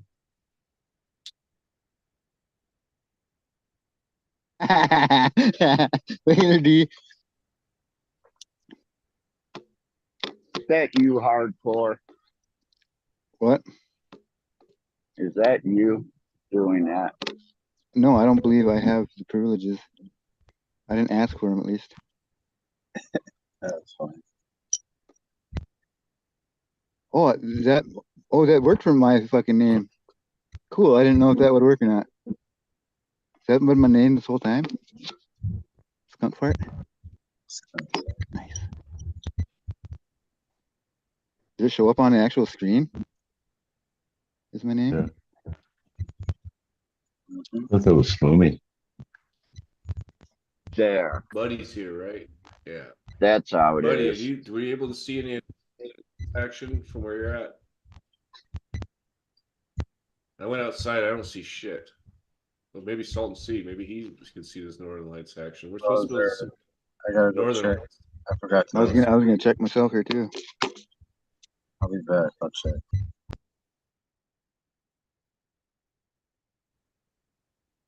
There. Now I got my name right. What's this? Your front yard? No, this is the cafe, the Cannabis Cafe at the corner of my street. Well, right around the corner. They just open a fucking thing like a lemonade stand and sell right out of that window right there? No, this is the coffee shop part. Oh, okay. The weed you go inside the air conditioning over there. I was about to say, I was like, that's pretty wild. Here, since you haven't seen, we'll take you inside. And everybody else that haven't seen, this is Yaja Cafe, which means like medicine from the heart. And then they've got some artwork up on the walls. Comfy places. And then here's where they keep all their cannabis. They're about 15 strains, 16 strains right now. Well, So, it's kind of you know, it's a nice place to come chill and hang out. So, but I'm going to have to step so what away can you for about 10 minutes. what can you buy from there? Flour or hash or whack Uh, concentrates? What drinks? Actually, this shop, because of me, you can buy anything you want except for women. My brownies are sold here. My brownies are sold here. My coconut, my olive oil, my cooking oil, my barbecue sauce infused is sold here. Uh, my well, yeah, I already said my brownies and concentrates. If you want hash, I have it, and if you want to dab, I also have things you can dab. I've got rosin here too. So he takes care of the flower part and the drinks, and I take care of the rest. Besides, well, he takes care of the mushrooms, and I take care of the paper side. How far is this from say like a downtown area? From the clock tower, which is the hot spot at nighttime, it's 4 kilometers exactly. Because we've actually talked about when the tourists come back to actually set up uh like transit for like 3 hours out of the night, that there would be someone that would You want pick you up at the clock tower and then bring you out and then take you back an hour later for free. So that was something that we were yeah. looking at. I'm sorry, I have to run to my house. I have to get this gentleman some grow equipment that I sold him. I'll be back in about 8 minutes. Maybe I can strike up conversation with some of these other fellas. But he's here. I think he might have went outside to see if he could see the Borealis.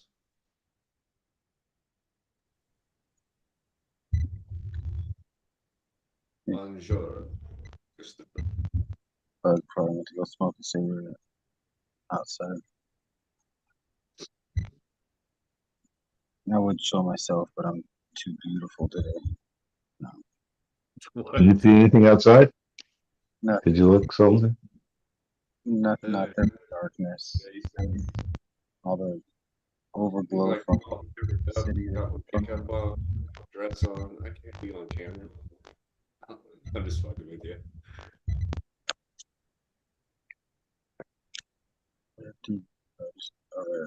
Press the wrong button. Let's see if Christopher can hear me. Bonjour, Christophe.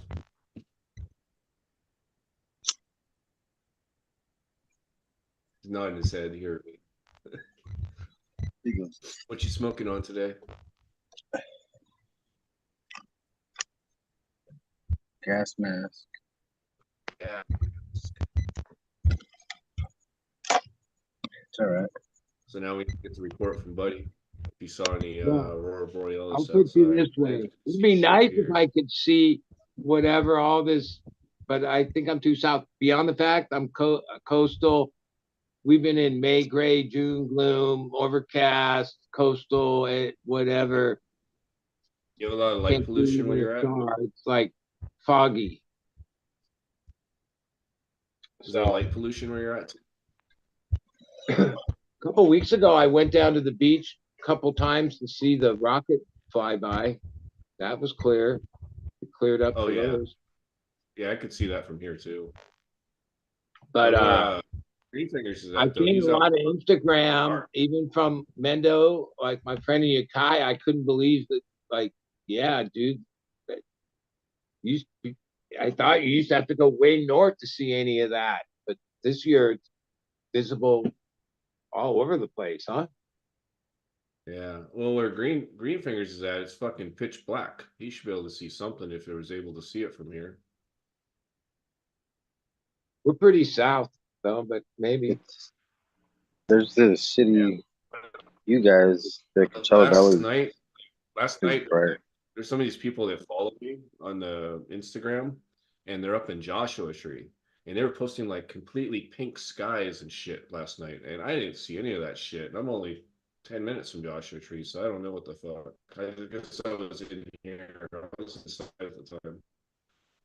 Yeah, I mean, I saw a What did lot Green of Finger posts say on though? Instagram from all over the place, from Michigan, and seemed like the consensus was people that was like super rare that you saw that type of stuff from those places.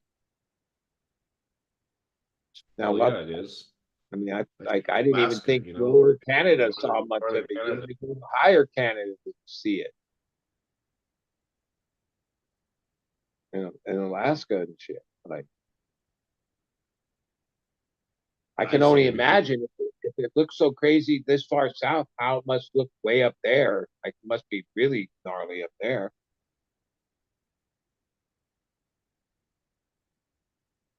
Yeah.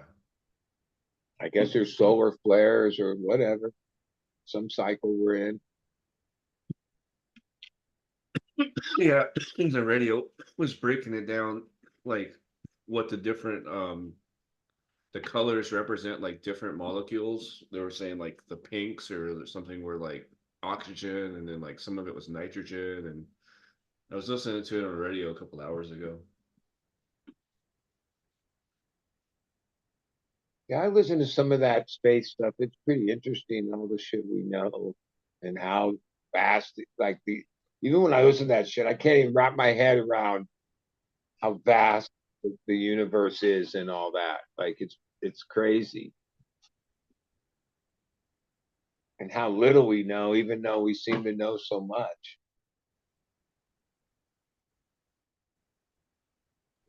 Yeah,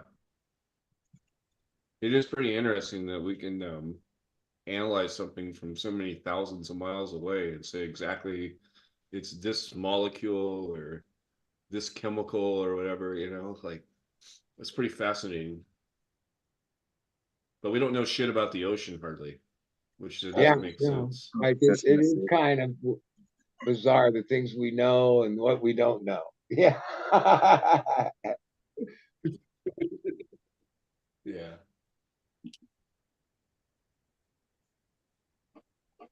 And one thing about a lot of that space science, yeah, well, they thought they knew a bunch of shit in the 90s, but now they know more. They realized that some of the things they said were fucking 100% wrong.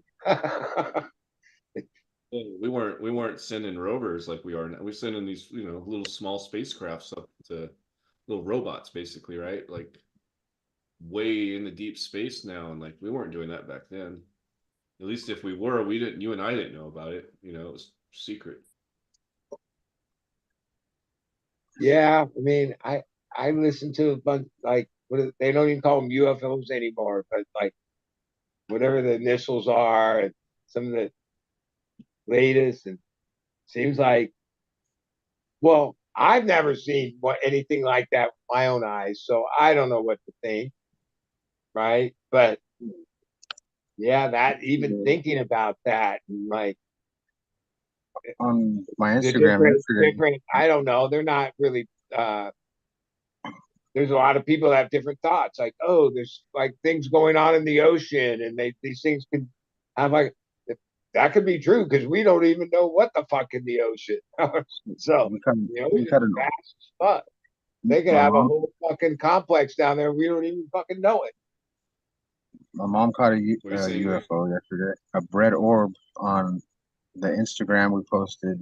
There was a red orb flying above the mountain coming down, and then yeah, freaking, she took 2 pictures and video. It was crazy, and just disappeared. I was like, what the hell was that? Red That orb. just last night at 8 o'clock. Did it, especially last year.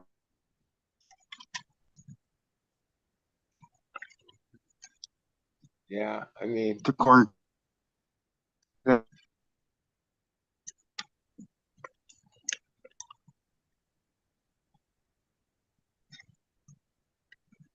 Oh, his name's a skunk blowing out some smoke. That's pretty interesting.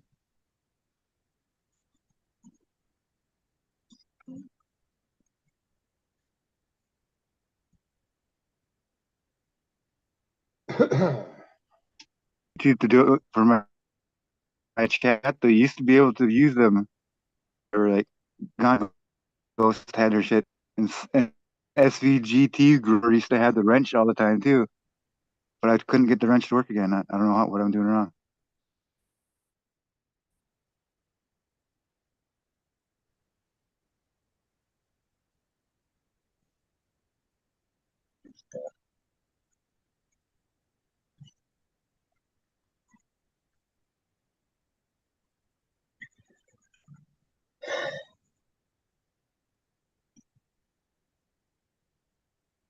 yeah. So in the last couple days, or less than a week, I had 2 opportunities to go. One to Phoenix with my friend Ken for the Stones, and then today I would have had to have gone to Vegas for them in Vegas. Both my friends had Lucky Dip pair of tickets. They only paid $69 for, and you never know if they're gonna get what tickets, right? And my other friend that lives in Arizona, he also had, him and his friend went. So 3 people I knew had Lucky Dip, right? And yeah, at both shows, all 3 people, they got the pit seats, and like were like literally where other people paid thousands and thousands to be in the front runway pit area. Lucky draw, like it, uh, so that, and yeah, I had to deal with myself if I was all cut up with work, and now I had to take clones all day today. I still have 2 trays to defoliate, room to reset tomorrow, or later tonight, or who, whenever. Should be doing it now, but I'm taking a break. Yeah, I had to pass on it, but he just called me a few minutes ago. Had a great time. I should have fucking went, but whatever. Just Would you another drive to show. Vegas or would you fly? Well, at last minute I might have, because flights were like a $180 or more each way if you would have went in today in the afternoon and fly out tomorrow. Everything in Vegas is jacked up right now. Like rooms, everything, flights. It's not just because of the music coming through. It's just that's that time of year in Vegas, and there there's no deals and everything's expensive. Because like, yeah, next week Thursday, Friday, Saturday, I'm supposed to be in Vegas for Dead and Company. So why I didn't go to Vegas? Yeah, no, I'm gonna get all my work. Okay, I'm gonna go to that the first 3 nights of 4 months of Dead in Vegas residency. So yeah, sometimes I wish that all these acts, like these old acts, Neil Young, he's fucking 80, Dead's 80, Phil's 85, Willie, all these acts that I can't give up on. like, man, because Yeah, that you I see don't have those a lot guys of while you stress can. in my life. I don't have any things that give me anxiety. Music does, and my desire to be at all these shows, right? Because beyond the cost and everything it takes, and fucking there's the one show after another. Uh, yeah, I realized, yeah, God, can it ever just end and I could like just live day to day without the music hanging over me? But I'm addicted to it, or it's not even I'm addicted to it. It's like you've gone this far, you got to see it through to the end, you know? With the Dead, we had all last tour celebrating the final tour. It was finally going to end, they said, in July. I went to those. Uh, do you, Farewell. And the you people were in tears. And it was this whole thing. And then they announced, well, no, we're not actually going on tour. We're just going to do residency. We're just going to play Vegas for 4 months straight. do you follow Fish? Yeah, I don't go that often because I don't really like their music, but I wish I would have went over 420 because they played 4 nights, 18th, 19th, 20th, 21st at the Spear. And if you haven't seen any of those clips on Instagram or Facebook, wherever, they're all over. Holy shit, dude. I just want to experience the Spear. And obviously, I'd want to see my favorite band there, but that place seems pretty amazing as a visual or experience or all that. I mean, I've gone to a lot of concerts and they've got, some of have some pretty cool stuff I've seen at concerts, but nothing quite like that. Not that. Well, I mean, what the Spirit made me realize is 99, unless you get into theaters, smaller venues, right? Most concerts you go to, national touring acts are in sports arenas or sports coliseums. They're not places that are purposely built for music. They Yeah. adapt and they make the best of it. Some Yeah, places better the than others. acoustics aren't there. And so like the Spear is sort of like a new kind of concept in this because it was laughed at that when they first announced it and the build was going to be $1 billion. There was people saying, "Oh my God, how are they spending so?" Well, it turned out they went over budget and it was like over $2 billion to get it finally finished, right? But then sports is, and I guess there's going to be a UFC fight there. Dana White leaked that, right? I'm like, well, I guess, right? I don't know how that's, but in essence, this place is set up and purposely built for concerts or stage entertainment, from the sound system to the visual system to the whole thing, everything. And $2 billion worth. That's pretty fucking cool that there is a venue in the world that's like that because I imagine now somebody could probably build it for less somewhere else and maybe a little smaller version of it. But I imagine in the next 20 years, places like that will pop up. I bet you Abu Dhabi has one in the next 10 Yeah, years. I'm probably sure some of this tech, like even Trey, who's the guy in Fish, when he did this interview on CBS Morning, he was talking about what amazed him at the place. And I guess none of the acts have had to use it, but when they do they have a show you can spend $79 on, like during the day, and it's just a visual show there, right? Yeah. Of stuff. Okay, so if you speak whatever language, you tell them, and then they seat you in these sections, right? Where 5 yards. So like if I'm hearing it in English and some you're hearing it in whatever French or Christoph and Greenfinger's hearing it in Spanish, whatever, within yards of each other, right? I'll hear it in English and you'll hear it in whatever language because they can target the sound to a specific set of seats, and only those people are going to hear that. The people, right? That's some gnarly technology, and to, like I remember when they built the place, they had a thing that they talked about this and stuff. I was like, yeah, but then when Trey was explaining it and how amazing, like how like, yeah, he just walked a few steps over and then it was in this, in this, and oh, like 180 languages and this whole thing they can do, where they can target the sound directly to that person. The person just a few feet away, it doesn't hear that, doesn't bleed over. It's not an issue. It's like that's pretty gnarly. Talking about that harp shit from up in Alaska. HAARP. Weather modification. Project Mind Bluebeam. control. Good stuff. Fuck yeah, see some clouds. Yeah.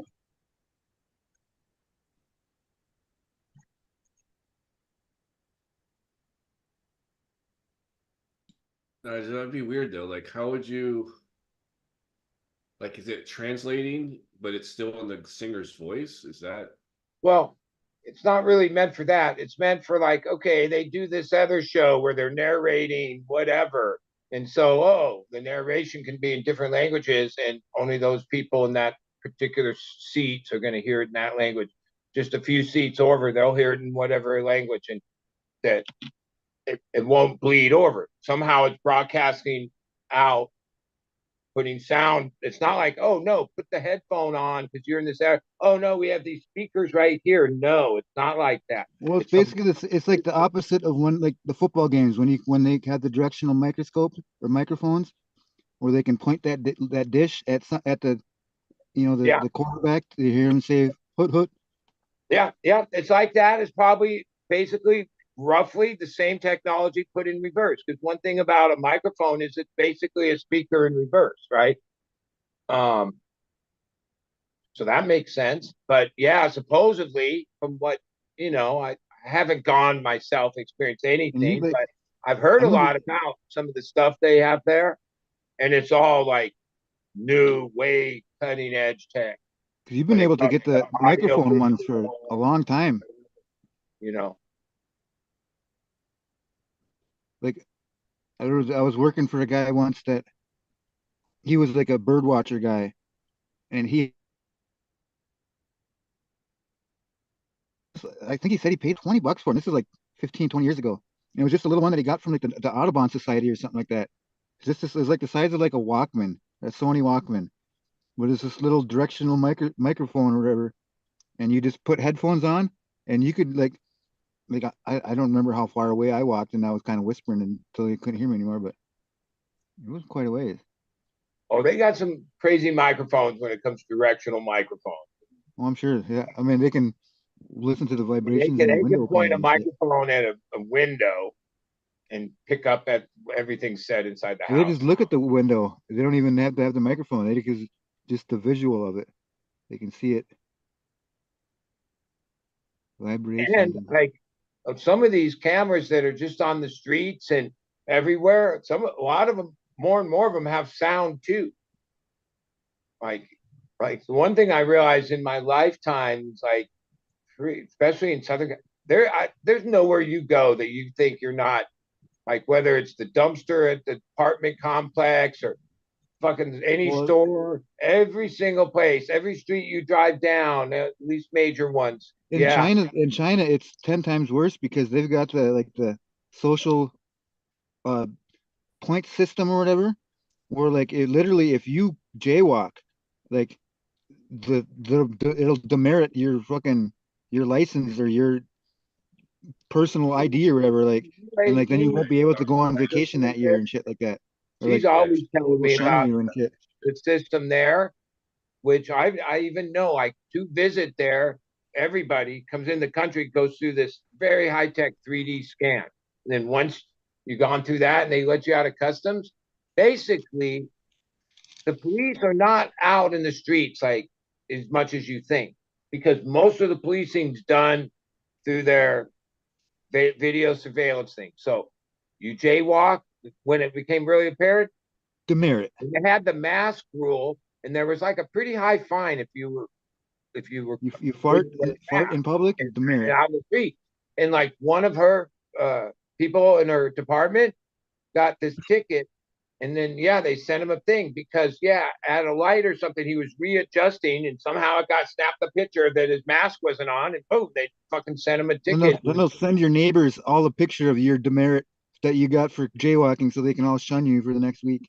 Yeah, and then there's a culture where it's like a known thing that like oh, we have rats here. It's usually a way to get out of trouble.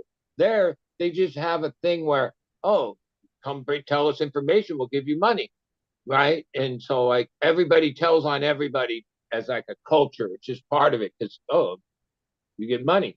So like if that's just the way it is, like it creates this weird thing where like a snitch culture. Yeah. Police state. It's a whole. It's basic police state concepts, and there's different places around the world that run what's considered police state shit. Abu Dhabi and Saudi Arabia and UAE and Qatar and they have so much money, like beyond the amount of money. So they have all the best tech, the best this, the best that, and they're using that shit. And there's least they report, but like my brother's a machinist. He makes these like no one's gonna rob you on the street. No one's gonna there is none of that because it's there's no way to get away with anything like that. There's fucking police state like crazy, right? And that's been attempted. It usually doesn't work for long before people finally reject it, but that's a weird way to live where my brother's he's a salesman for the company now, but for the longest time he was a machinist that made these like big industrial sized laser engraving tables, and they're like the cheapest ones they do are like $250,000 or something like that, but like one out of every 4 of their customers or one out of every 8 customers, I don't know what number, but a pretty decent percentage was like Saudis and people from the Arab Emirates, that these sheiks or whatever would fly a helicopter over and just land the helicopter in the backyard of this, there's no airport in town even, but they would just fly their personal big fucking twin propeller helicopters or whatever, and they would come just to walk through and see the machine being made, even though that wasn't priority. That wasn't like like that was one of my other brother's jobs was like once he would finish a machine, he would go with it to wherever it was delivered and like do like a whole run through and set it up and get him affiliated with the machine or acquainted with it before he would go. Seeing like I don't know what he said, like 150 airports or something like that in that job. I mean there's a lot of rich people around the world, but somehow that oil money that's over there in Saudi and this UAE and Qatar, that's just obnoxious. Like they just have so much money beyond like it's not even.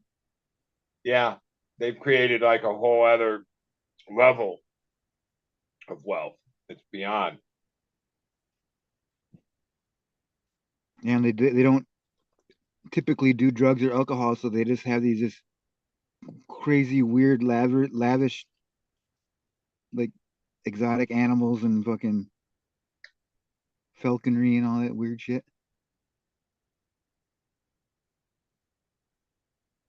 Yeah.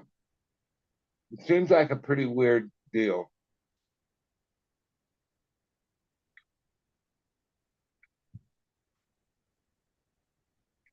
But like I grew up in the 60s, 70s, so my vision of sci-fi fantasy came from there to now. And in this weird way, the things I see in Abu Dhabi and Dubai remind me. I mean, as a kid, I watched cartoons. It's like, the Jets. They're like where the Jets, like where I go to LA, the most prestigious fucking city. All these fucking 20 million people live there, pay all this money. And I grew up there.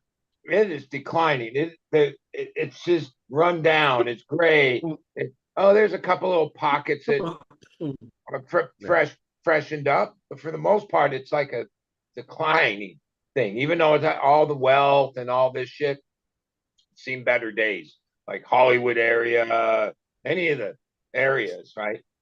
And then you look at another place and it's like, holy shit, they're like living in 2050. We're only in 2024. Like they're ahead, like, yeah, if there's gonna be people on fucking aerial vehicles, it'll be there first. Like they're not Well, far from the Jetsons. You know what I mean? I think we would have already. I think technology for the Jetsons car is already in existence. It's just Who can pay for it? it's not even The who can pay logistics for of it. it is It's a more of thing. a.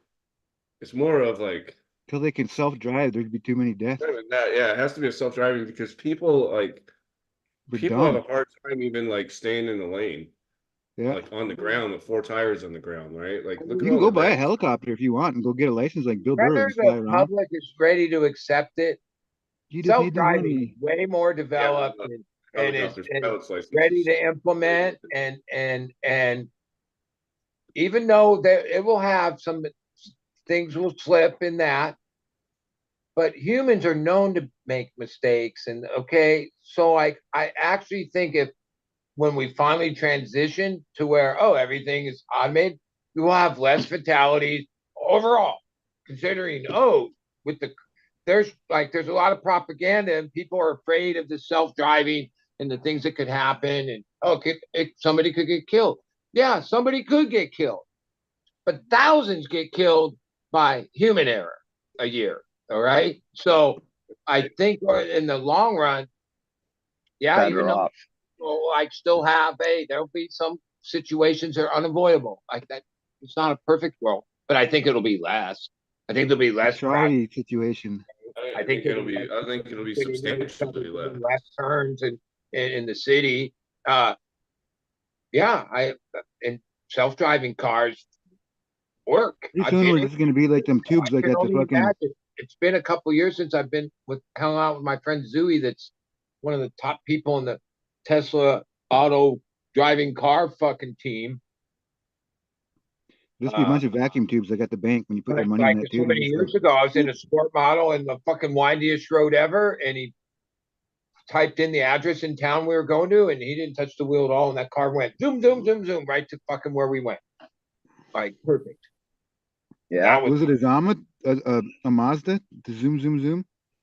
Well, it was a Tesla. I mean, even back then, like I remember asking him, he's like, "Yeah, the normal Tesla has 18 cameras. This one has 34," and explaining they're not really cameras, they're sensors. And da da da da New da. weed? How it all like tied in and what shit they're working on and Pickup. and a lot of this No. is because the transportation board of our country, if they ran all this through them, the bureaucracy of it is you couldn't really make any advancements in it.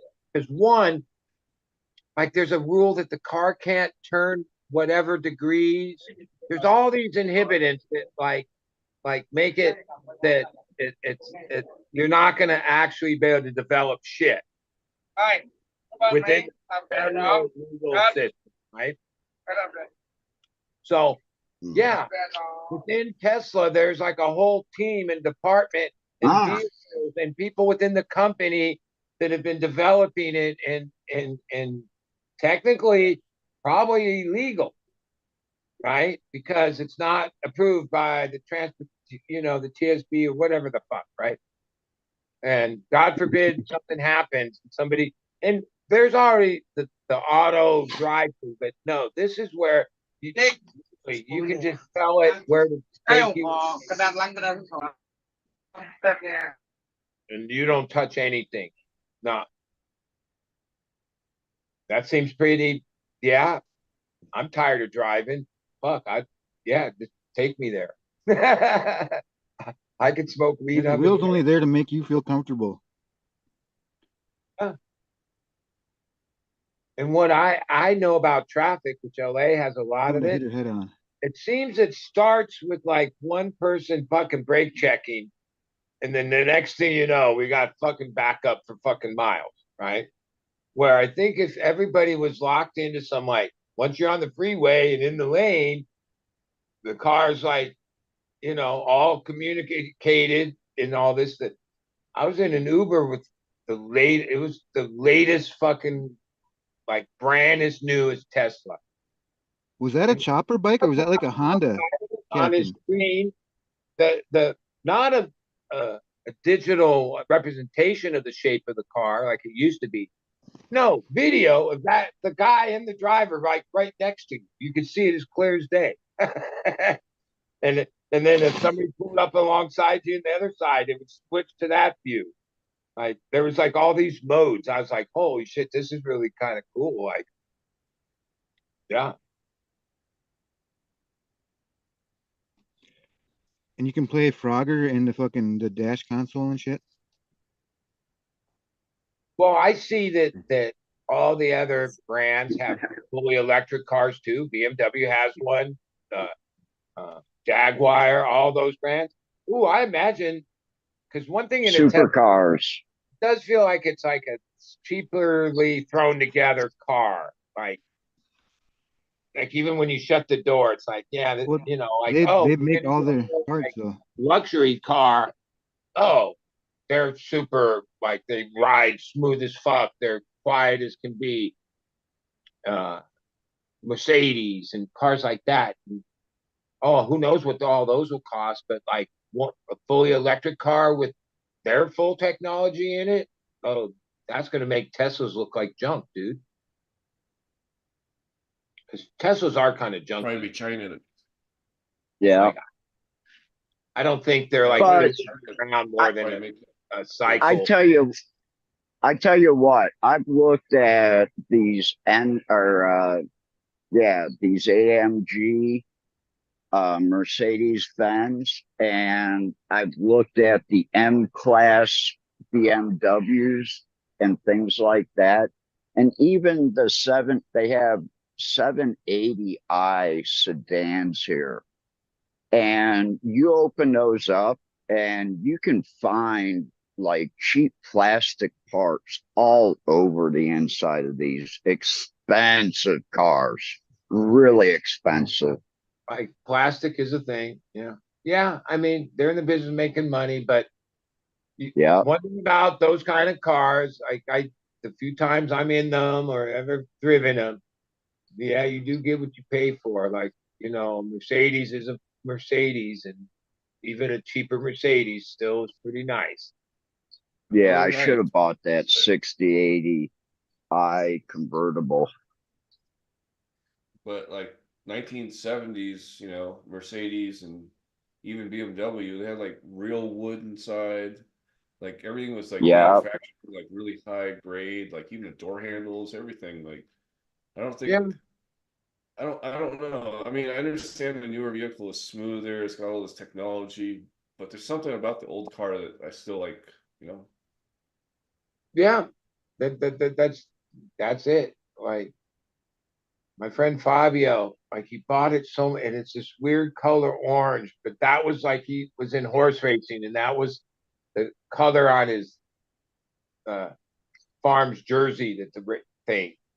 And it's a it's a 380 SL from whatever year. And then it's just always has a cover on it. It's in perfect condition, only has so many miles, convertible, but it's like from like the 80s or whatever. And it could use like some detailing in the inside maybe and fresh seats because the leather's a little worn. But man, it's that style. It's that like that back in that era and that time that was like one of the top. That's another thing. The leather was real leather back Yes, then, right? Like nowadays they're using the synthetic leather in a lot of the cars. It's not the same. The It doesn't work leather. the same. It doesn't wear out the same, you know what I mean? Like It cracks. real leather, like yeah, well, certain things peels. are damn expensive to have mass produced. Well, really nice car seats, that's going to set you back 3-4 grand if you want a really nice seat. Well, And that's going to like an upholstery shop and having them put a nice leather on it because the That's not leather like is going to cost you the money. pretty I nice used to leather. have I'm saying there's plenty of upholstery shops, but it's an art. That's a long lost art where there's only certain people that know how to really do that shit right. Right. Stitch them to I used to stitch have them a right. Yep. I used to have a 1977 uh BMW 320i with leather Recaros in it. And the Yeah. quality of leather Recaros and like all the different positions they would you could put them in, like I still have not yet had a car that's as comfortable, right? Like those seats would like hold you in, like when you go around a corner and stuff. Like they were super good quality, you know. And I had that car in the '90s, so it's like it was already old, you know. Um, it's like you Yeah, buy a but you new bought car, a it's just not. quality car. Yeah, I don't know. I really like '70s German Yeah, I cars. mean, even on the highest level, we don't make anything like we've lost the style. Even the most expensive hyper and supercar. Oh, some of those classic ones from that years ago era. If I had the money, that's what I'd be after. Like, even though the new one has all this and more horsepower and whatever, no, I would want that one that was built during that era. That, oh yeah, it was the finest wood, the finest leather, all that stuff. And even if I had to have it restored, whatever, that would be the car. My aunt bought a 76 or 74, 76 diesel. It was a 300 series something. And that had like the real leather, the wood on the inside. Not to mention And that it runs for 1,000,000 miles. Like that engine literally doesn't yeah, die. yeah, she had very minimal repairs done to it. And she was out of South Carolina and being in the Army. A lot of times it was just garage kept for months at a time. So, it got babied. And she didn't have a lead foot, that's for sure. Holy shit. Well, not in that car, you don't. Hey, last week I was on PCH at this like Ryan Grind. They've had a few like cannabis tastings there, but it's like a Jew deli in Oceanside that I like. They make good lox and bagel, pastrami, all that. But they close at 2 because I'm always fucking late and get there late. So I was like that. It was like 1:20. There's only a couple customers inside, kind of wrapping up, and me and my friend get there. But when I walked up, I was like, oh shit, I could tell right away. It wasn't a kid, it wasn't fake, it was for real Shelby Cobra, right? Which those are only so many of them that were ever made, Oh, it was an right? actual real one, not a replica. A real one, like no question. And yeah, I've seen replicas that look so like it, but no, this one was real. You could tell even the age of the metal, everything. It was just parked right there on the street, right there. And I'm thinking, holy shit. And I went out front in the sidewalk twice the time I was there to smoke a cigarette. It was just sitting there, and I was like, yeah. So many years ago, when I used to follow Barrett Jackson, probably over 10 years ago, a true Shelby was valued at between 500 and 750,000. That's 10 years ago. And A they didn't million make and a any half. more of them. So they got to be in the millions now, right? So this They is a are. that like, yeah, it was just parked on the street. I imagine it had some kill switch or something. I imagine, right? I didn't know that. My And vet did. I didn't think it was like a customer in the restaurant I was in, even though it was right in front, because nobody in there looked like they had $1 million car up front, right? Yeah, but that's There's how only real like millionaires. 6 people in there, like a party of Or they two. could have bought it at 120 because they And then were 120 I for a finished my while. meal and I went outside and was having a cigarette. And yep, the one guy that was sitting in the restaurant with the other guy, it was him. It was his car. He got in, and it's weird. It's not the most comfortable. He got all put his old belts on and shit. And then when he started that fucking engine, oh my God, the fucking Whoa. sound.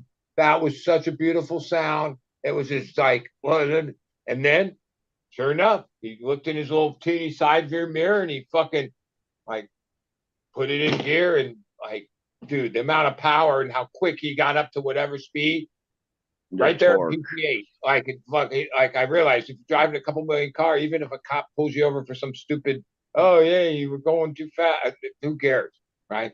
But it was like, holy fuck, like, like do you just park it on the street and hope nobody fucking comes and just snaps it up while you're in a restaurant? Like, fuck. Well, that's why you park it close to the door or you sit right there watching it because that's what I would do. For millions of dollars, people will fucking like do a lot more than just like pull up and take your car. They'll immobilize you while they take your car. They'll run an elaborate scam to take your car. I mean, when things are worth millions of dollars. That's how I feel whenever I go to LA. You know, I'm like, there goes my water pipe. And you see these like Ferraris and BMW, or Ferraris and Lamborghinis and shit, supercars, right? And they're just parked on the street, like parallel parked with all the other cars, with all the Hondas and everything else. You're like, what the hell, man? Like, what if someone scratches that fucker? What if someone's parallel parking and they bump it or something? Like, they're not going to put a note on it in LA. They're just going to bounce. I imagine once a car is worth a certain they got value, cameras. There's systems that you can purchase and put on them that track them and like make them like, yeah, well, take my car. We'll be right behind your ass. It'd tell you if your tire is even deflating. Well, I know on that your phone today. Big heavy equipment, tractors and shit that you know they leave in the yard on a construction thing or whatever. The new shit has pumps like in the tire so that it automatically airs it up as you're Those driving. things are worth a lot of money. Some of them millions of dollars. Nice tractors and excavators and stuff, even though they're whatever half used or whatever.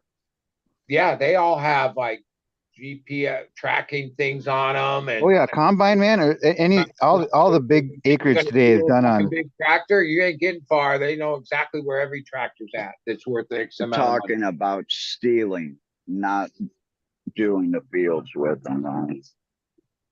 Well, even borrowed for.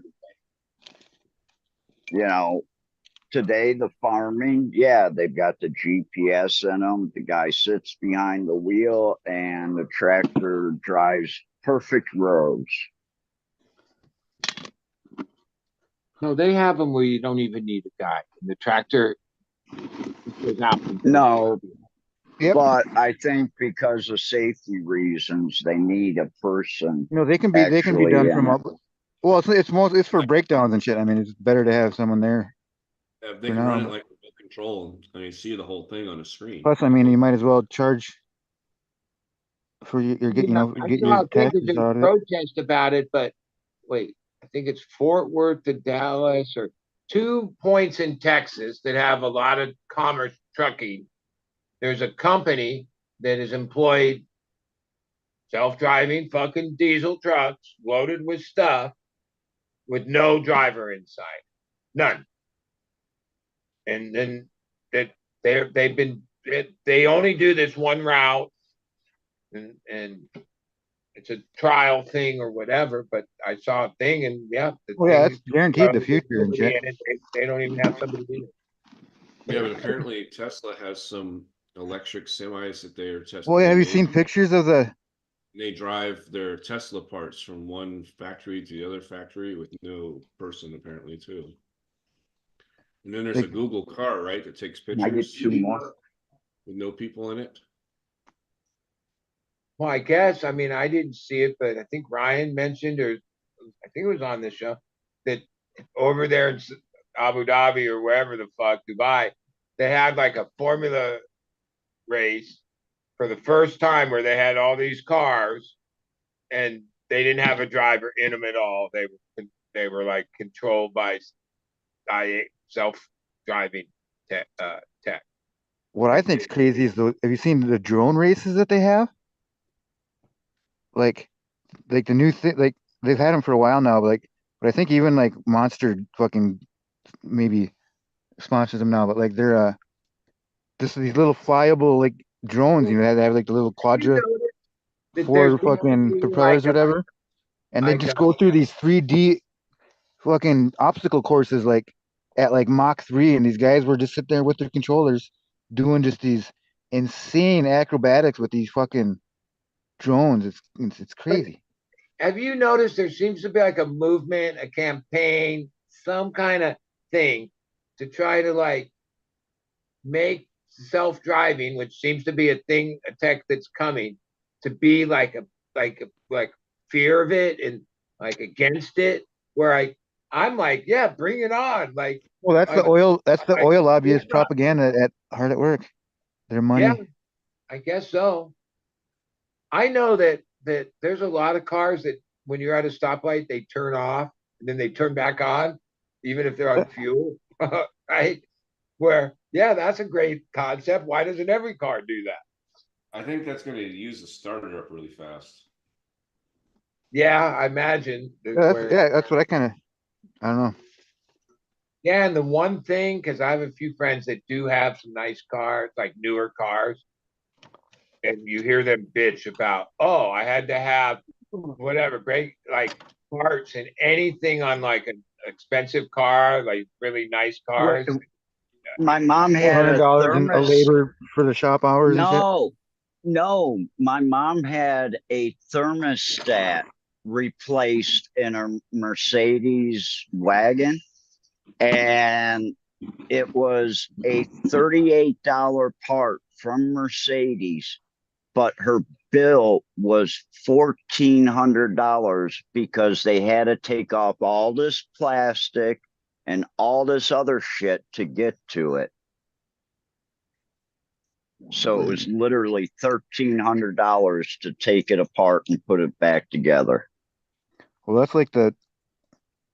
I don't know. You're talking about the I'm not sure if dealership. they redid it or went back on it or not, but like there was this huge thing not too long ago about the like John Deere dealerships and shit where like all of the new equipment is getting so fancy that you got to have their software to come and fucking do any like mods and shit. Like you can Yeah. get just with their dealer coming and plugging into your computer, they can gain like hundreds of horsepower on these things, but you can't do it yourself legally, or you the second you try to open the system or whatever, you'll void your warranty on a Warranty. $1 million machine, you know? So like all these farmers were just like up in arms about this whole. Well, John Well, Deere's been yeah. honest about that. Like everything proprietary, their systems proprietary. Regular like mechanics that work on tractors and stuff can't even work on their stuff unless they have that software, which they have to spend shitloads of money to apparently get access to. Unless you're, I don't know, there's like certain dealers. I don't know. There's Well, a whole. I watched a Now, whole especially in the documentary on United the John States, Deere. It's like, that Yeah. There's a bunch of them. It's been a big movement for a while. I notice most properties and people that have tractors around me today, they don't have Cat and John Deere or any of those American brands. They have Caboot, whatever the Mizzou, brands yeah, are. That seem to be Mizzou. badass I mean, tractors. I'm sure talk those about are farmers. Wish I could hear Christoph's point of view of what their farmers have been, man. With see that all the shit that's been going on there for months, where like they're blocking streets with their fucking big shit, like these huge trailers full of manure, and then they just go and they just spray them down in the government buildings and shit. Like they're not taking any fucking. It's crazy. well, yeah, I think America, we've passed the point of like us having like even any kind of protest or like any like if we any group ever stands up and like And I don't know if it was just in no, France, if it was no. Germany too, maybe, or But other countries that still works. But I can think we're at a place in our country where the powers that be, yeah, you're never well, when gonna. you can only fuck with the fucking people for so long. Yep. Yeah, like they were fucking. It's crazy, man. I don't know if they're still doing it or not. I suppose it's been maybe a couple weeks since I've last seen it, but they were doing it for a while. Well, yeah, it's because of what's happening in Ukraine now is starting to take process. You know, France is talking about taking troops in. And once France takes troops in, then we're going to send troops in. After we just sent them, what, $90 million? A million? Dude, they're fucking billions, dude. Okay, then they sent them $90 billion probably. It's a down payment on like the next couple weeks or months. Like it's endless. The amount of money is ridiculous. But Yeah. like the problem And is we're footing it. that We're money footing it. is need to be added to It's all make believe. $1 million military budget. And like to me, it's either we don't need a military this big that's so big that even when there's situations we can't involve our military because that's why we give money politically. We got right? lobbyists, great grandchildren to feed. So like our military is basically inept because if we actually use it, right? Well, then we might get sucked in and this whole okay, we can't even use it, so we'll just give you money and send you shit, which is no different. Like then we don't need a military this big. It's so big it can't even handle shit when it needs to. We don't. Because to me, I don't know it all, and I'm not for war and all that. If there's a fucking problem with Putin and Ukraine and all that, well, then go in there and handle it. Our military should be so much bigger. That seven other countries combined isn't even close to our size of our military and all of what we have. Why you were friends with the big kid in kindergarten? And then in the last 20 years or longer now, I basically watched that giant military not be able to handle what I consider like street gangs. They're not even countries. Some fucking Al Qaeda fucking freaks and some other Taliban freaks. The Russians have been training the Al Qaeda for like since World War II. Like they've been at war. Okay, they're formidable when it comes to that, mainly because we gave them all this money and guns and.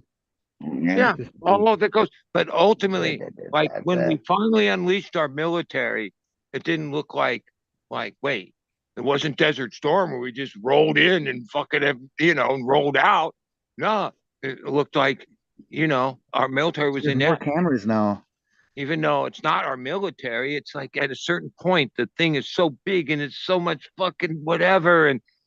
Even the fact that we didn't have armored fucking SUVs and like somebody could build a little fucking homemade bomb and fuck up the whole fucking thing. Like what the fuck? Yeah. The $1 trillion military isn't ready to handle that. Something's fucking wrong. Yeah. Why don't you have things that detect any type of thing in the road? You've got cars that can drive themselves. Then why can't we're making the ultimate killing machine? You just wait, it's coming. And then it took them all this money in like a year and a half to finally armor the what are those Hummer things, right? Living on the backside of Pendleton, I've seen truckloads and truckloads of those things come into the back gate, brand not really new, but they just came from the armored place that they put all the armored fucking plates on the whole thing. They rebuild them. No, I see hundreds from 29 Palms base. So I see a lot of shit. Then we shipped all those things to both of those countries and then abandoned all that shit there. Disabled them or did something that but ultimately it wasn't like we brought them home. We just left it. Yeah, it caused less for them. That happened in Vietnam, and you still see U.S. Army trucks and Jeeps driving around here in Thailand. Yeah. The guy right around the corner from me is the 1st Airborne, and he's got like I think that's a 6-wheeler. Something seriously wrong with that whole concept. And somehow one thing in our political discourse, even me speaking anything about the military, I'm not a member of, never have been, but like, you got to be careful because you can't even say one thing without people fucking just going like, that's just, we don't question the military. Fuck, we spend $1 trillion a year. We don't have anything else. No infrastructure so many things in our country, but somehow we just every year, Don't even you in remember debt, like 9/11? we just add at this point, we just added to the $1 trillion, $30 trillion. Nope, another trillion That this year, another trillion next year on the military. what happens when China calls that in and says we want to get paid in gold? We bomb them. We owe them some, but Yep. like it's not We that. owe them most of our debt.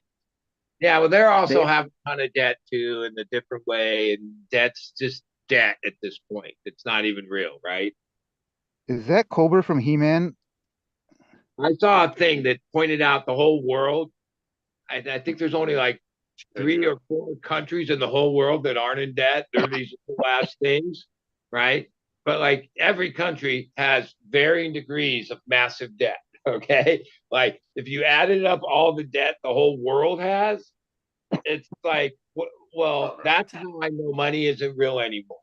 Because the amount of debt of the world is way higher than the money that's on the world.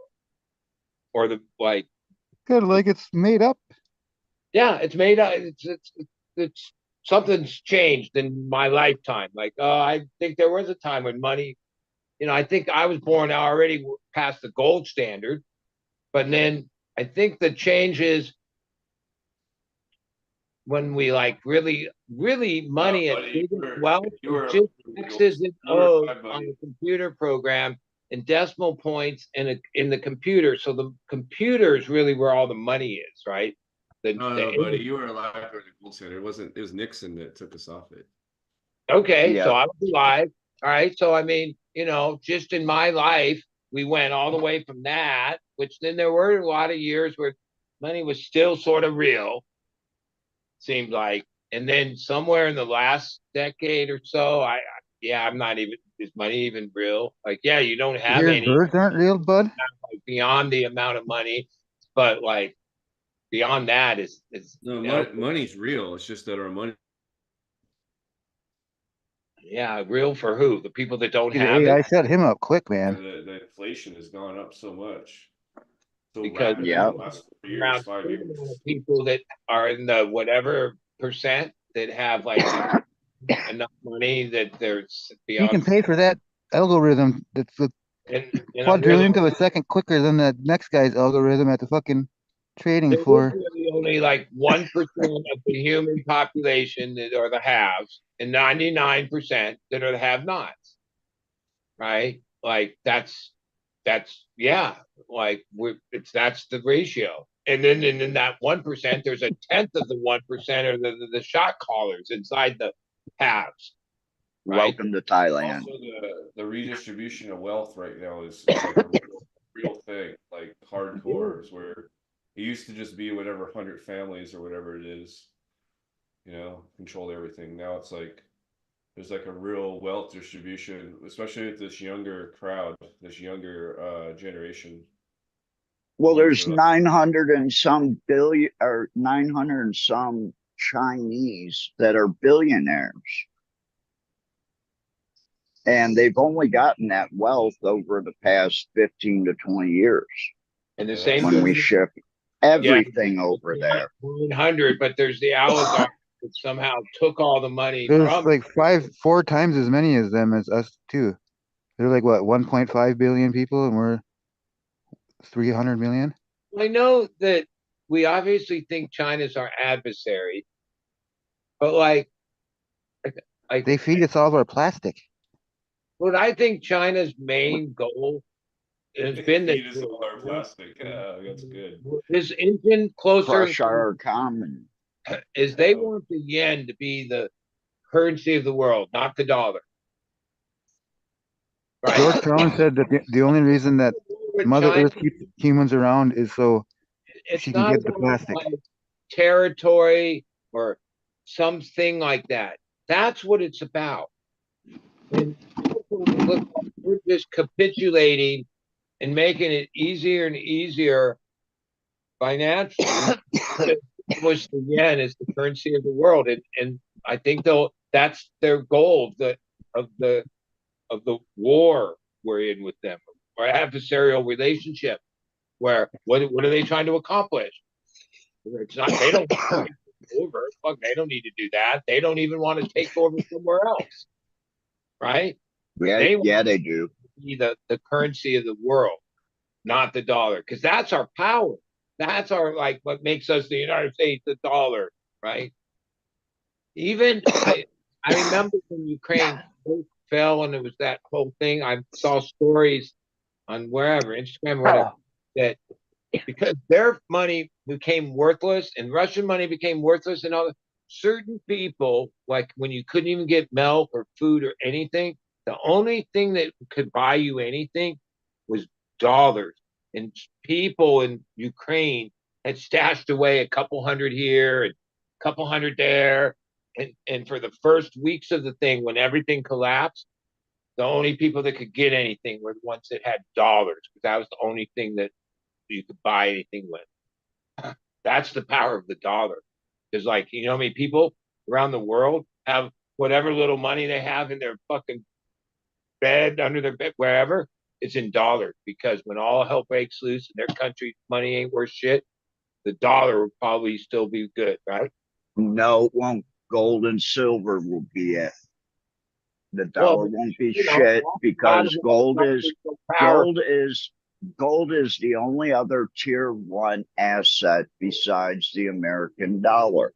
So if you look at all these European countries, especially like Czechoslovakia, even, but you look at all these countries and Asian countries, and what are they buying?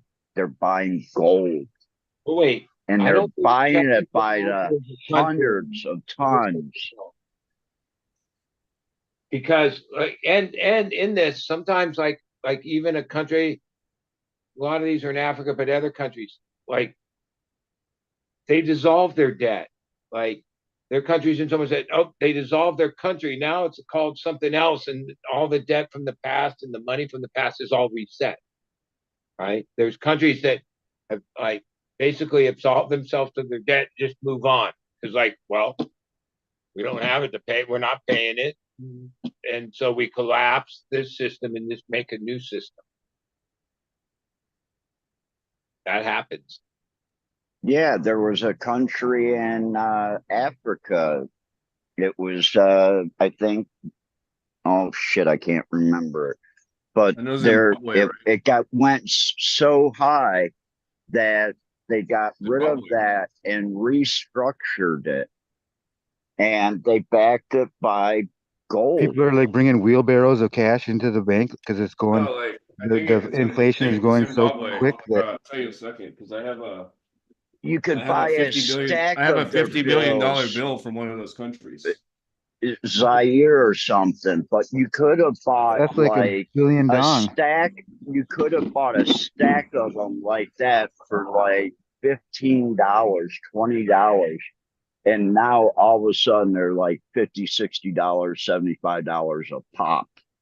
If you like jigsaw puzzles, you can buy bags of shredded currency from the U.S. Mint, Yeah, I heard but about you're that never one. gonna piece together a bill. Yeah, it comes out of Cleveland because Cleveland is where they destroy all the bills. Well, they don't destroy them; they shred them, and they sell the shredding, or not all of it, but I mean, Yeah, you can buy it like in bulk for like they All burn right, it. so if you want to be check this shit out. pimping. So this is the Bank of Zimbabwe.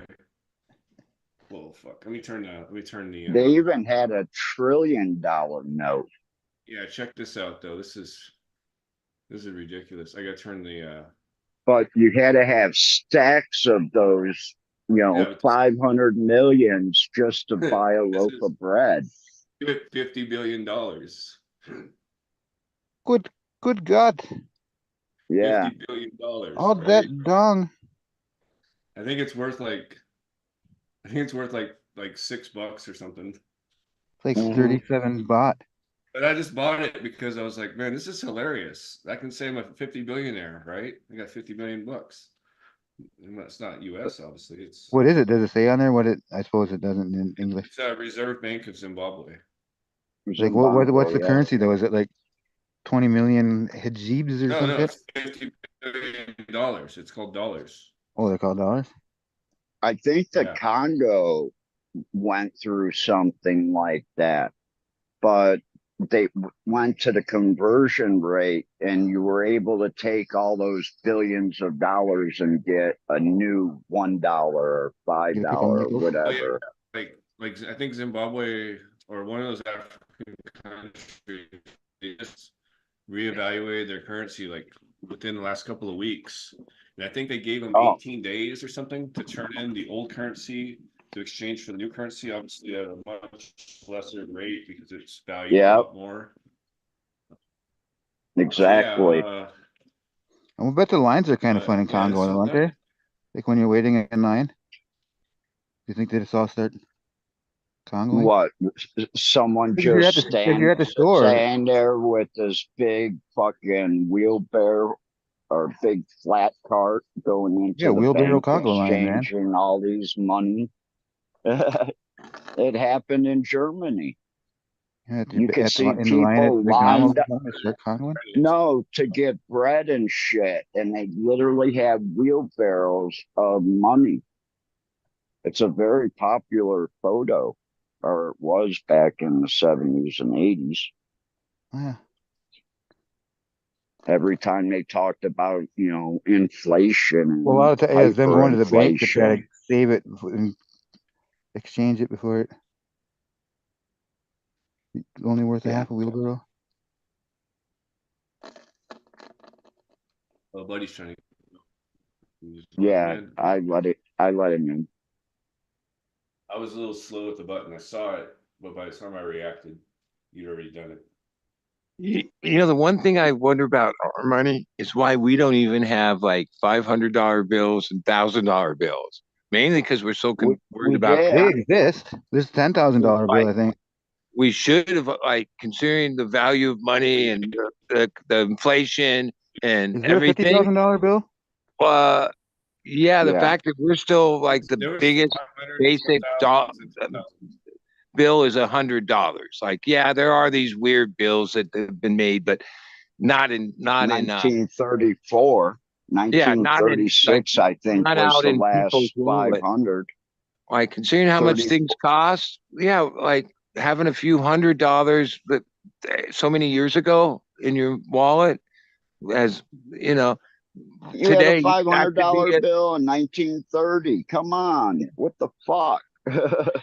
Yeah, at this point we should have $10,000 bills and fucking $100,000 bills. Like, You could buy a house like with that $500 bill in 1930, though. Yeah, you Those could old buy a bills, couple. those $1,000 bills and $10,000 bills were like, they weren't like money that people carried around. That was like for bank to bank transfer. Like banks would use that to transfer money to other banks, so they didn't have to yeah, carry That that like wasn't like there's a bills. Yeah, term for that was money the in 10,000. the like public, like those are bills So like he's saying. We've always had the currently we 100 is still print. basically the bill. Right now, we only print 7 denominations. We print $1, $2, $2. 5, 10, 20, 50, and 100.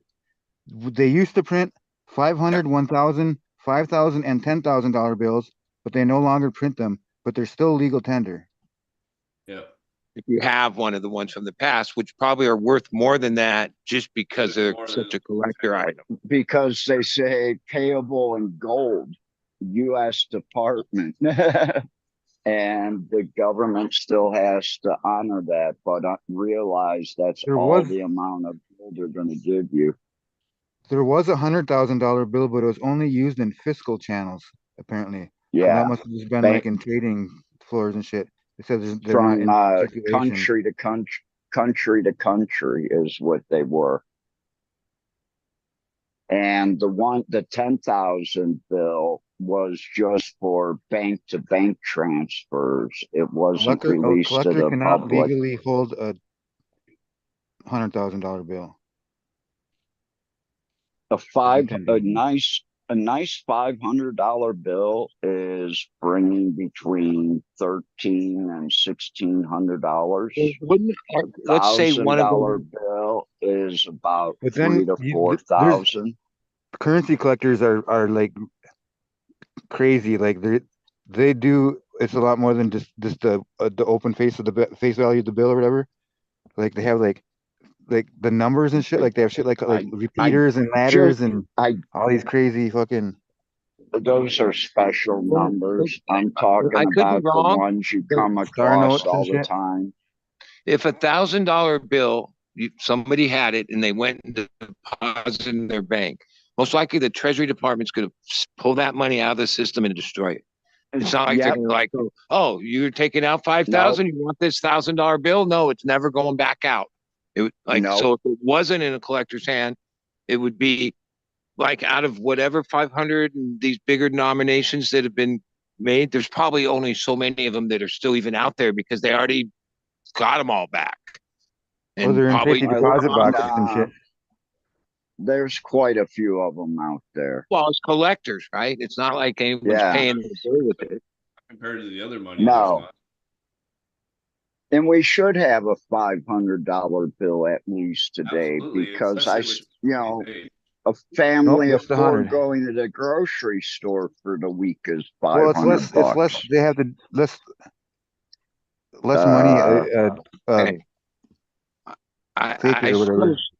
I don't gamble much Counterfeiter. lately. But when I played poker a lot and at the casinos a lot, you would see certain transactions and certain people, with the big rollers. Yeah, they come in with fucking these low backpacks and different things, and like, yeah, they're gonna play 100,000, 200,000, whatever. Yeah, they put cash is king in gambling.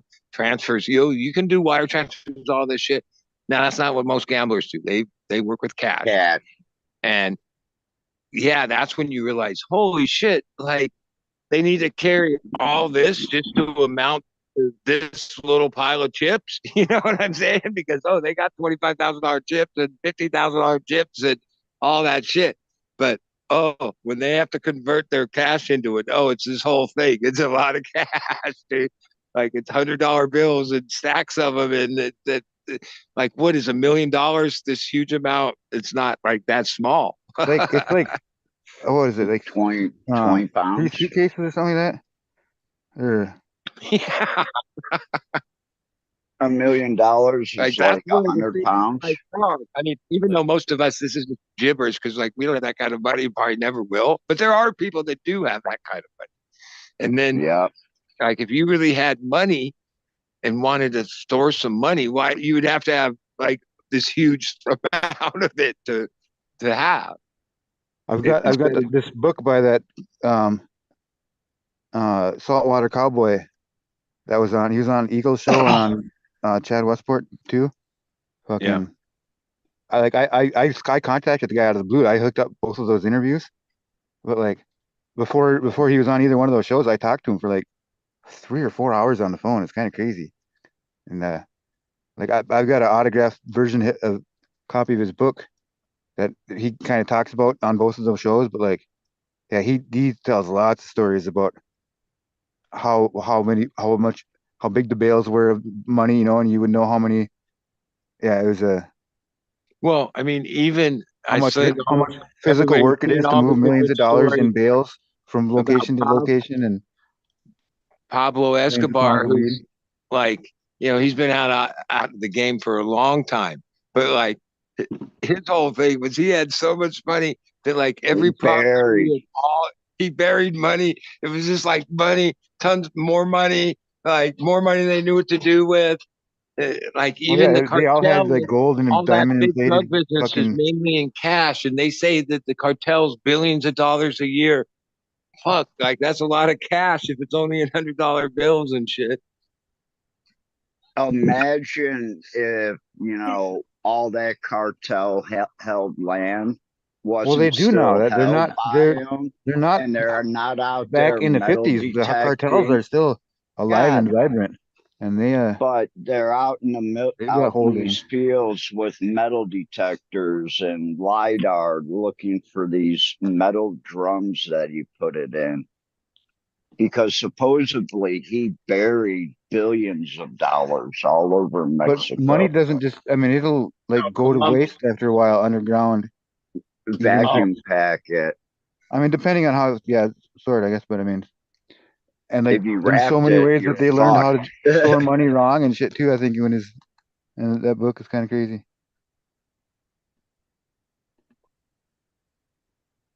Well, the one Yeah. thing I remember when they used to, the big international drug bust thing, beyond all the bricks of everything, they would always show tables and tables of all this money they fucking snagged. Massive amounts And they're from golden and silver plated, diamond encrusted guns and shit. I've seen some busts lately where they show the drugs, but I haven't seen that, like whatever they do, Money.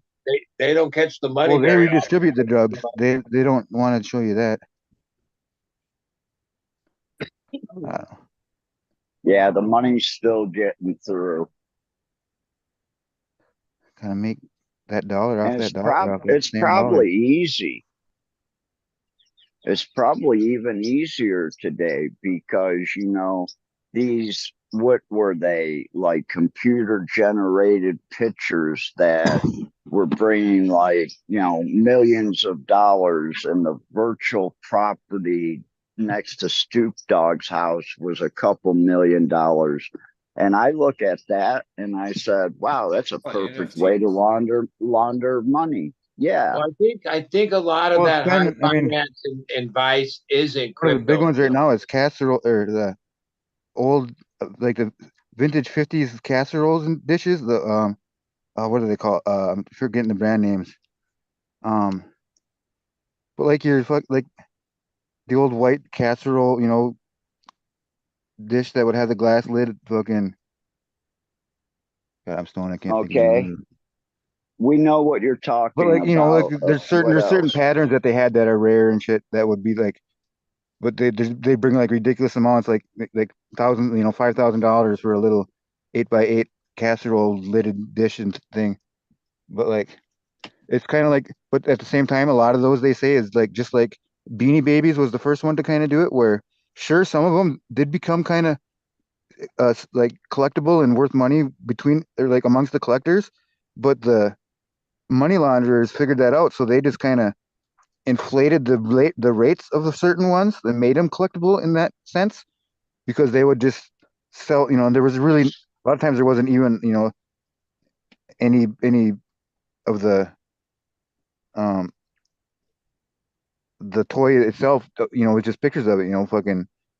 But they needed to make that transaction to where they could sell, not, I don't know. It was a way for them to money launder pretty much, to Well, a lot of those ways, slowly but surely, just inflate due the to price of tech something. and internet, perceive way money works. Yeah, there's a lot of those things those loopholes have all like harder and harder, and even And now crypto. you can get like Ethereum and then buy some Crypto wasn't Bitcoin and even then get your affordable, but Ethereum back now it's again affordable.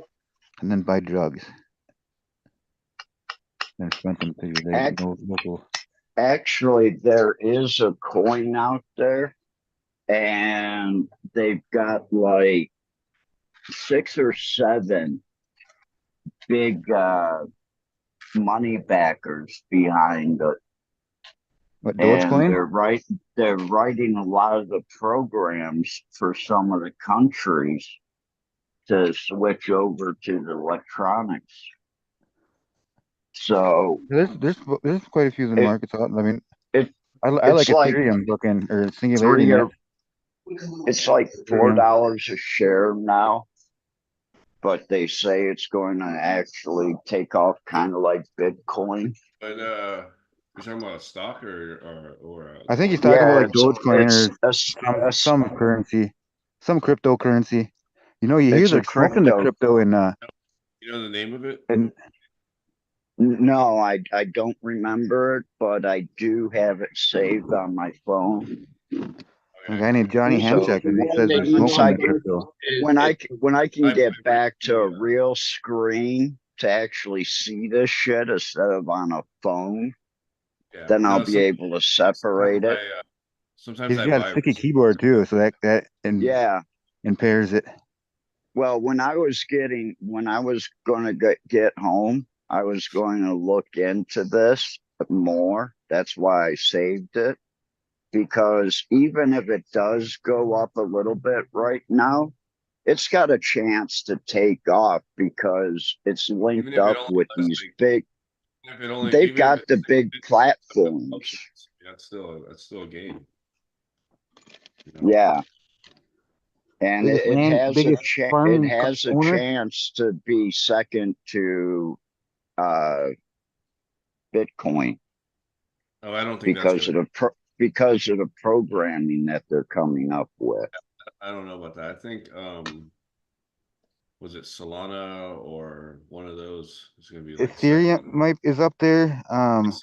They say yeah, Ethereum is as well, but they say like Bitcoin is basically like digital gold and Litecoin is digital silver.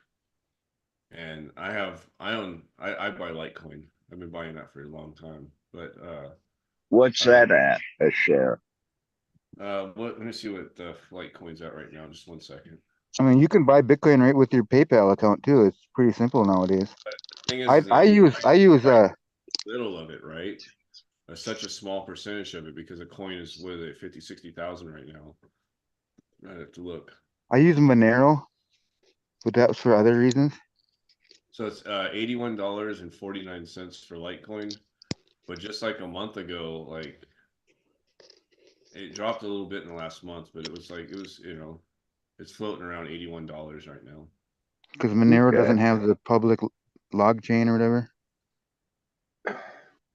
So like the one thing with Bitcoin is like, so it takes real money to buy it, and then where does that real money go? And if somebody sells you their coin, they take your money. Yeah, they receive the money. So if I sell my coin to you, buddy, I would get your money. And hopefully a profit on it. But then when the coin Like first some came cheap. out and It's like people bought artwork. it It's like at selling you artwork the that price, the might low or might price, not Hey, appreciate. hey, where But the initial I mean, money go? Bored Ape was pretty cool though. But I don't know, most of them were pretty lame. But Bored Ape was pretty cool on the But NFT world. like Bitcoin isn't backed by like, oh, they have all this money in this account. So No, it's like not backed by like anything like that. It's just backed by a digital algorithm. it's backed by what it's worth. What I had, like, there's no more Bitcoin. What So the all thing you're about doing is Bitcoin? The It's thing reselling just like about any Bitcoin. other currency where if everyone were to decide to sell it all at once, or like the ones that hold the most money of it, they could presumably could crash the market like in a bankrupt. yeah, there's controlled some way. way But to like sell it's just like some. buying like a bunch of artwork, like digital artwork kind of where like it might appreciate and it might not. There's the people with No, like, stock algorithms change it at but the thing trillionths of a about second and shit. Bitcoin is a little bit different. Is that you have these big companies like Google and Microsoft and Amazon that have invested into it, and they're not going to let that thing die, right? Like Yeah. that might be actually like part of the new currency, or new currency probably based on technology is similar, because eventually we're going to go digital. We're going to get rid of physical money, which I am totally against. I like physical money, but eventually we're going to go away from it. They're already starting it. I already heard on the radio there's like some big bank back east that doesn't accept currency anymore. They only do digital transfers. Yeah, there's cryptocurrency banks Yeah. down in South America somewhere too. I believe that. That's Like, a hell of a lot easier. You don't have to Yeah, really but have the thing is it's cashiers. completely 100% tracked, and like I have a problem with that yeah, privacy. Bitcoin. Yeah, Yeah. Monero That's is a decent why I own option right gold now, and silver. but they are a little bit slow right now as far as like Because if they know wallet how much money processing you time have, and shit. they But can tax you on that money, right? They can tax you on stuff that you already own. They already do that. And if you have a stack of gold in a box under your bed, like they don't know that.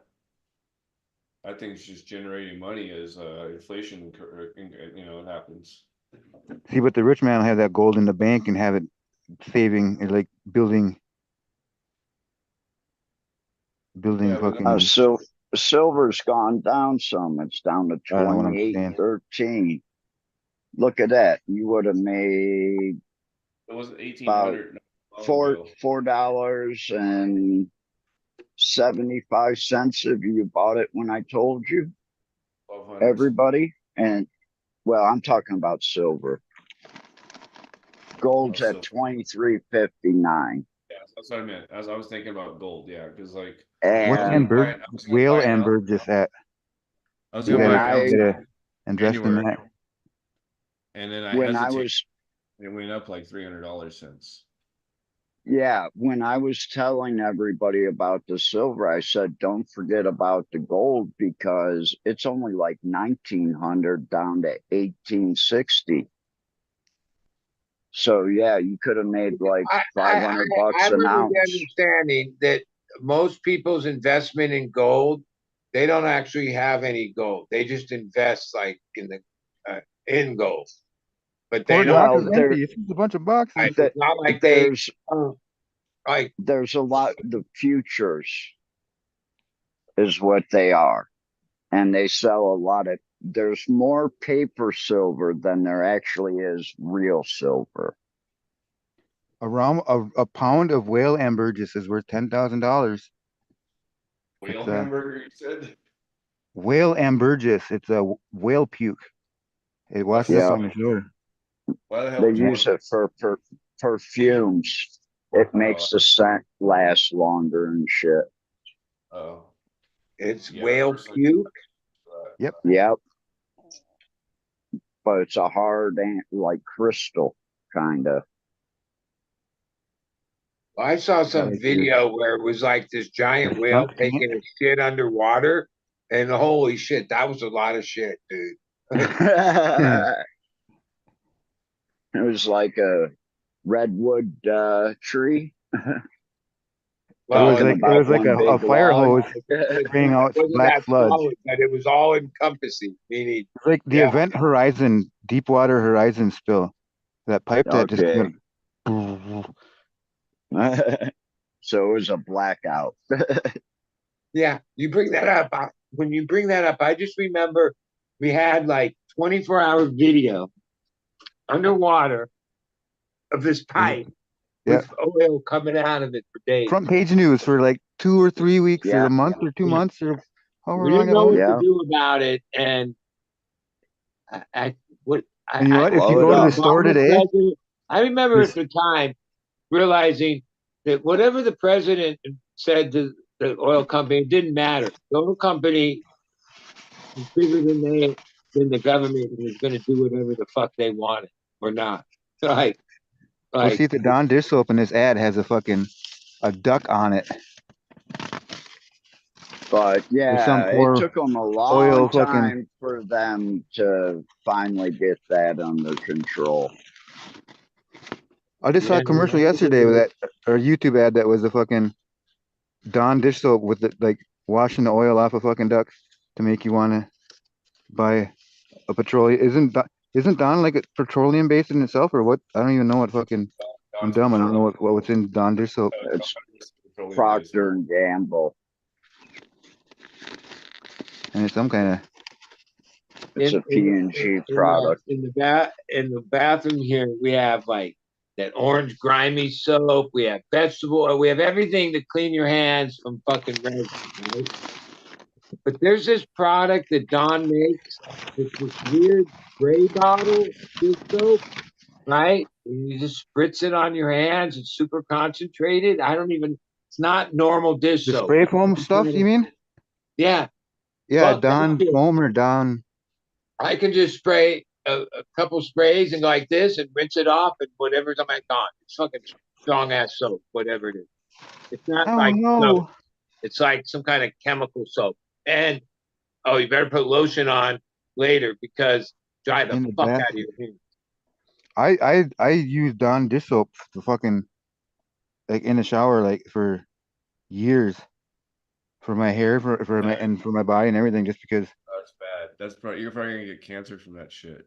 Yeah, It's fucking- Well, I don't. I mean, I've been a I don't carpenter like for so many years, and that's like at my the end of work, I mean, I got long hair like a monkey and shit, and the only thing that gets the grease out and gets the sawdust and everything out, and it leaves your skin soft too when you're done, like a '50s housewife. I don't know, makes me squeaky clean. I don't have all the. like when I look at all the different dish soaps, for so many years I just buy the green Palmolive. I like that. Yep. Yep. I don't know. I'm straight up Dawn. I don't like the Oxy soaps. I Oxy seems harsh. And not the ultra concentrated Dawn either, just the regular old. Wash the fucking oil off a baby duck, Dawn.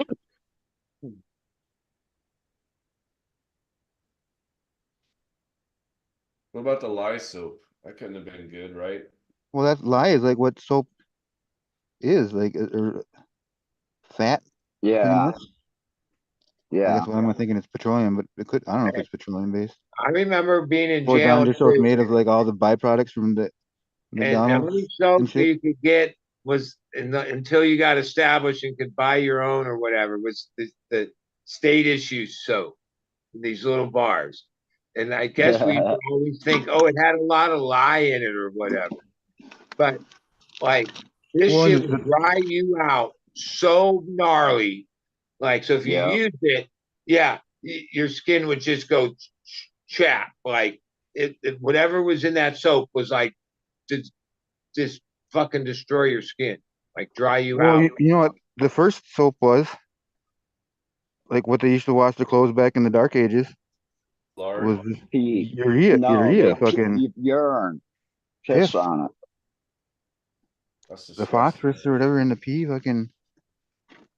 Well, they also use that with a paste to clean their teeth as like toothpaste. That's what they thought they were. That's where they thought you could get gold from was fucking. There's so many people that's for so many years that just did nothing Shit but and gold. study bottles of pee and try to make gold out of it through electricity and praying and Yeah, science. right. Yeah, man, it fucking drew people mad. The great elixir or whatever.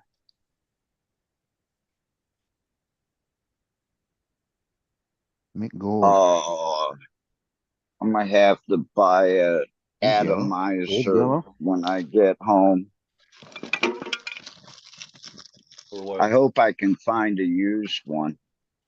For like IPM, Oh, no, so you I don't can want to. just fog You the don't want to room. probably use it because you don't know what somebody ran through it.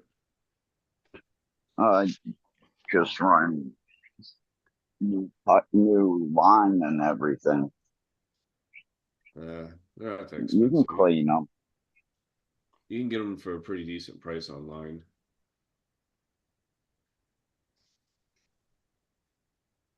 I don't know, I'm always leery about used garden equipment.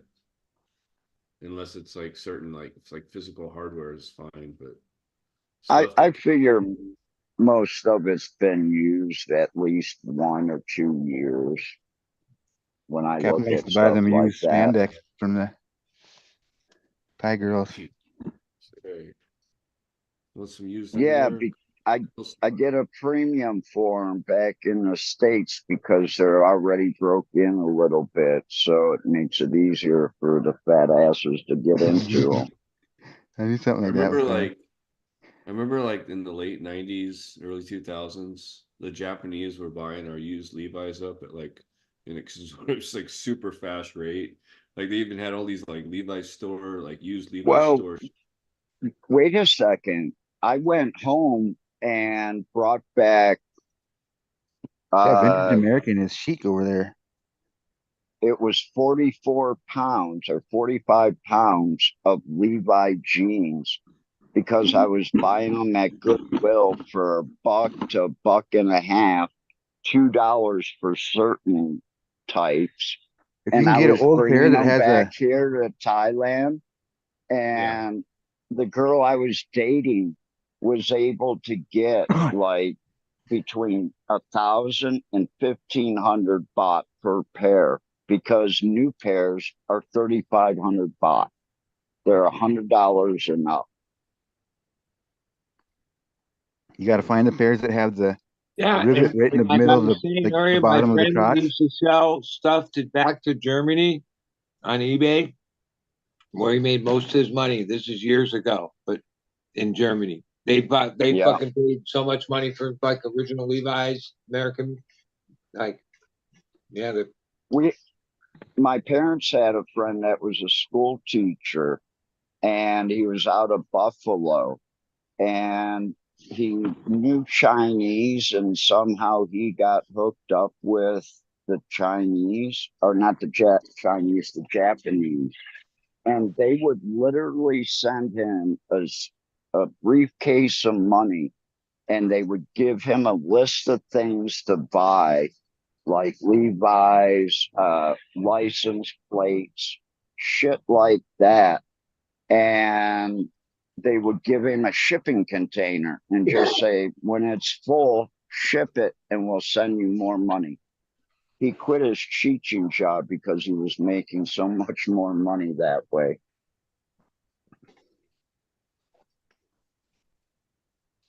Because teachers make a lot of money to begin with.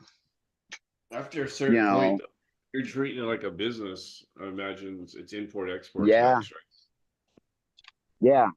And they were paying all that. He was just the guy that went around and bought it all. They gave him a percentage, and that was it. Well, if you knew the right stuff to buy over the periods of time, there's been a lot of ways to make money if you were hip to what had value. There's always stuff that has value in some other country that you don't even think has that much value. Well, even looking back to 2016, when I sold all my sports memorabilia and all my cards and unopened boxes and unopened packs that were PSA graded or BGS, and they were all graded. And you look at the prices today compared to then, you say, well, you really lost out. And then you look at some of the cards that were really expensive back then that aren't worth shit today.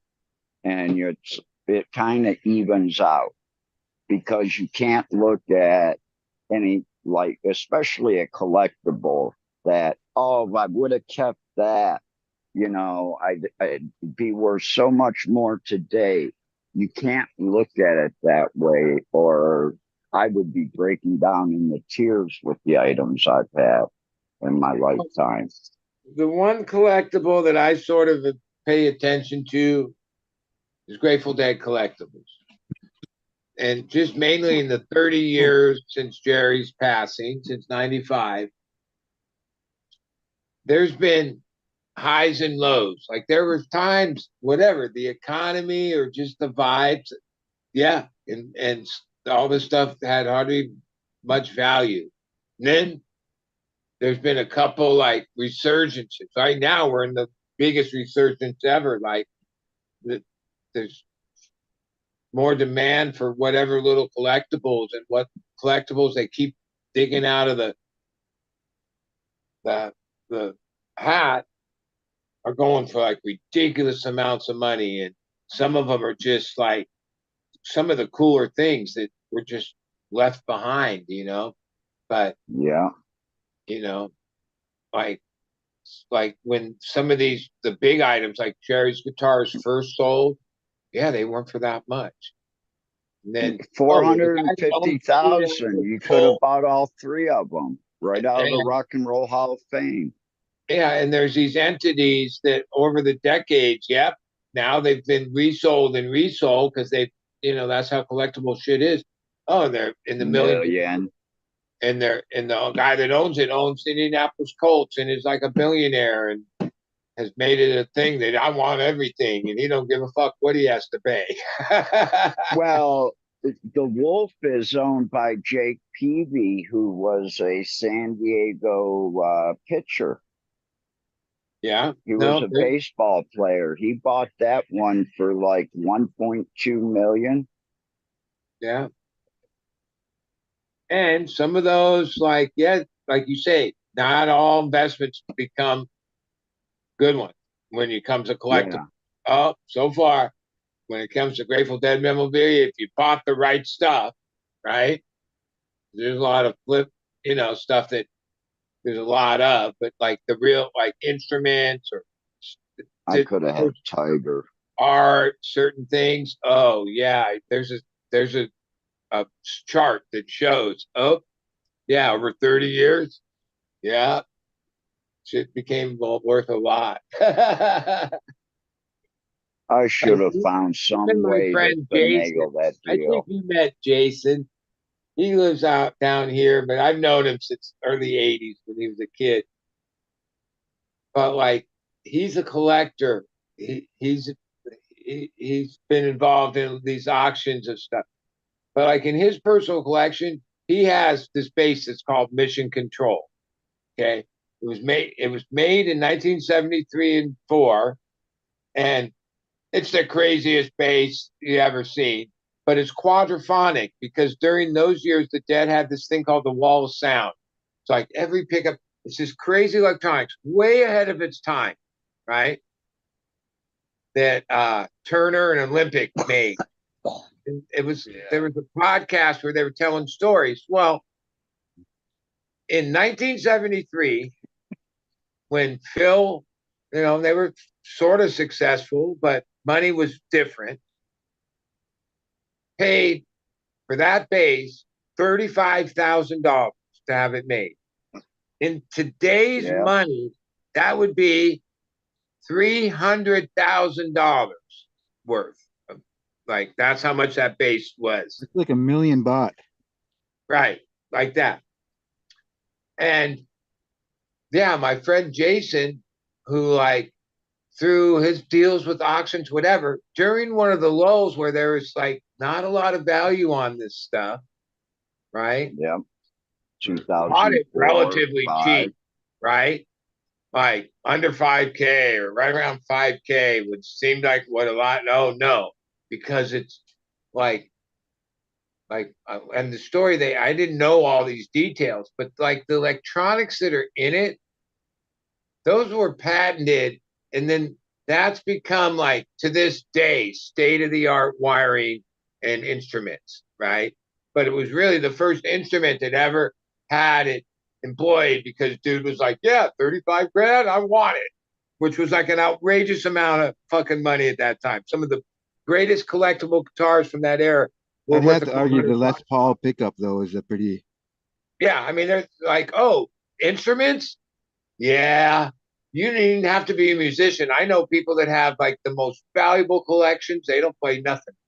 They just knew over the years to buy these things when they were in pawn shops and this, and you kind of just had like certain years, certain this, certain this.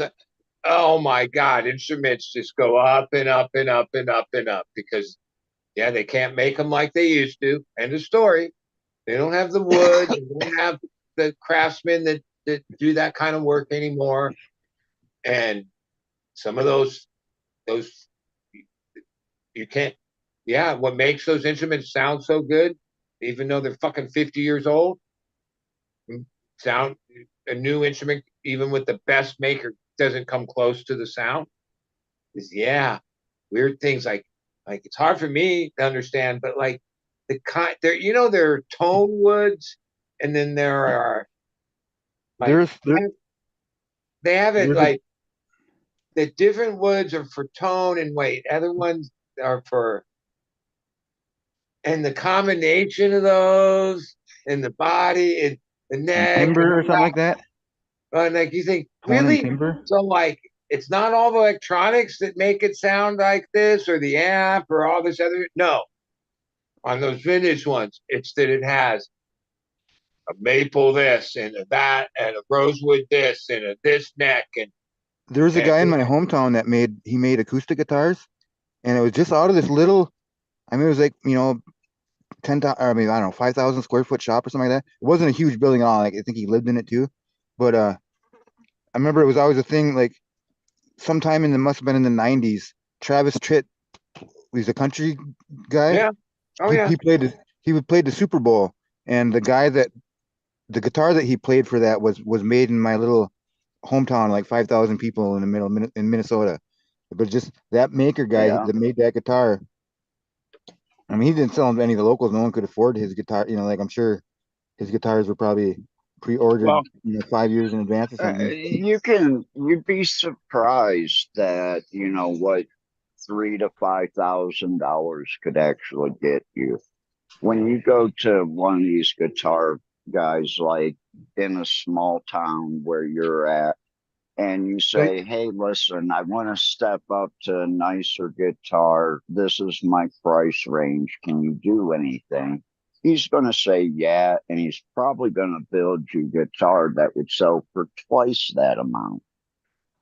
so like, if you watch Wayne's World, which everyone I'm sure has the when there's the no stairway scene where he picks up the guitar and he plays the first three notes, and unless he saw it in the theater, the first three notes that he played for like 20 years on the or the cassette tapes and the DVDs or whatever were Yeah. the wrong first three notes, because um Zeppelin sued him and wouldn't let him.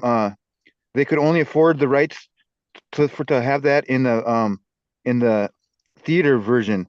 They couldn't afford the rights to have it for the cassette tape, so it took something like 30 years for that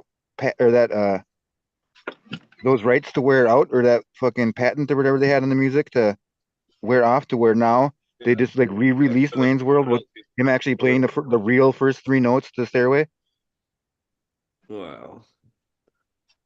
Yeah, so if you go listen to any of the old replays of that, and when you hear it, you'll be like, well, yeah, I remember hearing that from the movie, but you never piece it together that those aren't the first three notes to Stairway.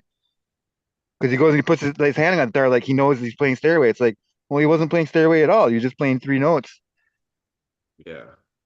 Well, like, Billy Strings, I mean, he can sling his guitar. And in his collection, he has Martins. Like, when it comes to acoustic guitars, yeah, the old Martin guitars, there's something special about them. The way they're made, the way everything, they have a certain sound. And in his style of music, that's pretty much all the greats have always played Martins. And he can play anything. But so many years ago, and he only plays one fucking guitar, right? Even though he has a collection of all the great guitars. His name is Thompson. Forget his first name. He's kind of an obscure guitar maker, but his guitars were always like thousands, like 5,000, 7,000, hand custom made. I know a buddy that has some Strandberg ones from Norway. They make good guitars. And even though it fell off a plane and it got fucking dinged and they repaired it and it's got all these scratches on it, and he's become so famous he could have anything. Yeah. And because of this thing that happened on a plane a year or so ago, maybe two. Yeah, he has first class ticket on all of his flights, and he has an extra first class ticket because his guitar, like, he won't check it in after they broke it. Those like the sheiks, like the rich oil sheiks from like the Arab Emirates and shit. They've get seats for their Falcons, like in first class. Or BB King, he named his guitars Lucille. Yeah. And it wasn't just one guitar. Like every guitar that he played, like there'd be like a Lucille he'd retire one and then he would have a new Lucille. But the original Lucille was when he was kind of first starting out, he was playing a dance hall or whatever, and a fight broke out, and there ended up being a fire, and the bar burnt down to the ground, or the venue or whatever it was. But he ran back into the venue to save his guitar, because he had nothing to his name, and that guitar was worth $3 or $5 or whatever it was. So he ran into the bar to while it was burning to grab that guitar. And after everything was said and done, he asked what had caused the fire, and it was two guys were in a fight over a girl named Lucille. Well, you probably know Willie Nelson's guitar Trigger, right? I didn't touch it, but I was like standing distance looking at it a couple times. Like, at this point, he uses surf resin, like the same thing they glass surfboards with, right? And there's not really much of this guitar left, right? It's been like he has a certain guy that keeps fixing it and somehow keeping it in playable condition, right? But and Willie's 92, so he's not going to live forever. Yeah, I think the most valuable guitar in collectible history, like in passes, is going to be this guitar trigger, dude. Because even the scratches and the story of like who signed it, like no one signs it anymore. There's no more room. But like even back in the day when it first started falling apart in the 60s, okay? Because it's not even an expensive guitar. It's like the reason that guitar fell apart after 60 years was it was never made to last 60 years like a Martin or like a fine guitar.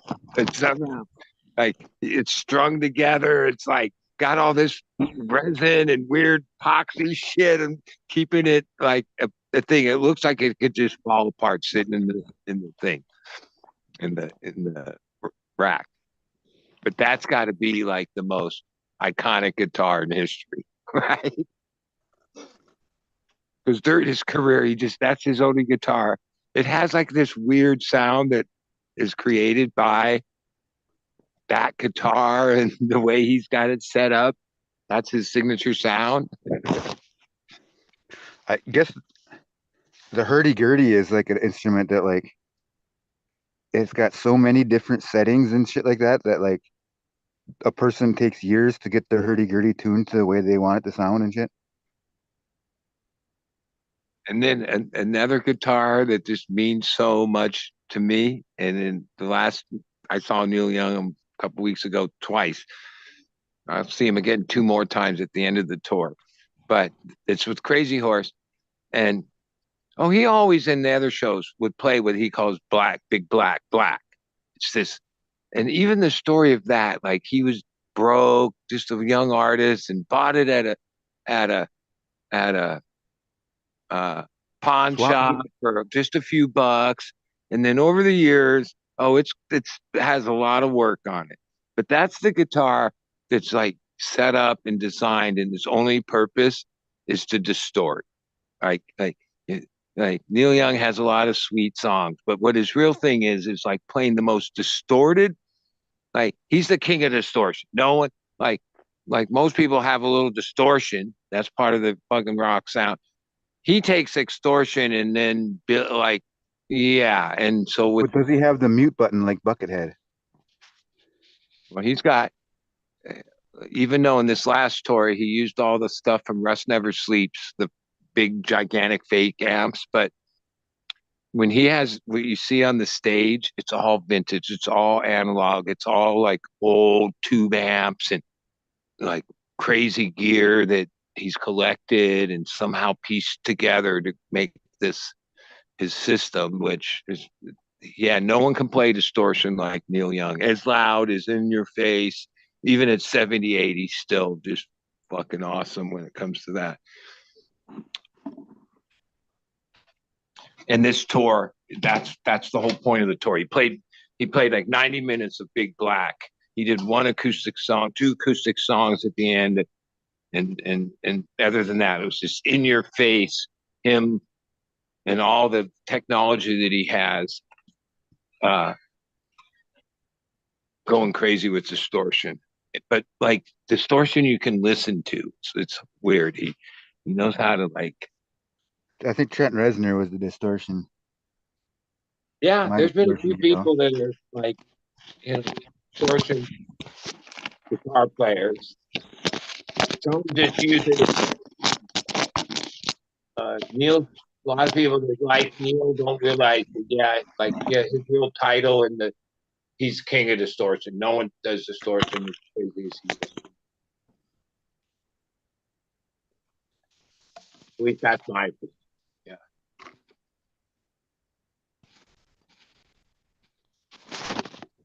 He played in Virginia tonight. He was in Tennessee last night. They've been killer shows. Fuck, I wish I was still young and could just say, yeah, I'm going on the whole tour. I don't care how, whatever. I got to see every show. I want to do that. I'm just too old to do that. and the world changed. It's not like, yeah, I'm not rich enough either. Because oh my God, you used to like back when I did do that. Yeah, like things were just dollars and like things were cheap. Like I don't know. Yeah, Like but if you were still able to get like say 4,000 a pound or 42 a pound, you'd go to all those shows, bud. well, I'd go to more, but like even a couple of my friends that hold the trigger and are going to every fucking dude, you could buy a house. Like, wait, it adds up. Like 400 a night at the Sphere. Okay, that's 3 nights. That's 1,200 just in tickets, and then bam. Okay, it's 4 months of it, three a week. And then you got to travel back and forth. Oh, I got friends they got money, but even if you had money, wow, is that what you're going to spend it on? Fuck. They would give you a discount, I'm sure, if you wanted to buy a ticket to each. Well, okay. I have like they don't really give discounts, but I'd probably get a cut. There's little things there. $100 a ticket. But for the most part, no, they don't give away much anymore. There's no more lists like that. Like each member has like a certain amount, and that includes his wife and her friends and whatever it is, and and they have an allotment, and it's not that much, and that's the list. Where in the '80s and the '90s when it was Grateful Dead, I was always on Phil Lesh's list. So when you'd go up and say your name, you'd also have to say whose list you're on. And beyond every band member, every crew member, every fucking there was like 25 or more things. And when you would say which list, they would have them all these lists, and they would go to your list and then look for your name. And like it was thousands of tickets for free. You never had to pay. You're on the list. You're on the list. You're on the list. You're on the list. Everybody's on the list for like all those years. Yeah, today, they don't know. The business model is no, that's we're not no. Like one, the difference is back then it was a promoter, it was their tip money, whatever, right? It was so today they get guarantees. So like that like the Dead are there for 4 months. And that they didn't sell any tickets, it doesn't matter. They're getting paid. That's the contract. They get paid most of it in advance. It's a set amount. It doesn't matter how much tickets sell or any of that shit, right? Right? It's they call it a guarantee, right? By having a guarantee, well, then guess what? Then if they ask for anything, then that's billed back off of their money, right? And so it becomes money. Yeah, in today's world, yeah, no, they want they're only really doing it because of the money, and it's a lot of money. And for it to be a lot of money, you don't want to spend any money. You know what I mean? That's how they work it. You know, like it went from me being listless, like what I technically have now is what they call what do they actually technically call it? They call it inside buy. Insider trading. It's like inside buy. So like any show up to any even right before the show, I can contact my contact and okay, but I gotta pay inside buy.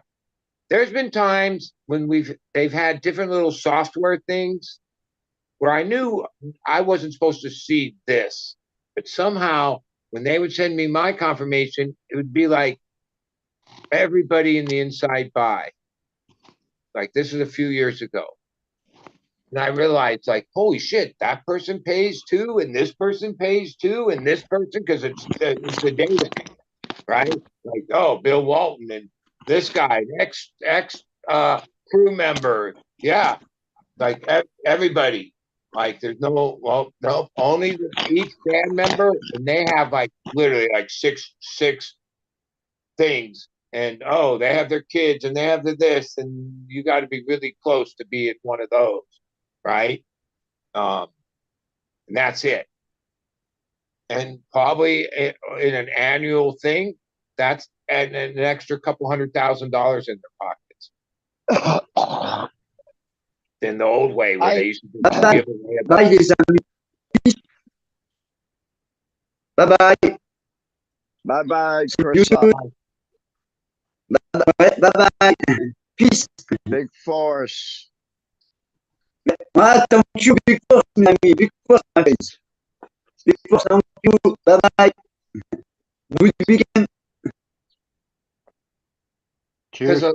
a lot of the real accounting on how all that shit worked, even back then, would be they'd be called chargebacks. So then, yeah, you got paid, but then here's your chargebacks. Oh, you had this amount of this, you had all these tickets, da da da da da da, and then that money would go against. You still were making money, but not as much as if you didn't have all the chargebacks. Now, yeah, they don't. They limit the chargebacks. I get it; it makes sense. And at a certain point, the politics of who gets and who doesn't, and like, yeah, that's a big drama in itself, and that's hard to explain. It's a pecking order, Exactly. Pecking order. and like who pays what dues, and some of it is it's just assumed after so long, it's just assumed because like okay, but then at any time you can lose your privilege by different things, by acting like a fool or other people complaining about you or you different things like weird things happen inside this little Circle. yeah over the years. Oh man, all the fucking craziness. I could you have to be there. But it never ceases to like even this I never liked it, but for like God, way over 20 years, maybe longer. Like Matt Bush has been Bob Weir's tour manager, ran the whole fucking thing, right? Made the set list. He was like a critical part of the whole show. He was the tour manager. He lives down here. He's one of my customers. I don't know. I don't deal with the guy, right? And right, no one knows exactly why, but after all these years, and most of the scene doesn't even know because oh well, they're not. Everyone's not privileged to every little thing that happens. But oh yeah, he's been terminated. What? He was the manager for like all those years. He had to have done something. Like, wait, they don't just nah. You had to have fucked up, right? Where there's a lot of like, well, oh, there's a video that went viral. Uh, okay, and this happened a couple years ago. And yeah, from my years being around him, even in the Grateful Dead time, the fine line if you use your position like yeah, it's hard to even explain this, but yeah, no, you can't use your position as like leverage, we'll say. But like it was kind of known that like there's these spinner wooks that are always in this pack, right? Oh, there's been generations of them, but there's this new, the new generation of a couple of those girls are kind of cute, but they're addicted to being a spinner wook. Like they're like wooks, okay? Like proud card carrying wooks, okay? Don't think you can save a wook, okay? they, they got their clan and they're attached to it. And homeboy, like over the last couple of years, like all of a sudden there's rumors. Yeah, it's girls, this girl. What? That girl? That girl's a spinner wook. Oh no, that fucking shit, good dude, whatever. So at some show, in the line, which is very territorial. People waited in line to be able to get the space up front. He came out and declared that it's his fucking line, and these two girls are going to be in the front of it. And these people are like, no, we made this list. This is the list of the order. And he tore the list up and said, it's my fucking line. Oh yeah, he might have went too far there because like that's using your position and leverage. And, right, even though you think some of those people in line are just some fucking people in line who would wait in line day before the show. Some of those people have been around for fucking 50, 60 years and have friends in high places. And, you know, everything that like one thing in the scene, everybody knows it's like the biggest soap opera ever. Like it's Ugly Rumors. It's this mill of like craziness, right? It always has been. It always will be, right? And yeah, so dude's out. What do you mean? Now who's going to make the set list? Because part of his whole thing is like he writes the set list. That's a pretty big thing to claim, right? Right. It I is. always thought, like even me and my hardcore friends, yeah, like no one really likes dude. He has like, but like, well, I know why we don't relate to him because he's not really a deadhead. Like he's not a true deadhead. It's hard to explain. Like I guess he works for him probably. No, yeah. And so his set list to me is like, yeah, that's a set list written by a non-deadhead, right? And one thing with deadheads, there's a million opinions, and you're open to them, and these are just my opinions, right? But You listen to the early Dead tunes Well, or Fish is so shows, much I better. should say, I'd much rather and go to a you Fish know show.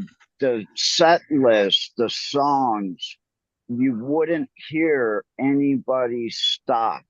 They would just flow from one song into another song into another song well, into wait, another song. you need to explain that better because when they played like that, there was no set list, and they have a lot of songs. And a lot of times when you go listen back and you have a very fine ear to the music, you'll hear that in the solo or in the instrumental part of this song, they were already teasing and communicating to each other with little nuances What was going to be and next? and create a conversation where, oh no, Jerry overrode it. He don't want to play that. He's throwing you this, right? These are things that an average person that just listened wouldn't even hear any of that. But oh, if you listen to this shit 1,000 fucking times and know all the nuances, you realize back then they used to be able to communicate to each other in the middle of a one song that they're not missing a beat on that, right? They got that lick down fucking perfect, but they're throwing little nuances of like, oh, what about we're gonna go here, we're gonna go there, and sometimes it'd be like, oh, all this seems like it's developing this way, and any one of them could go, oh no, fuck that, bam, and take it somewhere else, and they had like this thing, so that was like you never knew what was going to get played, and oh, they had their good nights and they had their other nights, right? And you went so much because if you were ever there when they were on, and That really was epic. taking that shit to like this other place, right? That some of that's like such phenomenal stuff, like oh, the level of playing. And now today, that's everything has changed, and here's part of it. I went to 535 Dead shows. Probably 200 of them were good. Maybe 100 of them were terrible. Like they were fucked up. They had done wrong drugs. They didn't do enough drugs. Whatever the problem was, like the sound, right? Back then, oh well, on to the next one because there was no video call phones. There was no internet. There was nobody. Yeah, those shows are just out there. Like even if you go to the archive where every show is, and then you can hit a thing of like most listened to or that. Yeah, a lot of what's in circulation and and out there. Oh yeah, all the nights they played good, but there is a lot of shit you can find out there on that same site. If you just listen to every show, you're like, holy shit, this one really sucked. Or Yeah. that whole week, even bored. So it wasn't always like that. Today, the way entertainment works with the instantaneous fucking posting and everybody's got an opinion and boo, boo, boo, boo, boo. You can't take the risk because, that was part of it. To make that really gnarly thing, you had to take the risk of those bad or the nights that didn't all work and the magic wasn't right there. And you can't just keep recreating the same magic at will, right? Every night. Right? Today, everything's so instantaneous.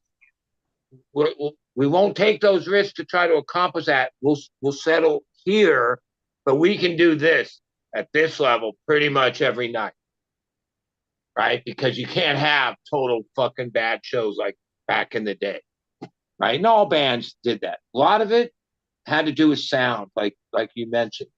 Like back then, the technology going into some of these arenas was fucking not there to dial it in, and it would be echoing, and it would be just fucking fucked because the technology when today they got technology, they got sound, like all this equipment that fucking does like sound guy does some fine tuning, but actually these other computerized aids dial in the paint room on the wall, turn it on. The paint that they put on the walls after they build them, because this with a sports arena, if we paint it with this other paint, it won't reverb the sound. So because, in a sports arena on TV, you want to have a louder crowd sound than what you have because you want to make it exciting. Where you start holding concerts and they want that kind of deadened, so they don't get that reverb back from it. Well, I saw a lot of concerts of the kind, and I like in the '80s mainly, and like the Who and this band and all these. A lot of times, like the difference in the Grateful Dead. Oh, you never complained that it wasn't loud enough. It was they didn't like, but it like a lot of other concerts, the sound was just they like to compensate for whatever. It was just the way things were. Everything was like so loud, but it wasn't containable loud. Like like like I remember great concert, but when I leave there and go home and try to go to sleep, my ears would ring. And that never like Grateful Dead, never. Like they like somehow they cared about all that stuff. Where other bands went like, oh, we're gonna play at 110 decibels, like the Who were the loudest thing ever. Like it was just pounding loudness, right? Even Neil Young, who plays all this distortion and it's loud, oh, he knows. Like I think a lot of this is technology is giving us an ability to like know what a human can take and then what is really like not comfortable for a human to take. But in the 70s and 80s, loud was everything. Like the ACD, all these bands were like, I'm louder than you are. We play at a higher decibel than you do. Like there was like a thing about that. Guns N' Roses, oh my God, they were so loud you could barely hear them, right? And the technology in the PA wasn't like able to handle that shit, right? The Dead always had some cutting edge and different ideas and ways to make it that like it was like you could hear everything in its clarity and nothing was like on time. Like that was their goal, and like perfect fidelity was their goal, and that it sounded good in the right here and all the way in the back and the top. Like in other bands, oh no, like holy shit! I remember shows where you were like, oh my God, I can't take this. It's just fucking like because there is a human decibel point where it's no longer comfortable. Yeah. I've walked out of shows before, and after like 10, 15 minutes, it's just like, wow, The first act was okay, but then the main act came on and they adjusted shit, and it's just garbled garbage right now.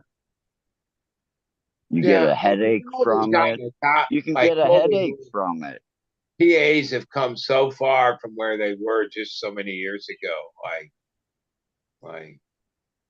Like even that there are these weird recordings, but like, you know, one of the most famous concerts ever is the Beatles at, what is it, Shea Stadium or whatever, New York. It's like when they, in the early 60s when that happened, the kind of speakers, they were like broadcasting the music through the PA that they announced the baseball game in. Okay.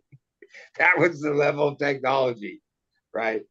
So like, I mean, it was more of a spectacle. Like, you couldn't really hear anything. It was massive, and they didn't have technology like that. Like in the early '60s, live shows at that scale was like that was the beginning of it. And yeah, they developed technology over the years. A lot of it came out of the Bay Area and the Grateful Dead and the different things that they had put in place, like Olympic and Hard Truckers. Like they created these companies from within themselves that then went on to be big or huge and still exist. The Myers Sound, they're the leader in PAs to this day, like the Rolls Royce of fucking PAs, and Olympic and different. There's different companies, but those were all like, well, why don't we we'll start our own company, and then it just grew. Zildjian cymbals are like 600 years old in the same family. Or maybe it's only 300 years, but still 300 years is. Well, even earlier, when you guys were talking about watermelons, I didn't know this story until last week. Steve Parrish, who's Jerry's, we call him Big Steve. He has a new YouTube show where he tells stories once a week or some shit. And he's talking about the early days when they were just forming a road crew. They had never left the Bay Area. It's in the early 60s. And there was like Ramrod and Steve and he's naming these people.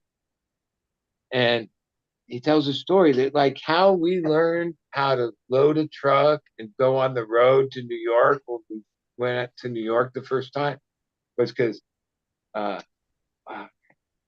drawing a blank, but this certain crew member that he was telling the story about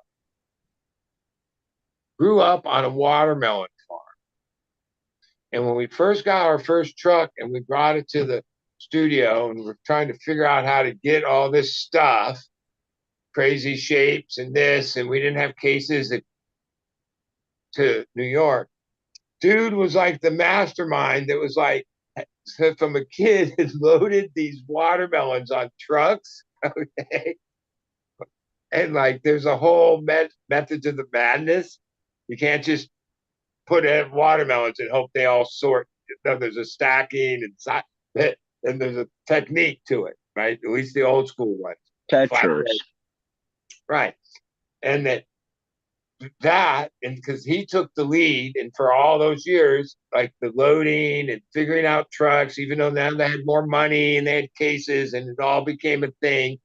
But in the first days when they didn't even know what to do, basically it was the experience of the guy who grew up on a watermelon farm and loaded watermelons on the trucks as a kid, knew how to like weight distribute or whatever the fuck, different things to like load trucks. And I'm like, oh, that's pretty cool. Like the watermelon farming and loading watermelons on trucks, which was like a major thing in Oregon. That's where they grew all the watermelons back then. Tell you what, I bet my brother got pretty good at loading what.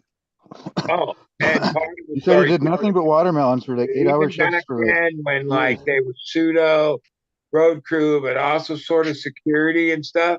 Yeah, homeboy that like grew up on the watermelon farm and all this, even though he was only this tall and looked kind of not like the biggest guy in the thing, was by far the strongest motherfucker and the toughest guy in the whole fucking thing. Okay, and you know, because back then we used to get it. World was different. Scraps were happening. You know, hippies were like, if you were driving the crew trucks from here to New York, you would have to run into these middle country towns that would just spit on you because you're a hippie or a biker or like that. Like in the 60s, you know, it was a different climate. Like there was discrimination against people like that. They wouldn't serve you. They'd tell you to get the fuck out of the restaurant. Get out of this town, you dirty hippies. Hey guys, I'm gonna have to run home real quick. So I made Bud host, and I'll be back.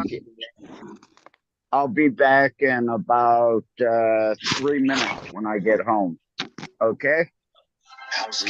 Yeah. Peace. Watch out for this robots. The Northern Lights phenomena is even stronger tonight because I opened my Instagram and like two people's stories were like the gnarliest pictures of the sky. Aurora Borealis. And they're both in the Bay Area, and I'm like, wow, you can really see that in the Bay Area? That's crazy. Yeah, they're I should saying see all the way if it- down to like Alabama. I should see if it came out here again. It was here last night, but I yeah, guess all my friends have this fucking Tomorrow's on my supposed to feed. be the last opportunity is tomorrow night. So hopefully, I didn't see it tonight. I looked, I didn't see nothing. Yeah, I think we're just a little south of it really being. Maybe I don't know. Well, I already know I'm overcast. I opened my feed and there was a bunch of people in Joshua Tree last night that had all these pink pictures, pinks and purples, and looked unreal. And that's not that far from here. It's just Yeah, it's crazy here. Like we're the northernmost, or the tip of the Minnesota is the northernmost fucking point to the lower 48. Well, do you have clear skies? That's important. Yeah, Yeah, it was clear cloudier here earlier, but now it started to clear up just recently here when I looked out. And Joshua Tree, yeah, there's always a fucking clan of freaks out there, man. But yeah, I'm pretty much right next to it. yeah, I mean they're good people. They're part of the clan. I'm down No, with them. you're right though. It's a different desert rat. It's definitely a different desert rat. Yeah, they're chasing their spirituality in a lot of different ways. It's not just one thing out there. It attracts like A lot of that too. Yeah. people. I bet you can find yourself a fucking MDMA or a ayahuasca trip though somehow, a shaman. Oh, you find all that out there. All those people have made that. He'll guide you through the spirit world and everything. Like there's And probably lick a totem Joshua Tree every week, and there's different levels of it. There's individual type things, bigger group things, and what was it? That spinner? What? These people and those people. It's not all one thing. It's not even all drugs. Most of it has nothing to do with drugs. Mind drugs. A lot of people just searching spirituality or whatever. It's a spot. Hey, my friend for the last so many years, he used to live in Redondo out here, but he's moved to Sedona, Arizona, like fucking 20 some years ago. And I go out there and visit him. It hasn't been a couple years, but I've gone there a bunch. And Sedona reminds me in a different way of Joshua Tree. It's like, as far as a place where there's some weird energy there, there's no question. And certain freaks know that. Like whether you're searching for fucking vortexes or fucking UFO or fucking samba or ayahuasca, what how kind of Portland is a little bit too. Portland's a little more dry. That's an old industrial city. Don't ever forget what Portland really is on the docks there. It's a little, I don't know about enlightening or spiritual. It has a more of a darker edge to it. At least Portland to me seemed like bunch of young kids that were junkies on the street. That's what was predominant to me, all the way back in the late '80s and '90s. It was They already had fixie bicycles. like somehow, like back then, like yeah, there's junkies in certain cities, but not like young kid junkies. Most junkies, like in New York, were older. It was weird, like in the '80s and stuff like that. But Portland, first time I went there, I was like, holy shit, these are like homeless kids, and they're all junkies. And this isn't fentanyl days or anything else. This is back when junkie used heroin or whatever. And it was, yeah, it was like Portland's like a dark place. Like that's just how it appeared. It was like the old docks and the old part of Portland. This when I first went up there, it was like in the '80s. I was in Portland when the Mount St. Helens blew up the second time. I mean, this show we're based. This show is based out of Portland. We went in the show. There was like it had blown like months earlier, but I don't know. We didn't think anything. It wasn't like, oh my God, it's going to blow up any minute. But then during the show, and it turns out that there's like a great famous Grateful Dead song, "Fire on the Mountain," right? And that's what I think of when I think of Portland is fucking when loud. this fucking thing blew its cork and the fucking top flew off, that was the like one that was the more damaging one. Yeah, it was simultaneous, like with when that supposedly. Now I guess there's proof of this because time and all this, but yeah, the Grateful Dead were playing "Fire in the Mountain" in Portland, and then that happened in 1980. And when we came out, like I remember at first, it just seemed like great snow landed on cars and stuff. It was like this, like a little bit of the stuff on cars and floating in the air. And like at first, I thought, and then I don't know, it went around pretty quick that the volcano blew and blah blah blah, and it was ashes and shit. Right? What's the biggest pile of cocaine that you've spilled on the ground and said, I can't deal with it, and walked away from it? I could see you in a cloud, like a plate. It was like I usually would come back. Ounces all just chopped up like dust, and then fucking like recover it. But a couple grams maybe fell. I was pretty careful. I don't know. Like your Scarface with a half a key in front of you, and you just cocaine. I always seem to like. Yeah, it had packaging. It wasn't like you just dropped cocaine. You thought you did, and then would realize it looks like such a minuscule amount. Like I've been on the ground between like with shag carpet, like with a comb, breaking apart the rows of shag. Like, there was like a weird psychosis that you would always think when you ran out, maybe there's some on the ground. Like it was like a weird psychosis, dude. Like, I remember thinking, there's no on the ground. Why do I think there's on the ground? But I would think there was on the ground.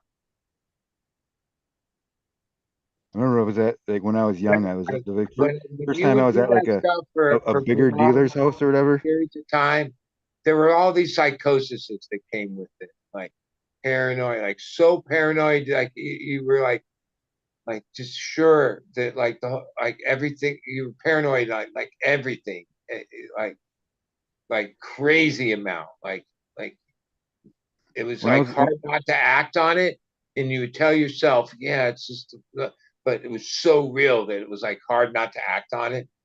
It's weird. Like when I was still a teenager, like one of the first times that I was like around any actual weight or whatever, we were picking something up and like we were waiting in this apartment with like 3 other parties of people. It was like, it was probably 6 people we were sitting in their bedroom waiting for these guys to show up. And he came there and he had like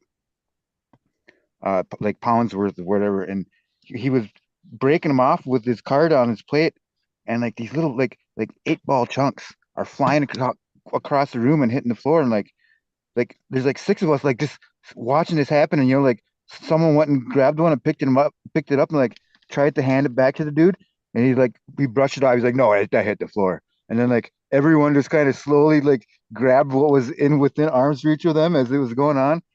And Yeah, like because I almost it got sounded more like off the floor from that than what connections we like came there to back get. crazy. Like we just kind of lucked out. We came there when more people were doing more serious things than we were. It was kind of Yeah. fucking weird. We made out with more I, in our pockets than even what. you telling that story reminds me. I mean, I can't tell you how many crazy connections and meeting people, and beyond me selling it or scoring it for all those years. Like God, many, many years. That was my main fucking thing. The craziest things I've been involved in with the craziest people, like the most like bizarre, nutty, and oh my God, I've seen it all, dude. Or with that shit and everything else, like the whole culture of that drugs and bad hard drugs and shit. I've seen every fucking craziest people are so fucking crazy, dude. I'm one of them, but yeah, I'm not even on the scale crazy. I'm not that crazy. I've seen the real crazy come out in people.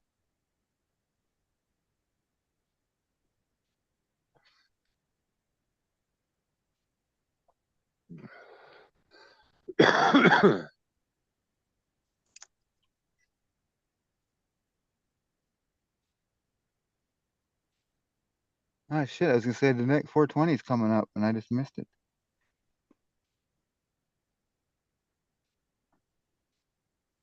So wait, this one looks patriotic. This is one that I've been kicking around for fucking 2 years now, probably, and I There's a just little keep bit of adding. purple in it. This is patriotic colors. Well, I got a LED light that's or I got a blurple Oh, LED going right now too. yeah. That like Well, the patriotic, that's fucking, I'm all for that. Even though it seems to be hijacked at the moment a little. and this thing glimmers like a fucking Thai whore on the streets of Bag. I don't know my. I should know my Thai by now or my cities. Bangkok. That's what I was gonna say. The glittery ones.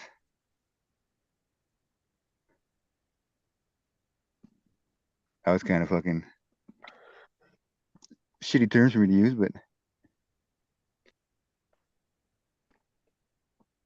Like part of being a deadhead, especially when I became a deadhead in the big institutions of rock and roll, there wasn't really American rock and roll. Like there was the Beatles, the Rolling Stones, Pink Floyd, the Who. These are all Euro acts that were huge here. I mean, they were the biggest acts by far, but they were all British. And Grateful Dead, no, their roots and their music and everything was straight out of their U.S. fucking band. And even Jerry, most of his time in his rig where he had all of his effects, oh, right at the top, he had one of those small American flags that hung there. And oh, on their steeper, on their cases and all the road cases, oh, there was American flag. Like, oh no, we were as patriotic as they came, right? Um, yeah, and represented, especially during that time, rock and roll American style, right? Which Bob oh, Dylan was from Minnesota. and then you know a bunch of other American bands started to become just as big, bigger, and all that. We're But an when I first American really was a band. teenager, oh, we had the Eagles. There were a couple, but like the big acts, they were all British rock. We're coming to your land.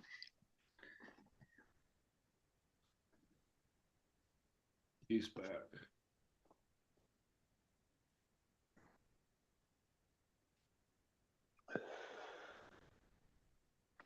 Captain, how many tie hookers did you screw on your way home?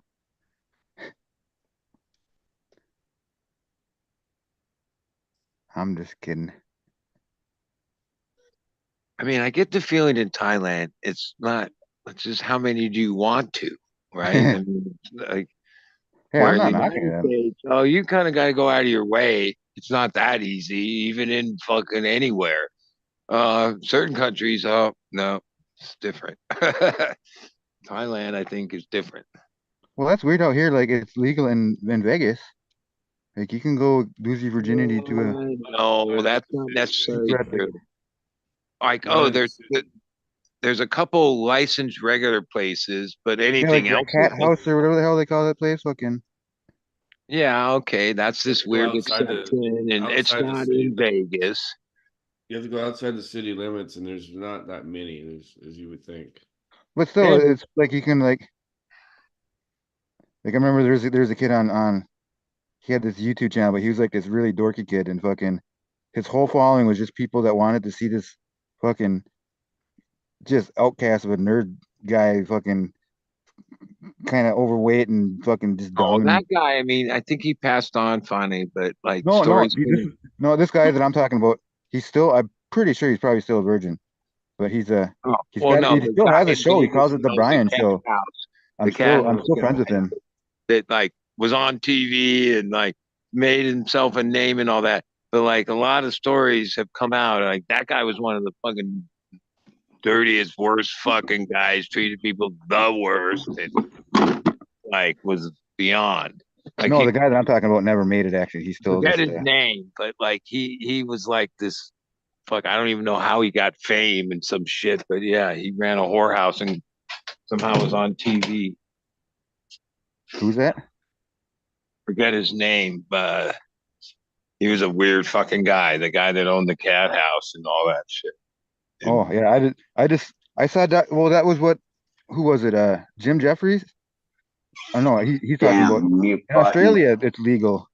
They have brothels or whatever because he has a story about his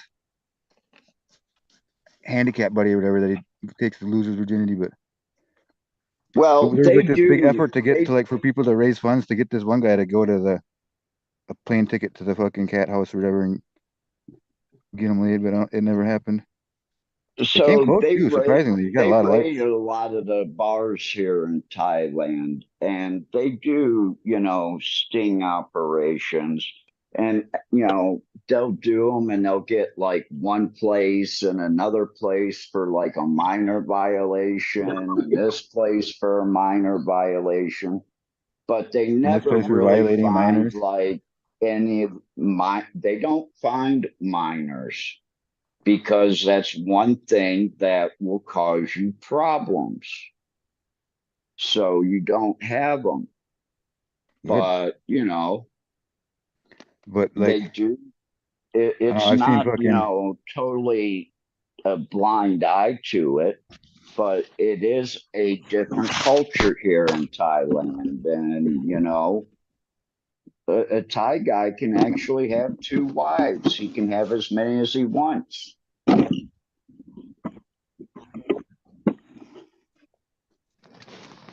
the Mormon church they outlawed polygamy now, didn't they?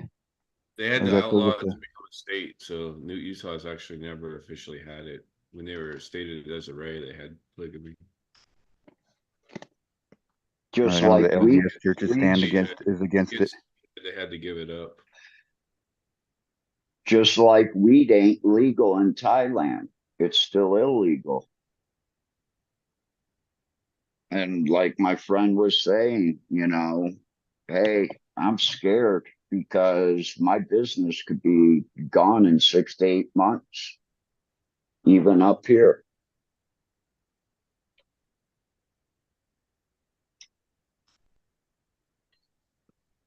But the plant will still be around.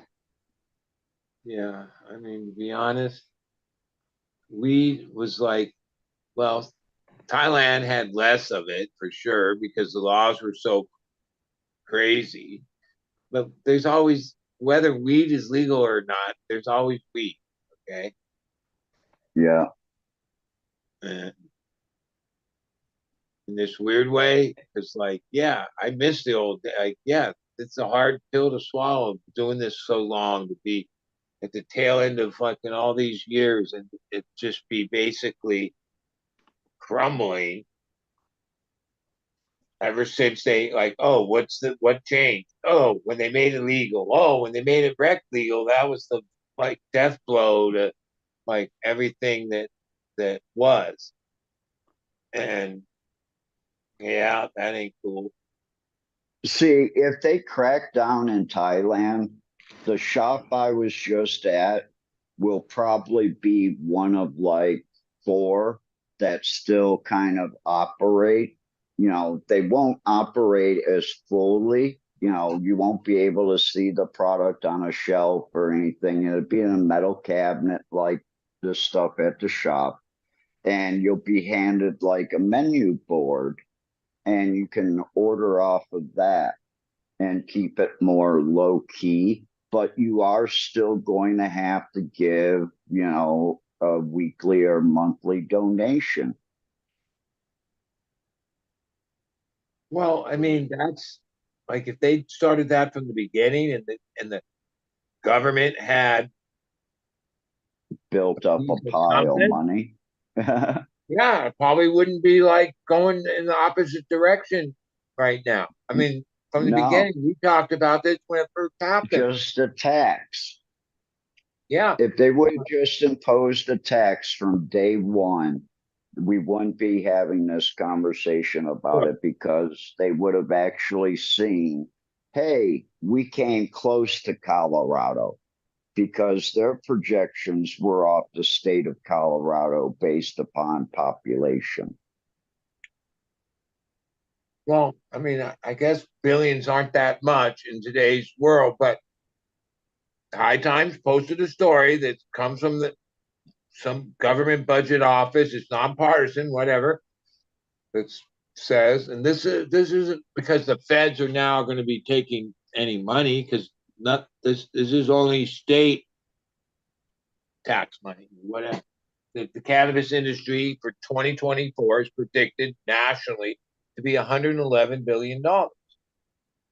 And that's like, I guess, like, okay, where does that money come from? Like, where's that come from?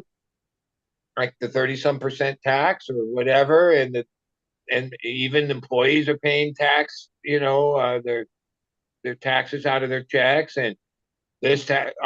Okay, I don't know. It seems like that's what the government office is estimating. That's a lot. What? Wait, they're all proud of it. They're like going, "Yay, $111 billion, record fucking money for cannabis." As cannabis growers, people in the business, people in the life, are having their existence basically squeezed down to nothing. Yeah, it's like what is it's like a transfer of everything. It's like, oh, like yeah, they finally like came for our sector of the economy. Yep. That's what it was. It was time to move on. .com was over. Now it was the green rush. Yeah, they when they looked around, they had already pillaged small business and pillaged the car industry and fucked up the real estate industry so many times and fucked up Wall Street so many times and so many things. And then they look around and some saw, whoa, wait, there's this multi-hundred billion trillion dollar industry or worldwide worth cannabis. And it's like on its own, it's its own economy, it's underground and all this. Yeah. And like next thing you know, they basically all the laws that we fought for that never could happen, all of a sudden all happened. And here we are 5-6 years later, and it's not such a pretty picture, is it? And I do remember. I think some of the original laws were good, in California. Then you got bad laws passed. But there were people within the cannabis world that warned and was like, no, vote against this, and this is bad. This is gonna. But no one wanted to hear that shit, right? Like we were finally getting what we thought. Like, yeah, I get how I voted for it myself, right? We get to smoke cannabis is what we thought, and that was it. We got to finally smoke it. I kind of knew it was going to hurt, like what my life was. I remember saying this. I didn't think this bad. But it wasn't just about me. I always liked the idea that people aren't going to be arrested for having a little bit of weed on them and have their whole life fucked up from the time they're like 20 or 18 or whenever they got caught with a little bit of weed. now all of a sudden they have some record and can't get jobs and all this shit. That Yeah. happened to a lot of people in my fucking generation, right? And It all that. happened the I whole thought, state oh, of Illinois. and that people could just smoke weed and all that. Well, that's better than Nothing. 4,800 a pound. Like, oh, you know. But back then we were still like at 28 or some shit. I think in 2015, 17, whenever we voted this shit in, we were still like 28 to 32. It was breaking down. I remember holding the line It even already to a broke couple in years Michigan. ago. And that's where I lost some customer. Like things changed because I wouldn't go down. I was like, nope, I'm not doing it for less than 2,000. No, no. Well, no, we get pounds for this amount. We get pounds for this amount. We get pounds of this amount. Today, in our personal thing, yeah, I mean, we don't network. We have like a few people we we deal with. Yeah, we're in the standoff between the broker ones, the guys that will cash you out on whatever you have. It's, at least you have a few of those. Yeah, they won't pay over a G, grand a pound or less, like period. And they buy them, move them at quantity all day long. Right? Thousands. They're not just lowballing you, right? And we're like, yeah, no, it's that's a negative on the whole thing between the expenses, the this, that, and the other. If we go below 12, and then yeah, it's just like a standoff, right? And you're running what? 4 or 5 different strains normally. Fours are goals. Sometimes we like Okay. even having like all these things I've been fucking with. If I quantified that as far as like, yeah, when you grow 1 or 2 plants of this, that, and the other, a lot of those bags never quantified at like actual money. Okay, they're just loose ends, right? Yeah, maybe you sell a little ounce to somebody, whatever. But no, it's loose ends, right? Yeah, well, in those cycles, if you just focused on filling 100% of this, that, and the other, oh, you could quantify that to this amount, right?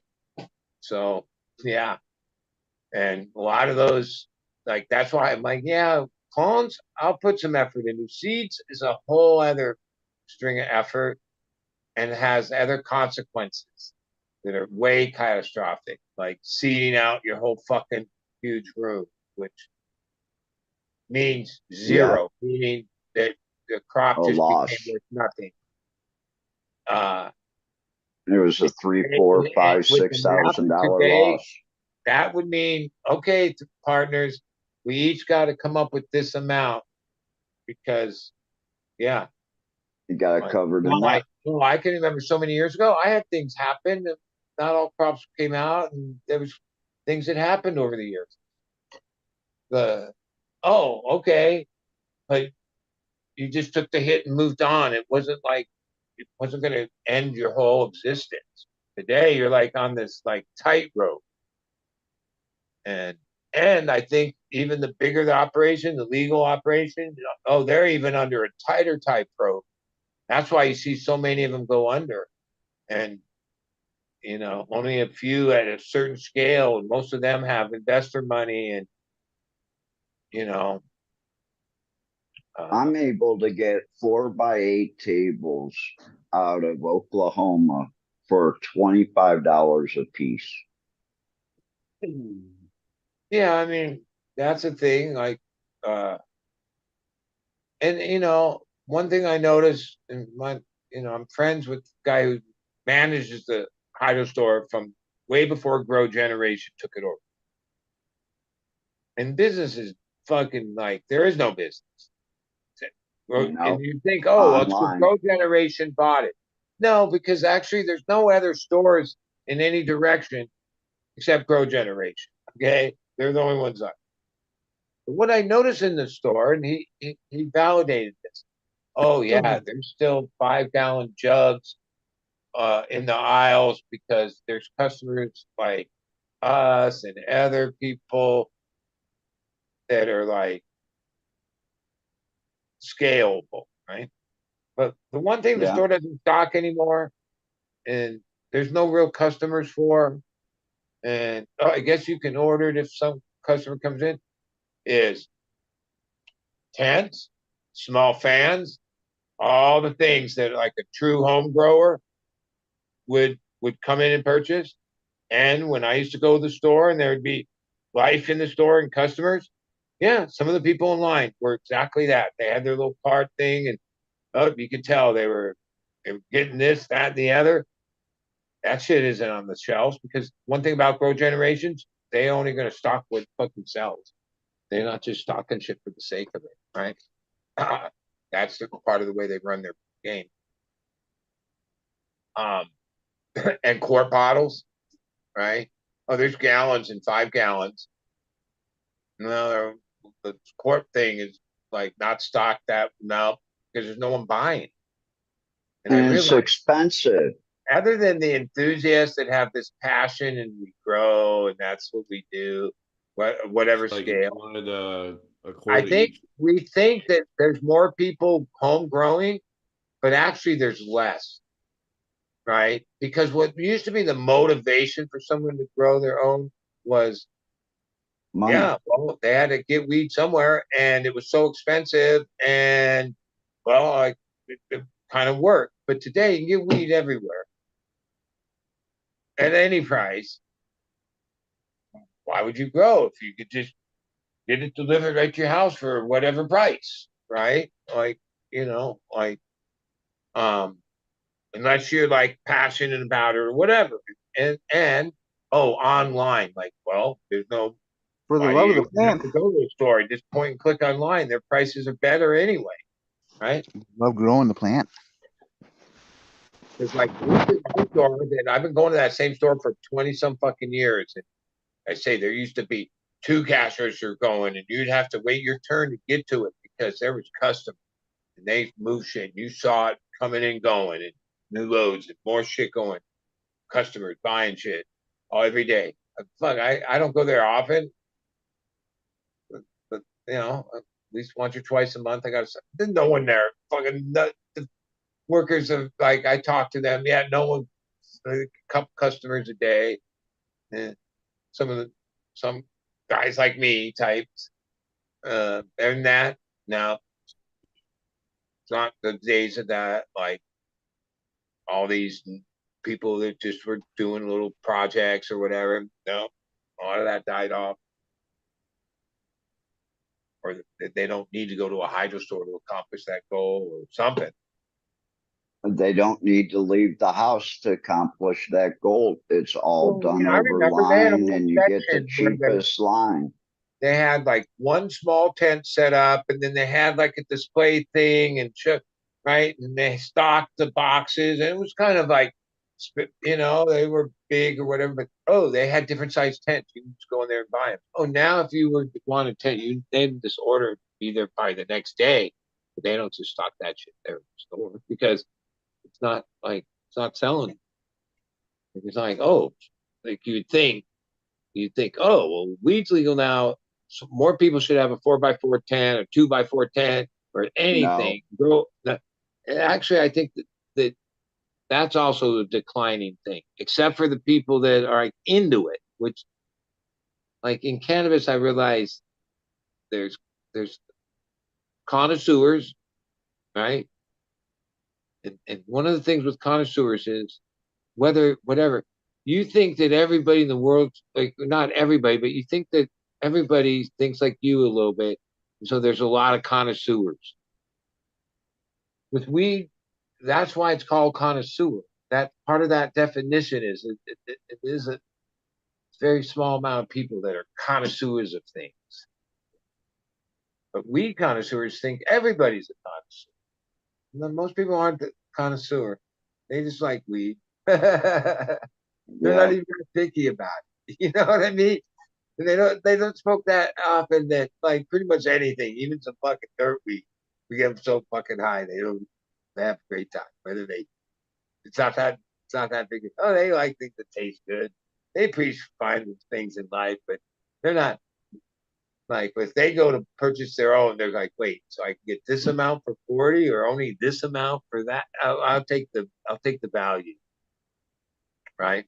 They're not connoisseurs. They're not like, but people that are connoisseurs, people that grow, we're under this illusion that we think everybody is like that. And I think the rosin and the hash game has kind of hit that part too, where like I It's not realize going to get any better. I smoke rosin and I have a rig and a banger and a this and a that, torch and extra butane and another rig for whatever. And I've had that for a while. I don't know a single other person, and they all smoke weed, all my friends. A lot of them love as long as I have and whatever. If I went to their house with just a jar of rosin, it wouldn't be like anyone could pull out a rig. You know what I mean? Like it's not that serious. Oh, Yeah, they'll gladly take a hit and they'll gladly appreciate what it is, but they don't have any way to smoke it. they Well, don't have the desire to have any of that. You can It's put it on not top of a like bowl. they're fine with having good weed. They don't need Or any you of throw that. some of that Some may rosin on top appreciate of it, a bowl. but You'll still get, you throw some of that rosin on top of a bowl and have them hit it. They'll definitely get high. yeah, yeah. If you teach them to melt it into the weed and then smoke it once it's kind of Okay. solidified And again, even you though got I, to I get them can get because I taught ounces them of to do good that here in rosin Thailand. really cheap now in the last 6 months, $100 like an ounce. rosin, like top rosin, if you buy ounces worth from numerous people that make really good rosin. It isn't shit rosin by any means. It's $4.50 an ounce. That's like Wow, 15 a gram. Okay. that's still Right. expensive. Well, oh wait, the whole business model of wash your shit at 3%, you make as much money as selling pounds. That was like rosin's worth $60 or $80 a gram, or like like you know the bottom of rosin being worth that low, and this is for quality rosin, freeze dried, washed, fresh frozen. Um, yeah, that's like a losing proposition. Like especially when you consider the yields are tight, depending on the strain and all the things, and from what I noticed, yeah, like my my kid Robbie, yeah, he built a whole fucking thing. Like I think he has 6 or dehydrators, huge fucking cold room. It's up in Mendo. It was successful for a few years when he first did it. Uh, he contracts out and does the washes for big, pretty big grows. Most of them black market, but big, lots of it. To where at the peak of it, yeah, they had refrigerator trucks and did all this to go right to the field to do the harvesting and freeze it right away. They've learned over the years. At this point, this year, no, he hasn't been running stuff because at those numbers, that's the price of ounces of rosin or even kilos get for less. Um, it ain't worth doing. Where, yeah, up in Ukiah, there's the Costco, and like when for so many years, if you don't know what day the delivery of the 20 or 10 chest freezers they get in stock every week, with some weeks they don't, and aren't there that day to snap a couple up. They're like it's one of the hottest selling items up there, dude, for years, right? Freezers, right? Especially certain times of the year. And yeah, there's a huge warehouse where I don't know how many of these he's amassed, but like sort of how he makes his money. It's not that he isn't running this stuff. The people whose material it is aren't running the stuff. because they're hoping for better value. Like the math doesn't work. Okay. Right. So they pay him like a menial fee, but it's a fee, and they add up for freezer space and the power to run the freezer, where they have last summer's crops on ice, basically, waiting for maybe the market to shape up a bit to make it viable, process it. And I'm like, yeah, that's bad.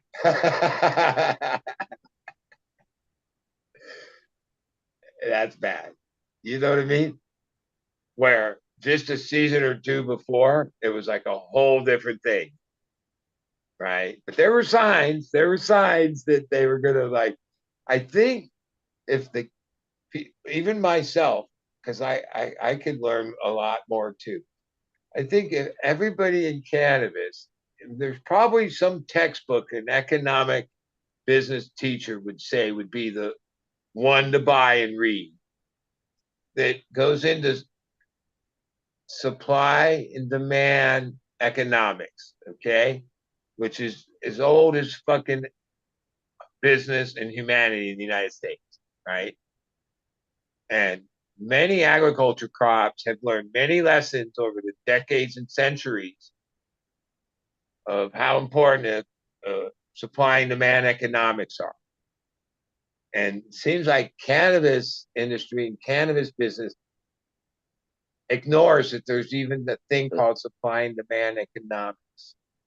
Yeah, there's no limit. Produce as much as you can. Yeah, no, the idea. Wait, we didn't sell. Wait, we're losing money. Oh, we grow more, build more. Wait, why put more if you can't? You barely can sell what you have, and its value is slow, right? That's supply and demand economics. And oh, I imagine there's a book that explains the laws and the boundaries and the ideas and different situations that we could all learn from and somehow bring into cannabis.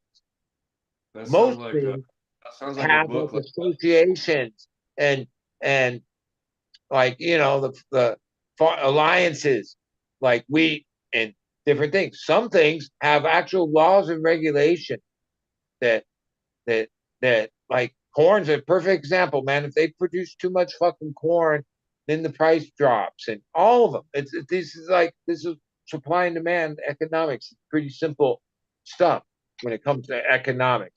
But somehow cannabis, in the industry of cannabis and the big business of legal cannabis, doesn't seem to be like abiding or realizing that one of the problems in the cannabis model is that there's no respect or there's no like supply and demand, right? And They found out quick here in Thailand because well, all yeah, of a I mean, sudden it seems like everything we're just was a plundering year immigrants, but old. like there's people with business minds and there's people with business degrees and there's people that understand basic shit. I never went to school, so for me to be sitting here saying, yeah, well, what happened to supply and demand? Even all the way back to all the years I was growing weed, we had this certain price. We didn't communicate as growers, right? But we never undercut each other. I remember always realizing, yeah, how do we like set this price and everyone just sticks to it when we don't even need to communicate? And there's Exactly. right.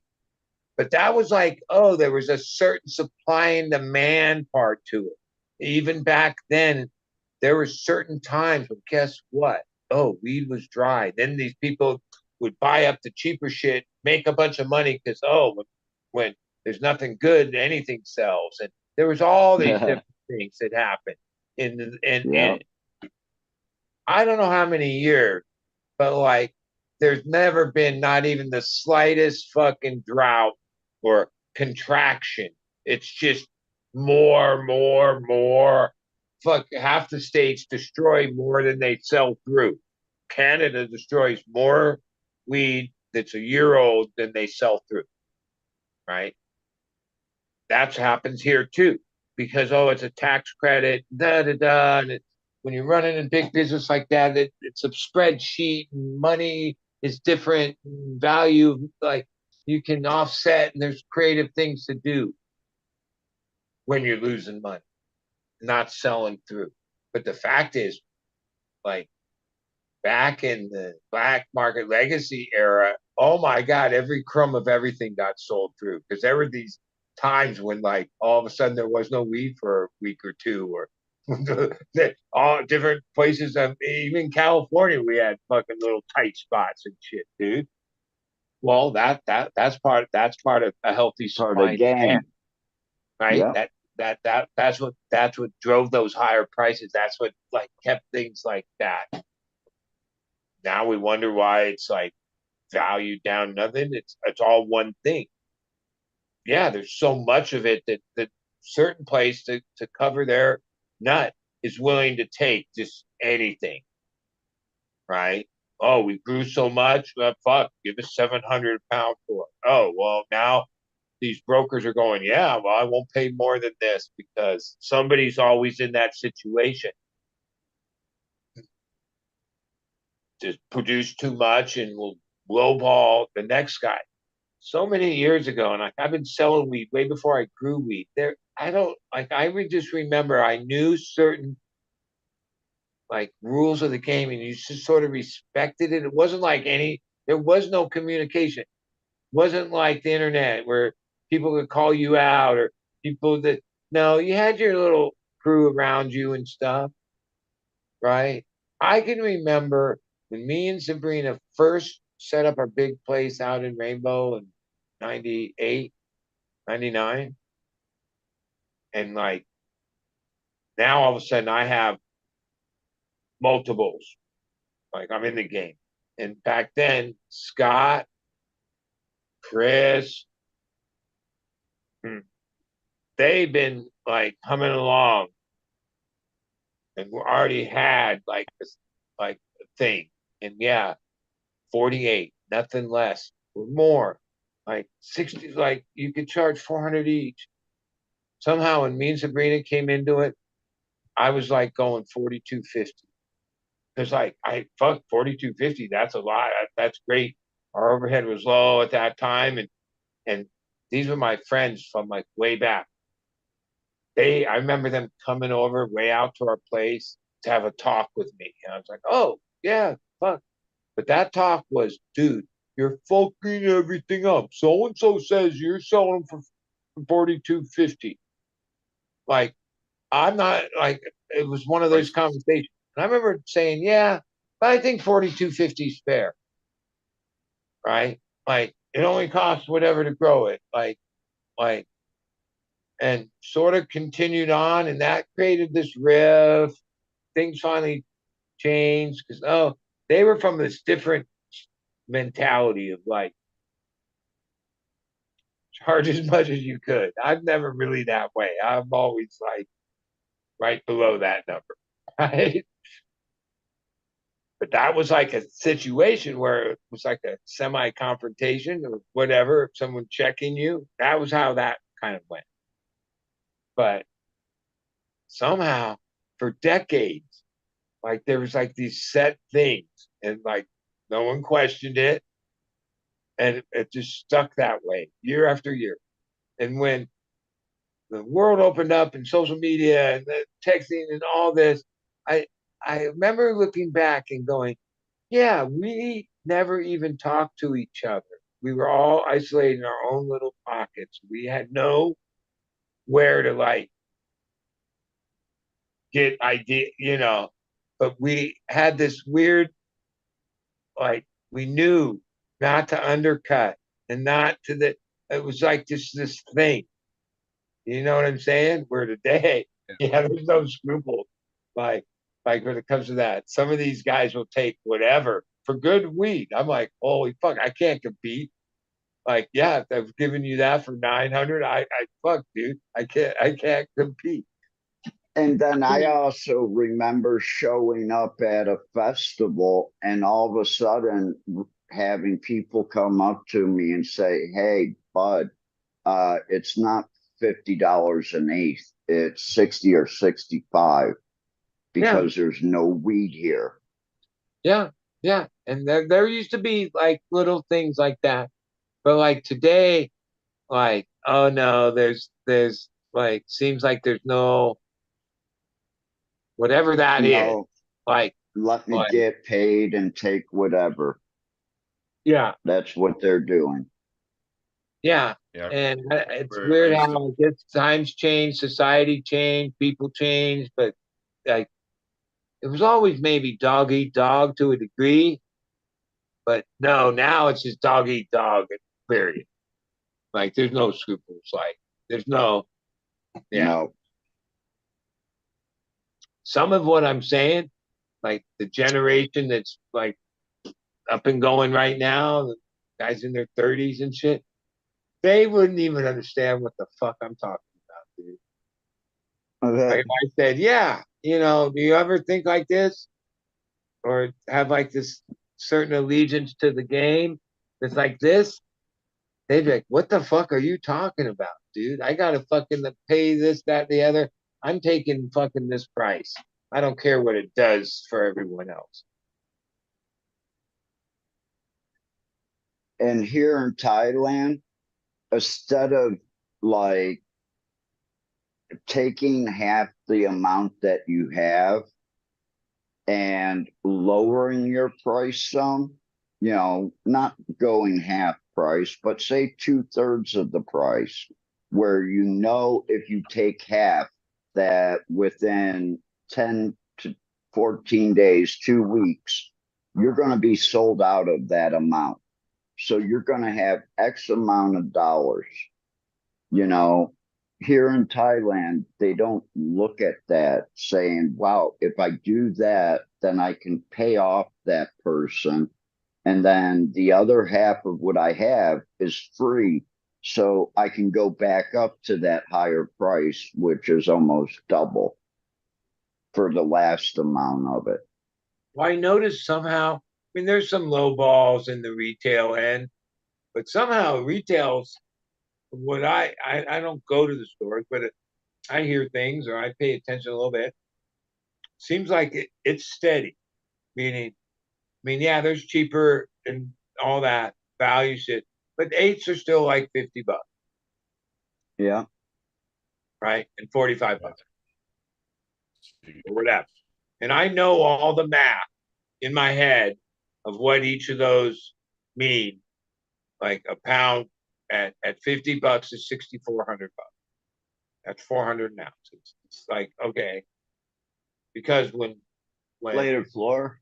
at the top of the business, when we used to consistently get 48, that was because the person that bought the pound and then broke it into ounces was going to get 64, right? Somehow, that same person that, right, with a legal thing and Uncle Sam on his back or the state or whatever, still wants to get that 64, right? They only want to pay 1,000 for the pound. Like, what the fuck? Like, how I don't know how like if yeah, like wait, growing is a lot of work too, and takes an X amount of time, an X amount of this, an X amount of that. Even in like why I'm working here like fucking full time. Last night I worked till 4 before I went home. At this rate, I don't even know what I'll. Well, I did some shit earlier. It's because we have trimmers that also play other roles over the years, cleaning the room, defoliating, uh, labor stuff. Yeah, if we do it ourselves, well, then that's money we get to keep. If we just have it done like we always have to do, there's like the money that you were going to get to keep. Right? So, okay. Doesn't make sense because, like, oh, you can do a better job yourself. And yeah, even though God, I've been doing the same shit for so long. It's hard for me to motivate. Usually, once I'm going, I'm going. I have passion to do it, but for so long, for a long time, me and my wife did everything at almost bigger scale than this. But that was like a whole different thing, even our age and why we did everything, everything like that. But then once we got to this other level, no, we developed like a team and we had certain people. All these people are still really close friends of mine. Some of them do yard work and some of them have the Uber job and some of them do this and some of them do that. But for year after year after year, they got X amount of work a month out of me and they're doing work, right? Even where the partners, when we talked about this, Sam, who really manages these people and pays them and keeps track of their hours and all that, he was arguing that, yeah, but if I do all this, right, then they're going to like be missing what sort of they count on, right? But oh well, right? Where Gary's like, yeah, fuck that.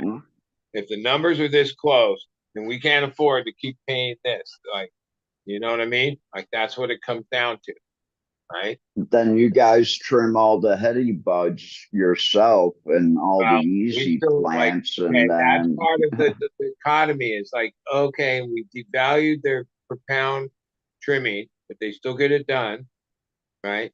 But those extra hours are also part of their thing to make it like the whole thing worthwhile, right? So like, managing people and treating them right is a thing. You have to care about that, unless you're gonna like just run through one knucklehead after another, right? But you're gonna have like any longevity with people, trust and team effort and all that. You got to think about. You can't just think for yourself,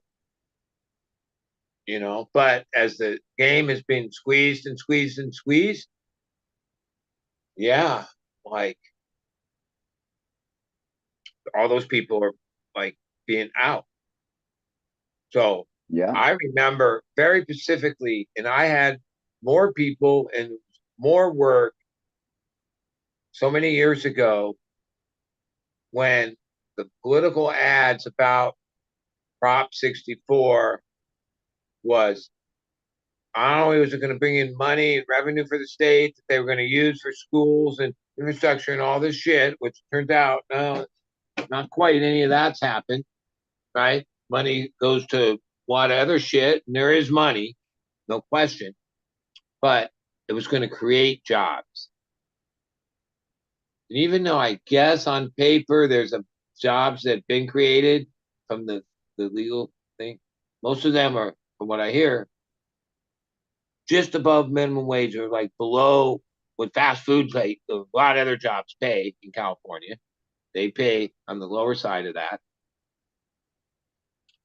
And when you look at all the other legacy jobs that, yeah, went away, even the people that bought a QP and made a buck here, and the person that did the middleman, like all of what the legacy brought.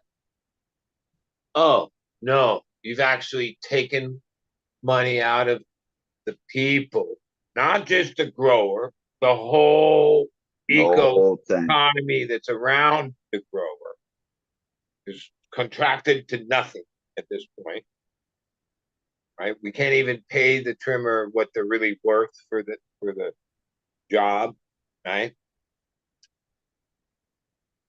And replaced it with these like no future jobs, because it seems like most people that take any of those legal jobs leave disgruntled. Data shows that short term, a lot of turnover. It's not really what's considered a good job. Yeah, what a trade off that was. That was a fucking trade off. and a lot of that is like, okay, so where'd that money go? Oh, 37 or 30%, whatever the tax percent is, different other places, but basically a third, right? Well, that's where it went. Like now we give the money to the state and they do whatever they do with it, which seems to be, questionable how they utilize that money. But where'd that money come from? It came from all this other, the ecosystem around it. Like we gave up, yeah, the people lost. And we're going to keep on losing too. I'm sorry to say. Yeah, I mean, and there's this is a common scenario that's happened in agriculture, in this sector, and that sector, and all these sectors of the economy, because this is like an investor, Wall Street thing. They know how to do this. They know how to put this leverage on. They know how to leverage things. They know how to manipulate all the fucking tools of finance and investing to basically create these kind of things. And then beyond that, the state, like you'd think the state would be there to be protect. Like, yeah, what do you give them 30% for? What do they do? They don't do anything to. You're fighting like what is like not like, oh, but they're going to eventually build and they're going to do this and they're helping us do. No, they're just taking money. Other industries actually get shit for the money, right?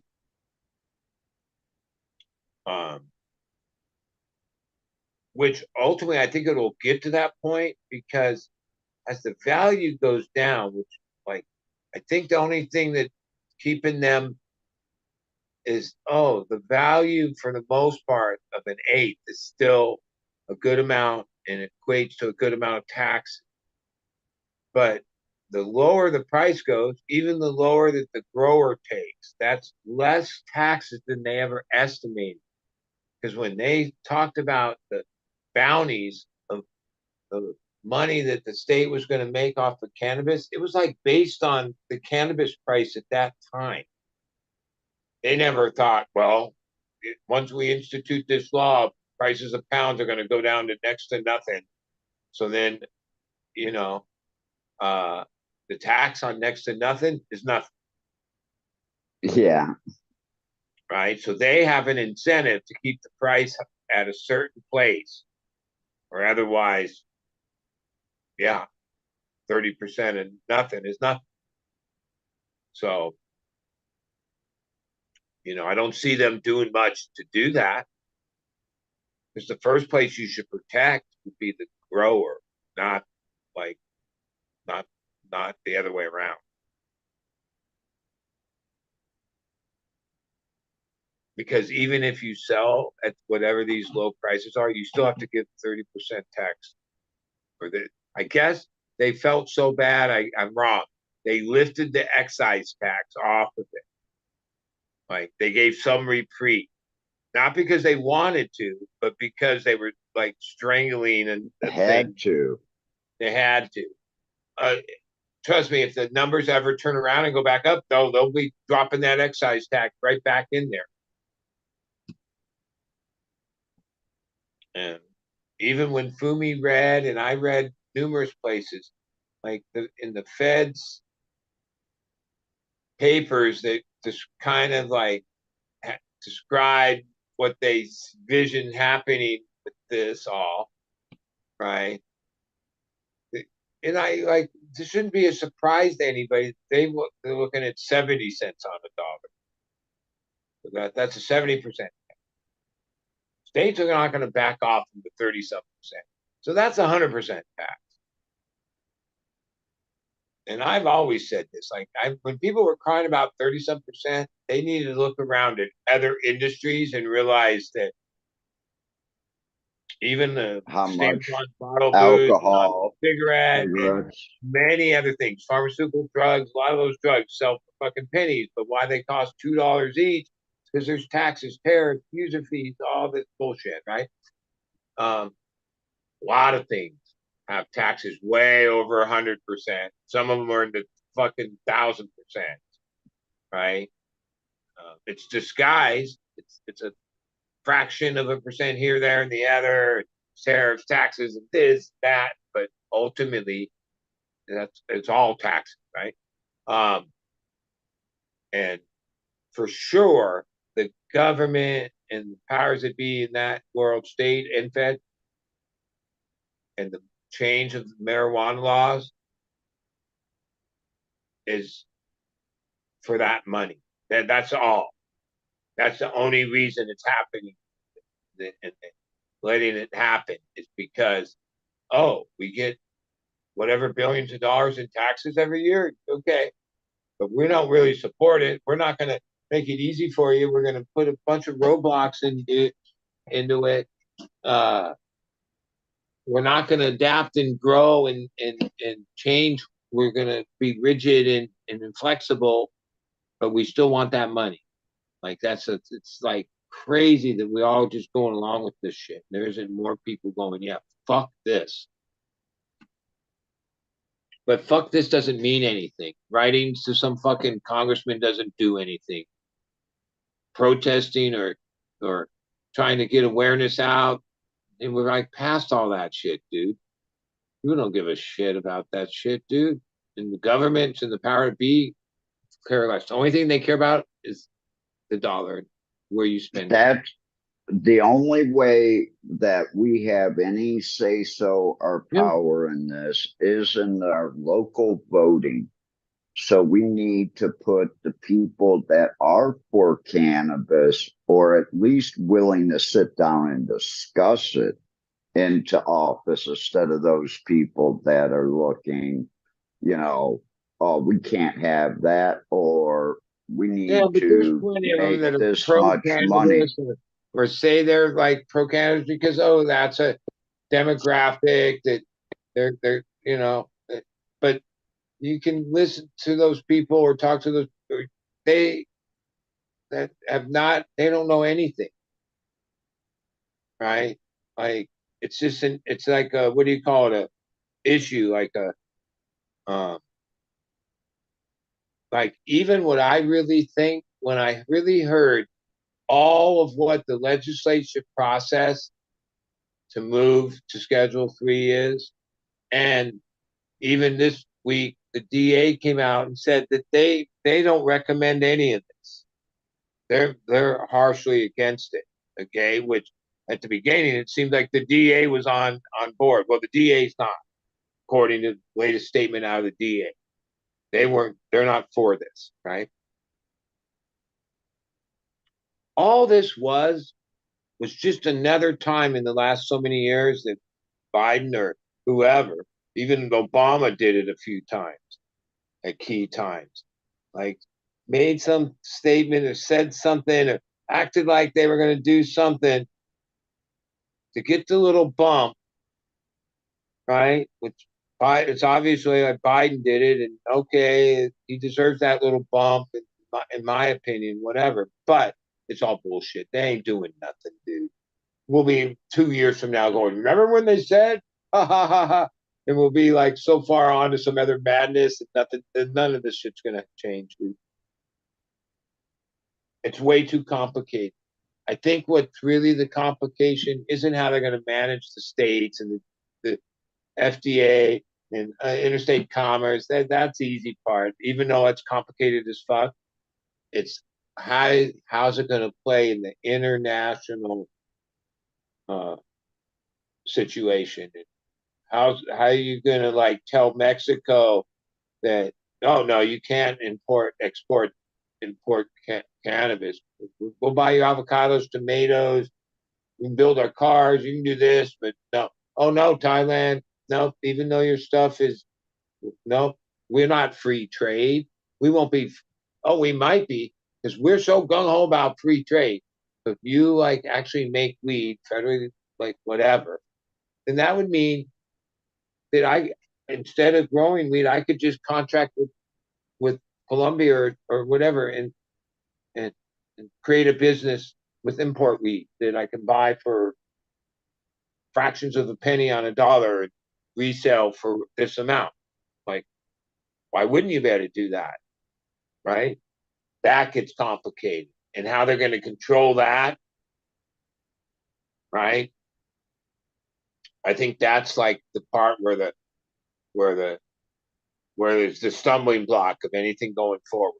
Because if they go forward, then yeah, say now if a country is other countries say, well, weed's legal in your country. No, it's legal in those states. Federally, the government can say no. And we still hold all these countries in this UN treaty thing of anti-drug fucking whatever from the 50s. And most of those countries don't want to be that whole thing's bullshit. And even if you say, well, okay, now cannabis is out of it, you still got to abide by the rest of this arcane fucking rhetoric from the 50s in the UN whatever treaty that pretty much all the UN countries have signed on to, and does control a lot of like what countries do and don't do when it comes to their drug policies and other things. And that gets complicated.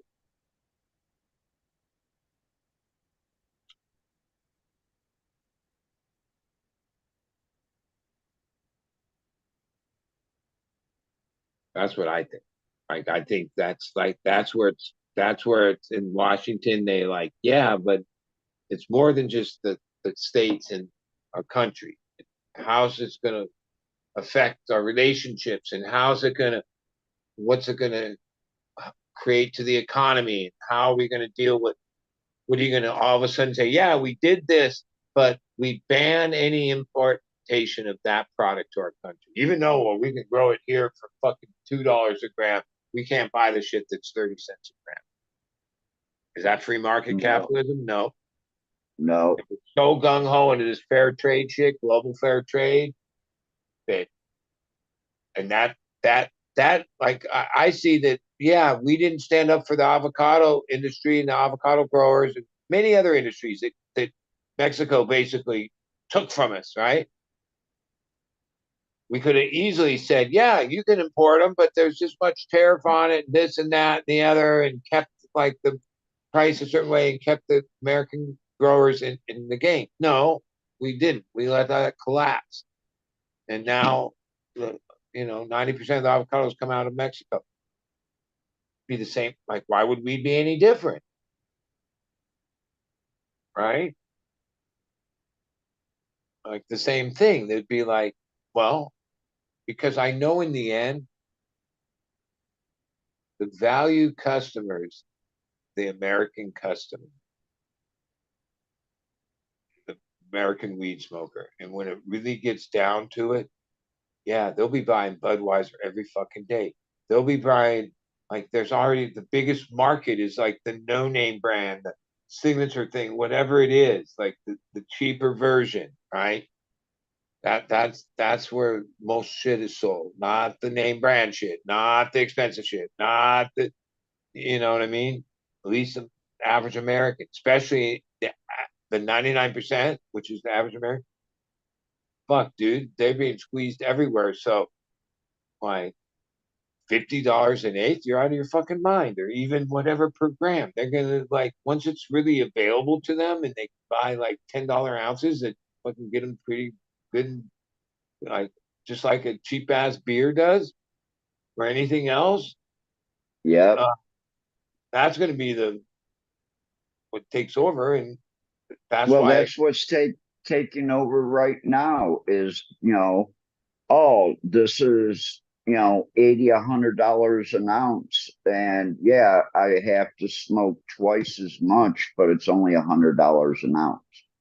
And most people, they're not realizing that. if you don't smoke every day for a long time, you smoke weed occasionally, once or twice a week, or whenever you feel like it.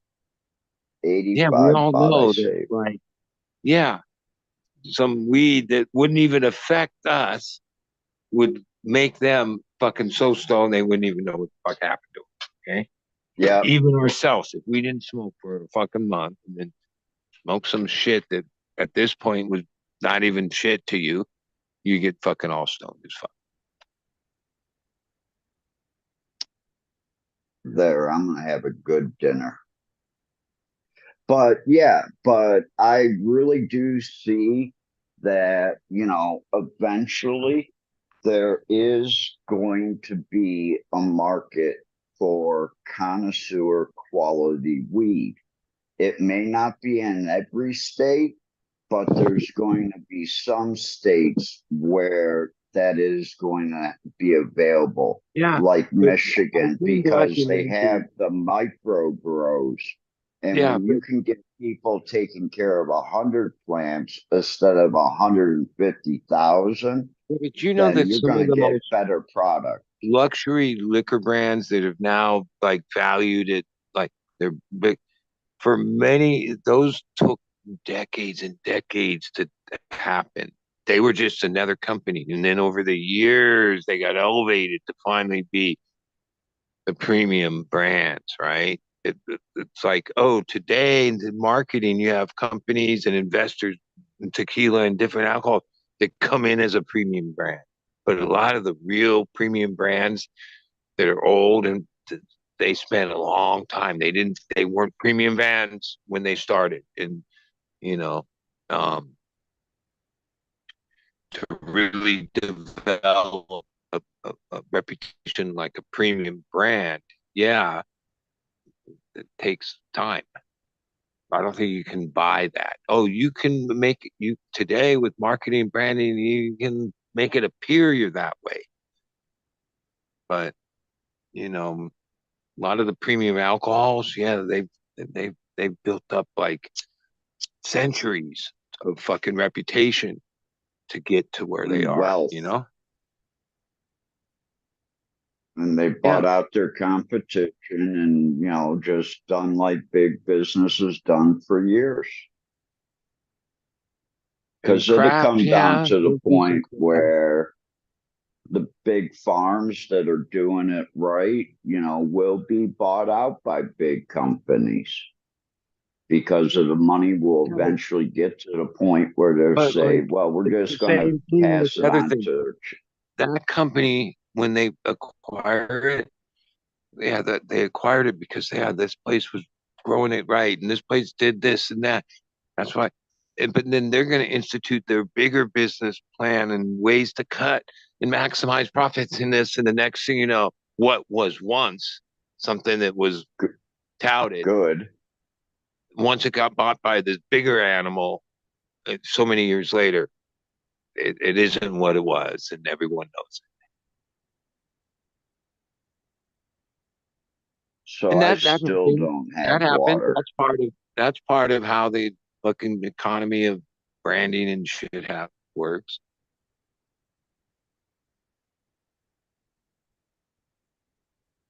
The I bigger hope you my scale it, water there's nothing comes that the on bigger six. they scale, they can maintain the coveted quality. And a million times they've tried. They've tried. But yeah, that model always like, oh, it was good back when it was this, but now that it's this big ass fucking international fucking hugest fucking thing, it's this. Like I think that's like one of the laws of scale. Like I've always thought it's like 'cause yeah, I mean, I thought of like getting with it and getting a license, doing all that. That's like a dream. I would love to have like a vertically integrated thing. That's fucking a dream. But so many years ago, I my old partners and friends, they know because I that was one of the things I said, and a lot of people used to look up to what I thought because they were my younger crew. Um, I said you can't scale dank. Like 10 years ago, like there's not going to be a scale dank, and like man, I don't know why I thought that, or I kind of knew that from at this point. It was a warehouse that I managed for a while that was maybe like a 30 or 40 lighter, where I was like, oh, like even there I lost control of the scaling the dank. And that's where I first realized it. Now that I see thousand lighters and I see this and I see this crazy shit I never thought in my wildest dreams I'd ever see. And then I've smoked some of that shit. I know it's just mids and doesn't matter what it looks like. It doesn't matter what it tests like. they're fighting against this law of scale. You can't scale dank, and that's the like. Oh, you might be able to scale. No, you can't scale the finest alcohol. You can't scale the finest wine. Like you can't No. scale the finest food. You can't find this to scale the finest cheese. Like there's certain things that have like this law built in it, right? And so many entrepreneurs and so many businesses have tried to scale so many things with the same result. And maybe that's where I know they can't scale bank. And when you say craft connoisseur, oh, that's dank. That's what people really want, or at least in this generation of people. But I already know, like, this thing isn't about us. They know we're dying, we're old. Even what we taught our kids, they're not even worried about our kids because they're Listening. old and dying too, right? They got their eye on like a couple generations from now, where like, yeah, a grinder's going to be like some relic, and what people used to smoke it, or people because they can manipulate. Inhale it. That was the past, and this is the future. And next thing you know, the next generation's like, oh no, we just take this tablet, or oh, you like it this Inhaler. way, you can do it this way or that way, and this is how it is, and well, you want it this or that formula, this is it.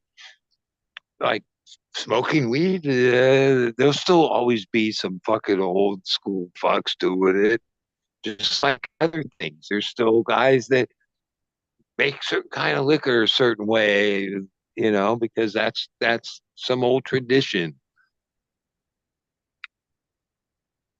The old ways, like even with cheese or fucking salamis or so many crafts, right?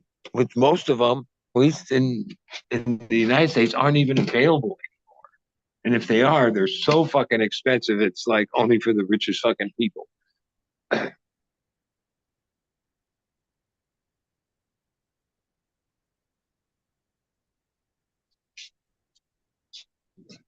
Well, that's actually going to be pretty much the market that connoisseur quality and craft cannabis is going to go to. And then there's going to be a 15 to maybe 25% of the real smokers that will venture into that. But you're going to still be left with like 70%, 60, at least 70% of the market still going for, that mid-level price or that low price. Yeah, okay. But like they don't care anymore because the amount that those people produce is insignificant to the bigger picture.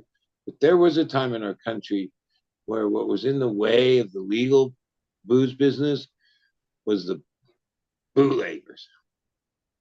And yeah, they fucking did a lot. Like eventually they'll just say, yeah, like we call it home grow or whatever. They'll just be like, yeah, there's no only this.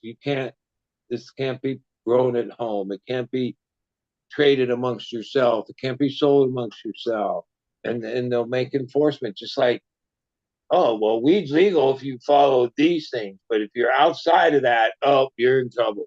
Like I don't think we've heard the end of trouble. Because like eventually they'll bring that back.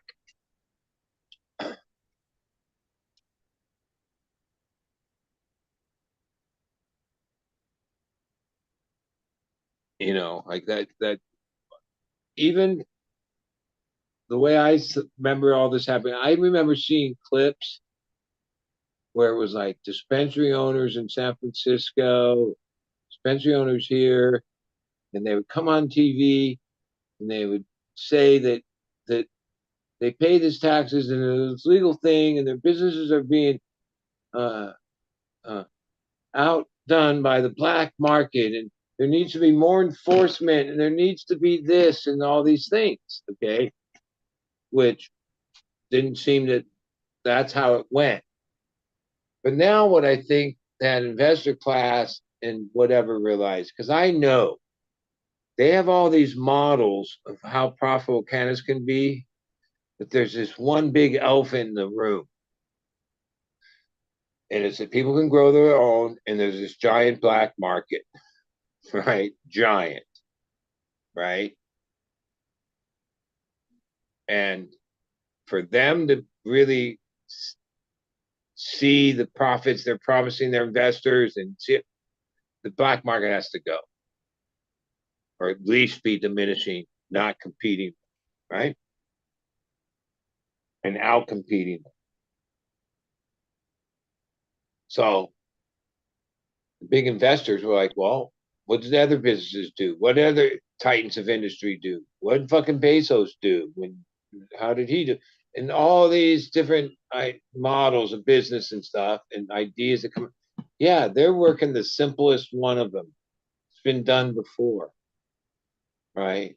And it has multi prongs. It devalues the assets that they're going to conglomerate and buy, right? Because I think Berner's going to regret that he didn't sell cookies for the 800 million, or it's the hundreds of millions they offered him when he's like, ha ha ha, no, come back with billions. Well, if your company isn't valued in making fucking billions, then they're not giving you billions for it, all right? Like that's how that all that works, and they don't just give you the money for no reason. Um, so by driving this price down, even them like losing money, that's what's happened at the biggest scale. The investors, some of them are losing a lot, winning on some, losing on others. But by driving this down over a amount of years, yeah, I think it has been the most effective. It probably had the first decline in black market cannabis in decades, right? In the last 5 years. The last couple years where they were down to like outdoor weeds, like fucking a couple hundred a pound. Weed somewhere like at pounds next to nothing about price, right? Being bought and sold every day at like what I consider below the number, right? That's the most effective way. Like if the police and the law enforcement isn't going to enforce this, well, then we need to take this into our hands, or we're never going to make this money. And if we can lose money and we can have these stock funds that are valued at whatever, the things, all these instruments, they're good at creating. And they can absorb a few years of this, that will be the best tactic at the home grow, and especially if like, they could ride it out 10 years. No, they can. Yeah. The rate this is, right? From the time I think at some point history's going to show that, yeah, that's exactly what happened. Certain investors, certain big investors, certain players of certain level, this is the instrument that they've cooked up to manipulate the game for their own profits. Because that's the kind of shit they do. Complicated fucking hustles. They're good. And like most cannabis and stoner type people, yeah, I think we're kind of gullible or whatever. Yeah, you're dealing with like the sharks of the fucking planet, dude. As far as humans, there ain't no joke, dude. No. They got no moral that they don't give a fuck. They're only about one thing, and that's give me all the money. And they scheme up the craziest fucking things, and then they make them happen.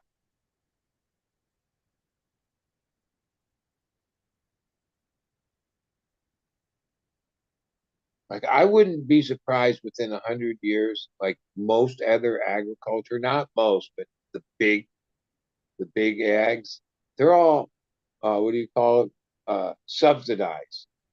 Wheat, corn, so many big ag things, farmers get subsidized because the price of it is so fucking low, right? That the only way they can even stay in the game is if the government like subsidizes, right? Like, and I wouldn't be surprised if like somehow in so many cycles, yeah, big cannabis farmers that have got 1,000 acres and fucking wherever the fuck, thousands of acres, are like being subsidized by the government because the price of the pound is below what it's cost them to grow. Because that's been another model of ag. Like, wait, why is a wheat farmer can't sell it for market value and make money? Like, oh no, he has to be subsidized or he's out of business.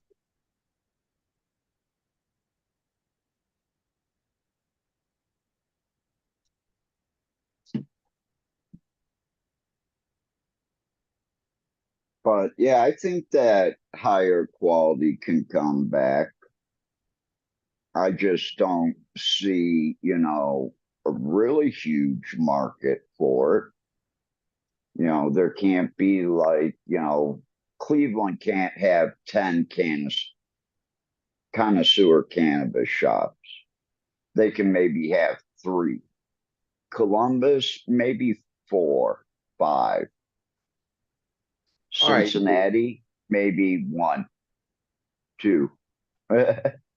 Just to keep it fair. Even though most of my long-term customers, they smoke good weed and stuff, I wouldn't call any of them, they're not really connoisseurs. They're just stoners. And I think a lot of this, yeah, there is this certain connoisseur that gets into the whole inside thing of it.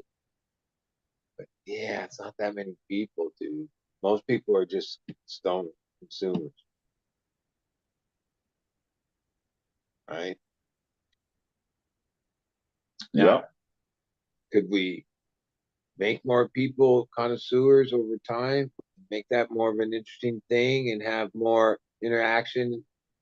Probably, but think the way we're going with like even the whole name game thing and the breeder thing game, and so somebody to be like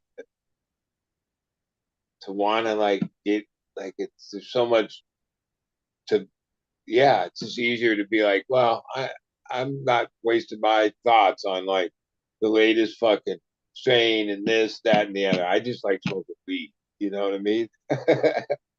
I don't need to know all that shit. I just like, I like that. That's good. Here, give me some of that.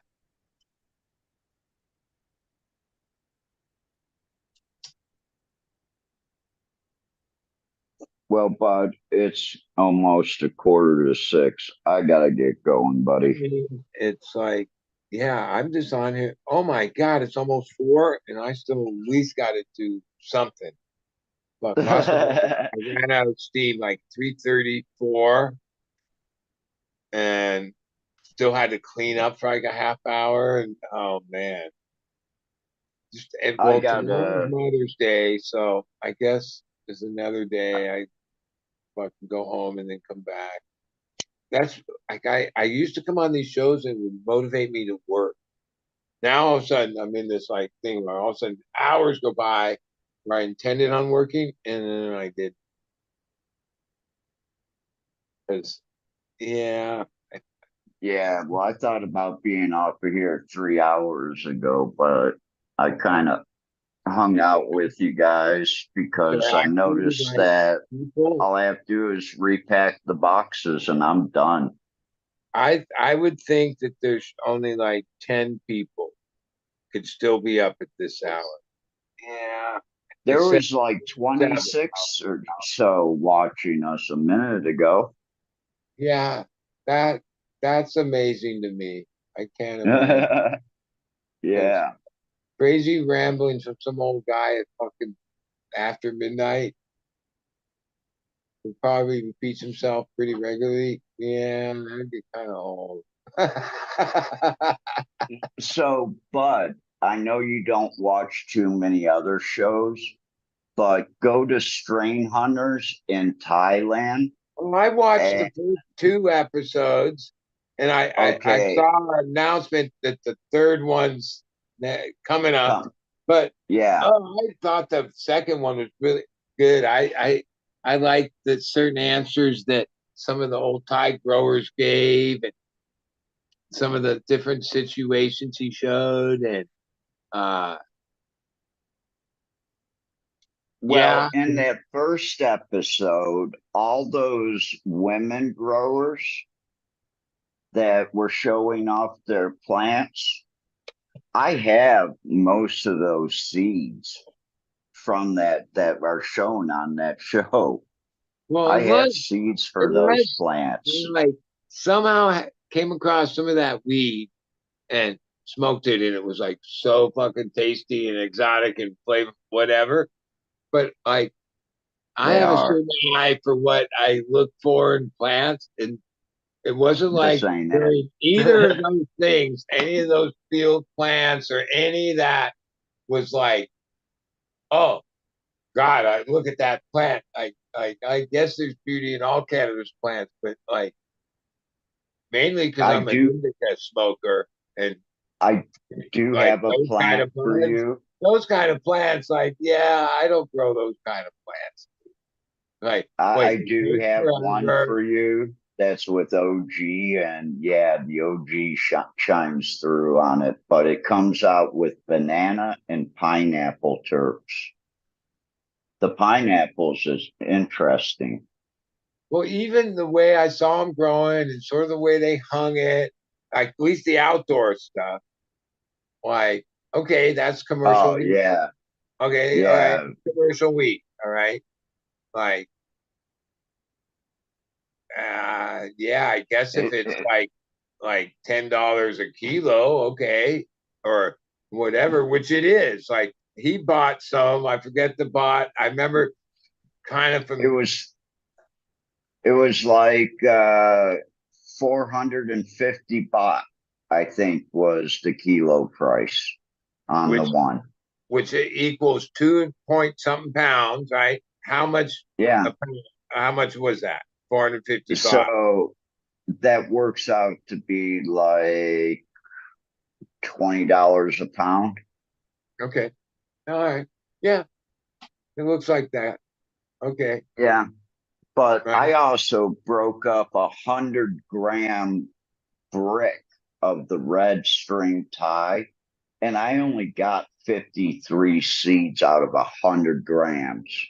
Well, I mean, it's not like they seed everything on purpose or anything. So, you could have went 1 acre this way and there's fucking 500 seeds per pound. You know what I mean? Like, Yeah, but this but farmer actually pulled when I them. imagine, I love weed and love all kinds of that. Some of those strains are very enjoyable. They probably don't taste the best. They ain't grown the fucking best, right?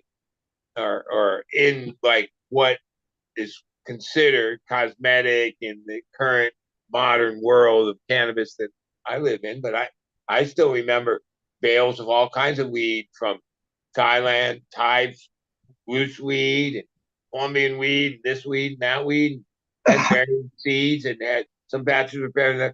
Some of those weeds, even though I was younger, man, like I know, like there's like super gnarly highs and soaring highs and Yeah, yeah. different things that we definitely bottlenecked in our like what weed, or even though there's all these flavors and everything, the highs are very like they're not Similar. different. Yeah, similar. Yeah, where if we were exposed to more weed, even if it was ugly and might only been grown like this and packed like this and it dried in the sun, but underneath it, if it's right weed, the right strain, Yeah. because like, yeah, like Thai weed was never that pretty when, right? But man, No, it like wasn't. some It of that was shit wispy. was like, I remember some of it being super narcotic, some of it being, it was always heavy. Like you didn't have to smoke a lot of it. Like couple, like it was like green bud in the sense, a couple good hits and you were good. right? It was like some of the Mexican, Colombian, like yeah, you'd have to smoke a good amount more to get high. Where Thai weed was like a couple hits and you were fucked up. Yeah, I've only found a couple of those here, and I do have a very limited supply of some Thai seed that was actually tested out at 15.6% THC, which is like the highest that I've come across here in Thailand that's Well, actually it been seems like tested. in the second episode, even though a couple of the guys were like, "Oh no, how long you grow? Oh, 50 years," but it wasn't like he grew 50 years as an adult. His dad was growing when he was a kid, way back, Yeah, and then and they added most of that their time. stories were, "Oh, but then I don't grow for all these years," and then 5 years, couple years ago, and then a lot of the younger people we ask, "When do you grow?" "Oh, 2 years, 2 years, 2 years," because the Yep, law is 2 years old, right? Right, and they were all into it, and some of them had some history with parents that grew or in their family, but just like, and you're over there, and like I always thought, yeah, those old good genetics are still there. Those two old guys are going to come out of the hills and still have the shit that their family had from so many years ago. They might have stopped growing, but they kept their seeds, or they, hey, yep. sometimes seeds aren't easy to keep for long periods of time. So who knows how viable they are? But I believe that that that that there are genetics there that aren't meant to become modern fucking weed in the California But market, crosses, but but crosses they're of meant to it be on the though. international market because, like, yeah, like the weed that was produced from that region, which not all of it came from Thailand, a lot of it from what I know is Cambodian, Laos, Wow. whatever, that region back in that era was like a spectacular, unique weed. The only came from that area. It got grown the way it got grown, got hung the way it got hung, but it was a thing. And if that is on the international market at like a price that's like you know what I mean? Like, if it starts in the field at 20 a pound, then well, by the time it gets whatever, it's gonna be more money, but it's still gonna be like, way cheaper than an eighth of fucking Now, indoor or whatever weed, right? Uh, if you buy like they sell Thai stick here, where the old ladies sit down and they wrap all these buds, and they wrap them really loosely. They really don't wrap them like the old Thai sticks, but they do make them, and those do bring a premium. well, Okay, dude, if so somehow they can import you're legit talking a Thai sticks couple that were hundred a pound. handmade with some decent Thai weed, right? Like in the past, right? And somehow you could get an import into the United States and be able to put them in all the stores across this country at this Yeah, price. Like, well, they're $1 a stick. Okay, well, we sell them for $3 a stick or whatever, right? Yeah, pretty cheap because, okay, even though it wouldn't be no 20 a pound because somebody had to string it up and whatever. Just the reputation that Thai weed of the past still has on the on people that weren't even born or even close to being born when that shit was actually here, right? yep. Here. Like that would I be. only seen it twice. I mean, I imagine some point in the future, if things go the way they should go, Thailand should be able to export Thai sticks. They should be able to export loose. They should be able to export weed at whatever price that makes them uh, fair amount of A money in their profit. country and all that. And if that undercuts all this other, then that's the way it is, right? That's fair market. If we're gonna, I don't know if I'm a full global fucking fair market person or not because if it's something in like not only did cannabis get fucked over, 25 years out here in Fallbrook, avocado capital of the world. We don't even grow avocados here anymore. That just happened in the last so many years due to whatever shift, right? But good, still like avocados, and look, at this point, the best ones come out of Mexico, right? We're not really the most easily available ones come out of Mexico. Yeah, I imagine can't like how are you gonna like say that cannabis can't be and fuck Oaxacan and some of those Mexican strains grown the way they used to grow, right? Like why wouldn't Mexico be able to import weed to to California and other states and put it in the dispensary the rec market at whatever price, $10 an ounce or fucking whatever, right?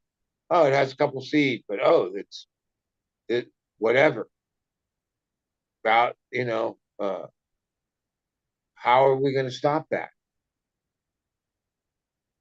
I don't think we Can't stop seeds. like import and I mean countries exporting their weed back to our country legally, like over the table. But the thing of it is what are people going to pay for Thai brickweed? Because that's what the majority is going to get. They're going to get weed that was dry, hung dry, and Grown for next to nothing, hardly any labor put in it. And if that farmer makes $20 a pound, he's doing good, right? He ain't gonna get that though, because there's the middlemen, just like the United he's only getting States. $9 a pound, or yeah, they're always going to squeeze the farmer. Welcome to the life of a farmer, right? Yeah. So, but by the time it gets here, and there's that middleman, this middleman, and oh, it's still going to be really cheap and plentiful, and you can get this whole amount for this amount, and that might even last you fucking a year. Especially if It you may have to be that way. you only got this amount. Oh, and that'll be the person's like, yeah, I got that. And now if I have any extra money, I'll buy something good along the way to, treat myself. And yeah, products like that. Oh, whether it's I do Thailand, that. Colombia, Mexico, fucking Africa, wherever they could produce weed at a commercial level, why wouldn't it be able to go into the global marketplace and be exported and imported to anywhere and anywhere, right? Especially if we spout this whole free trade, blah blah blah blah blah, right? Oh no, it's free trade except this and this and this. That's where it's gonna be hard to exclude cannabis from other countries selling it to us over the table. Well, Thailand can sell to Germany. Thailand can sell to Australia. Thailand can sell to Canada because they all have import license for cannabis. So, there is a market for Thai cannabis, but I think it's really, really small. And anybody trying to sell things worldwide, yeah, all those markets are good. But until you get the U.S. market, then, the gravy's in the U.S. market, right? I mean, one day the gravy's going to be like, oh, no, China. Like, holy shit. Like, we got a few hundred population. They got fucking billion something. If somehow the cannabis revolution has momentum in so many years, I don't think China's going to change anytime soon, but they could. And wow, next thing you know, it goes all the way full circle, and the country that dominates international commerce in cannabis and grows the most of it and it exports the most of it, and no one can compete. Like that's what they do in everything else is China, right? Like I wouldn't be surprised as tables churn and things change that it goes all the way to that. that China finally says, well, fuck, it's $1 trillion thing. Well, why aren't we? Like, that's why they control honey. They control this. They control so many products. They weren't that when they got in it, but they have the power and the ability to do shit like Yeah, that. but I really don't see Thailand being to export anything really besides like a crude oil to be used in vape pens. And it was brought up earlier, the kids, yeah, smoking it. What's that? We have a vape pen or we have an inhaler or something like that. Well, eventually, like, And that's what it's going to go to. even when you get into the pharmaceutical thing, they're going to need mass amounts of cannabis to Yeah. extract very specific components out of cannabis, right? They'll extract it here and then just send it as like an oil. And even though, you can grow a higher THC or this in this place, well, the cost is whatever. And so whoever can produce, like, especially when you talk about field grown cannabis, the most of it at the cheapest production cost, and it has like a viable percentage of shit to pull out of it. It doesn't have to be the highest because the highest costs more, right? This has to be a viable, workable number, right? To make it worth the extraction. Yeah, the pharmaceutical industry, that's an international thing, and they need CBD for this drug, or they need CBN, whatever their components they're sourcing for whatever concoctions they're going to cook up to sell over the counter and whatnot. They don't care where it comes from. They care how much it costs, and that's what, like, countries like Thailand, Colombia, huge countries, yeah. At a certain point, it ain't going to be about trying to grow some weed to actually get smoked in the United States. It's going to be about growing like the commodity of whatever things that they deem through research to be the effective at whatever ailments that there's probably going to be a few different things for this, things for that get more like, whether full spectrum is probably really what's the answer. But if they can cost effectively grow a bunch of this fucking hay and extract this out, you already see this with the hemp thing and how they're like the THCA and they like derivatives and all this bullshit. Yeah, because you can grow fields and fields of that shit for next to nothing, right? Pennies. And pennies. Yeah, well, if it costs pennies in the United States, it costs fractions of that in other places, right? To grow. Well, to have the pennies land. here in Thailand. Okay, then either way, but we're on the same page that that's ultimately going to be what dictates things in the future, right? And just like, yeah, why is all avocados grown in Mexico? Because the water and it's cheaper there, and it's profitable more there than here. Okay, yeah, why? Land prices, insurance prices, water price, all this, the cost of doing this. And that seems to be, the United States, my whole lifetime, never had an answer for this. Like, that's why none of our tools are made here. None of our shit's made here. We just consume shit from other places for the most part.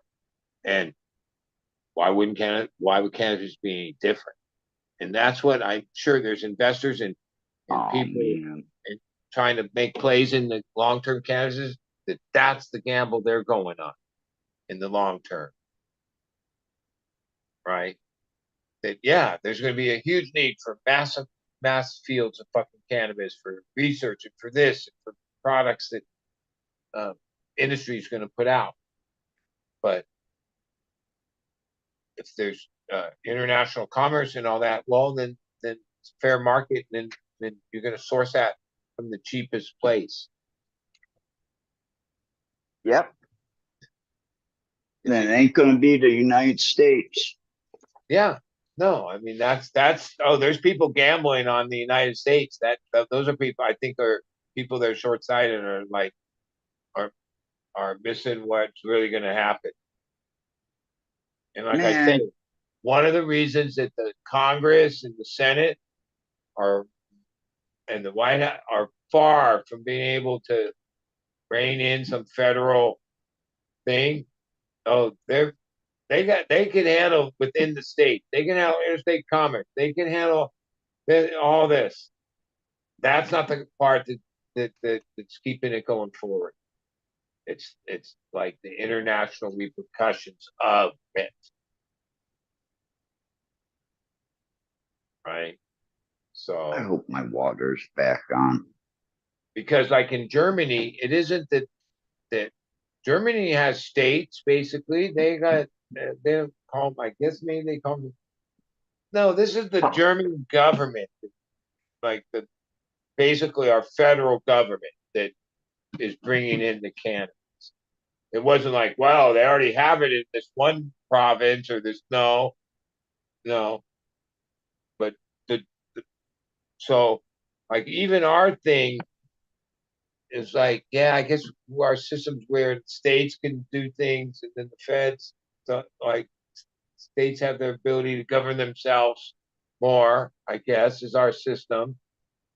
Where, yeah, over these years that like, well, first it was just one or two states, and then it was 4 or 5 states. Now I guess it's up to 34 fucking states, right? But it's Yep. still federal, right? They haven't changed anything. Like They can come in and say, stop it. at this moment, it's a Schedule 1 controlled substance alongside like every bad drug there is. Not even that. A lot of the really bad Worse drugs drugs. they're in Schedule 2 because they have some medical application to the world. Where Schedule 1 is reserved for the worst of the worst and that have no known medical application.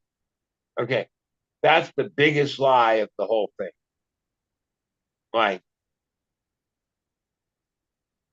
yeah, just on that, like the people should have sued the government for that lie because our own government has patents for medical applications of various cannabinoids in cannabis dating back a long time, starting in the 60s, 50s, and 60s, and even up to currently, right? China owns the most. Yeah, they're hedging their bets, right?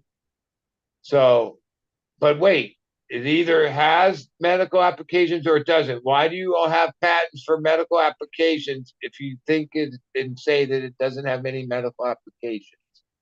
Which cannabis has medical applications. And okay, when did its medical applications become apparent? Mid-90s. You showed AIDS things, you showed cancer things, you showed this, you showed that, and we continue to show that it has as much medical application as many other things. But somehow it's on Schedule 1 because it has no medical application. That's yeah. I don't know, but changing to Schedule 3, that's bullshit. But whatever. It's to make money. Big money. Yeah, I don't even think they're going to take away the home grow. I don't think they have any intention in the next 4 years for sure. Whoever becomes the next president, this will just be something that was said, like so many things that get said in the months before an election. Dude, we're like just a few months away from the presidential election. It's already middle of May, and that happens in November. Whatever happens, happens. But I think for sure that whole announcement, that whole media spin job that whole days of all the stories going on, all the big channels, all the big papers, all that was all that was. That was cooked up in the campaign office.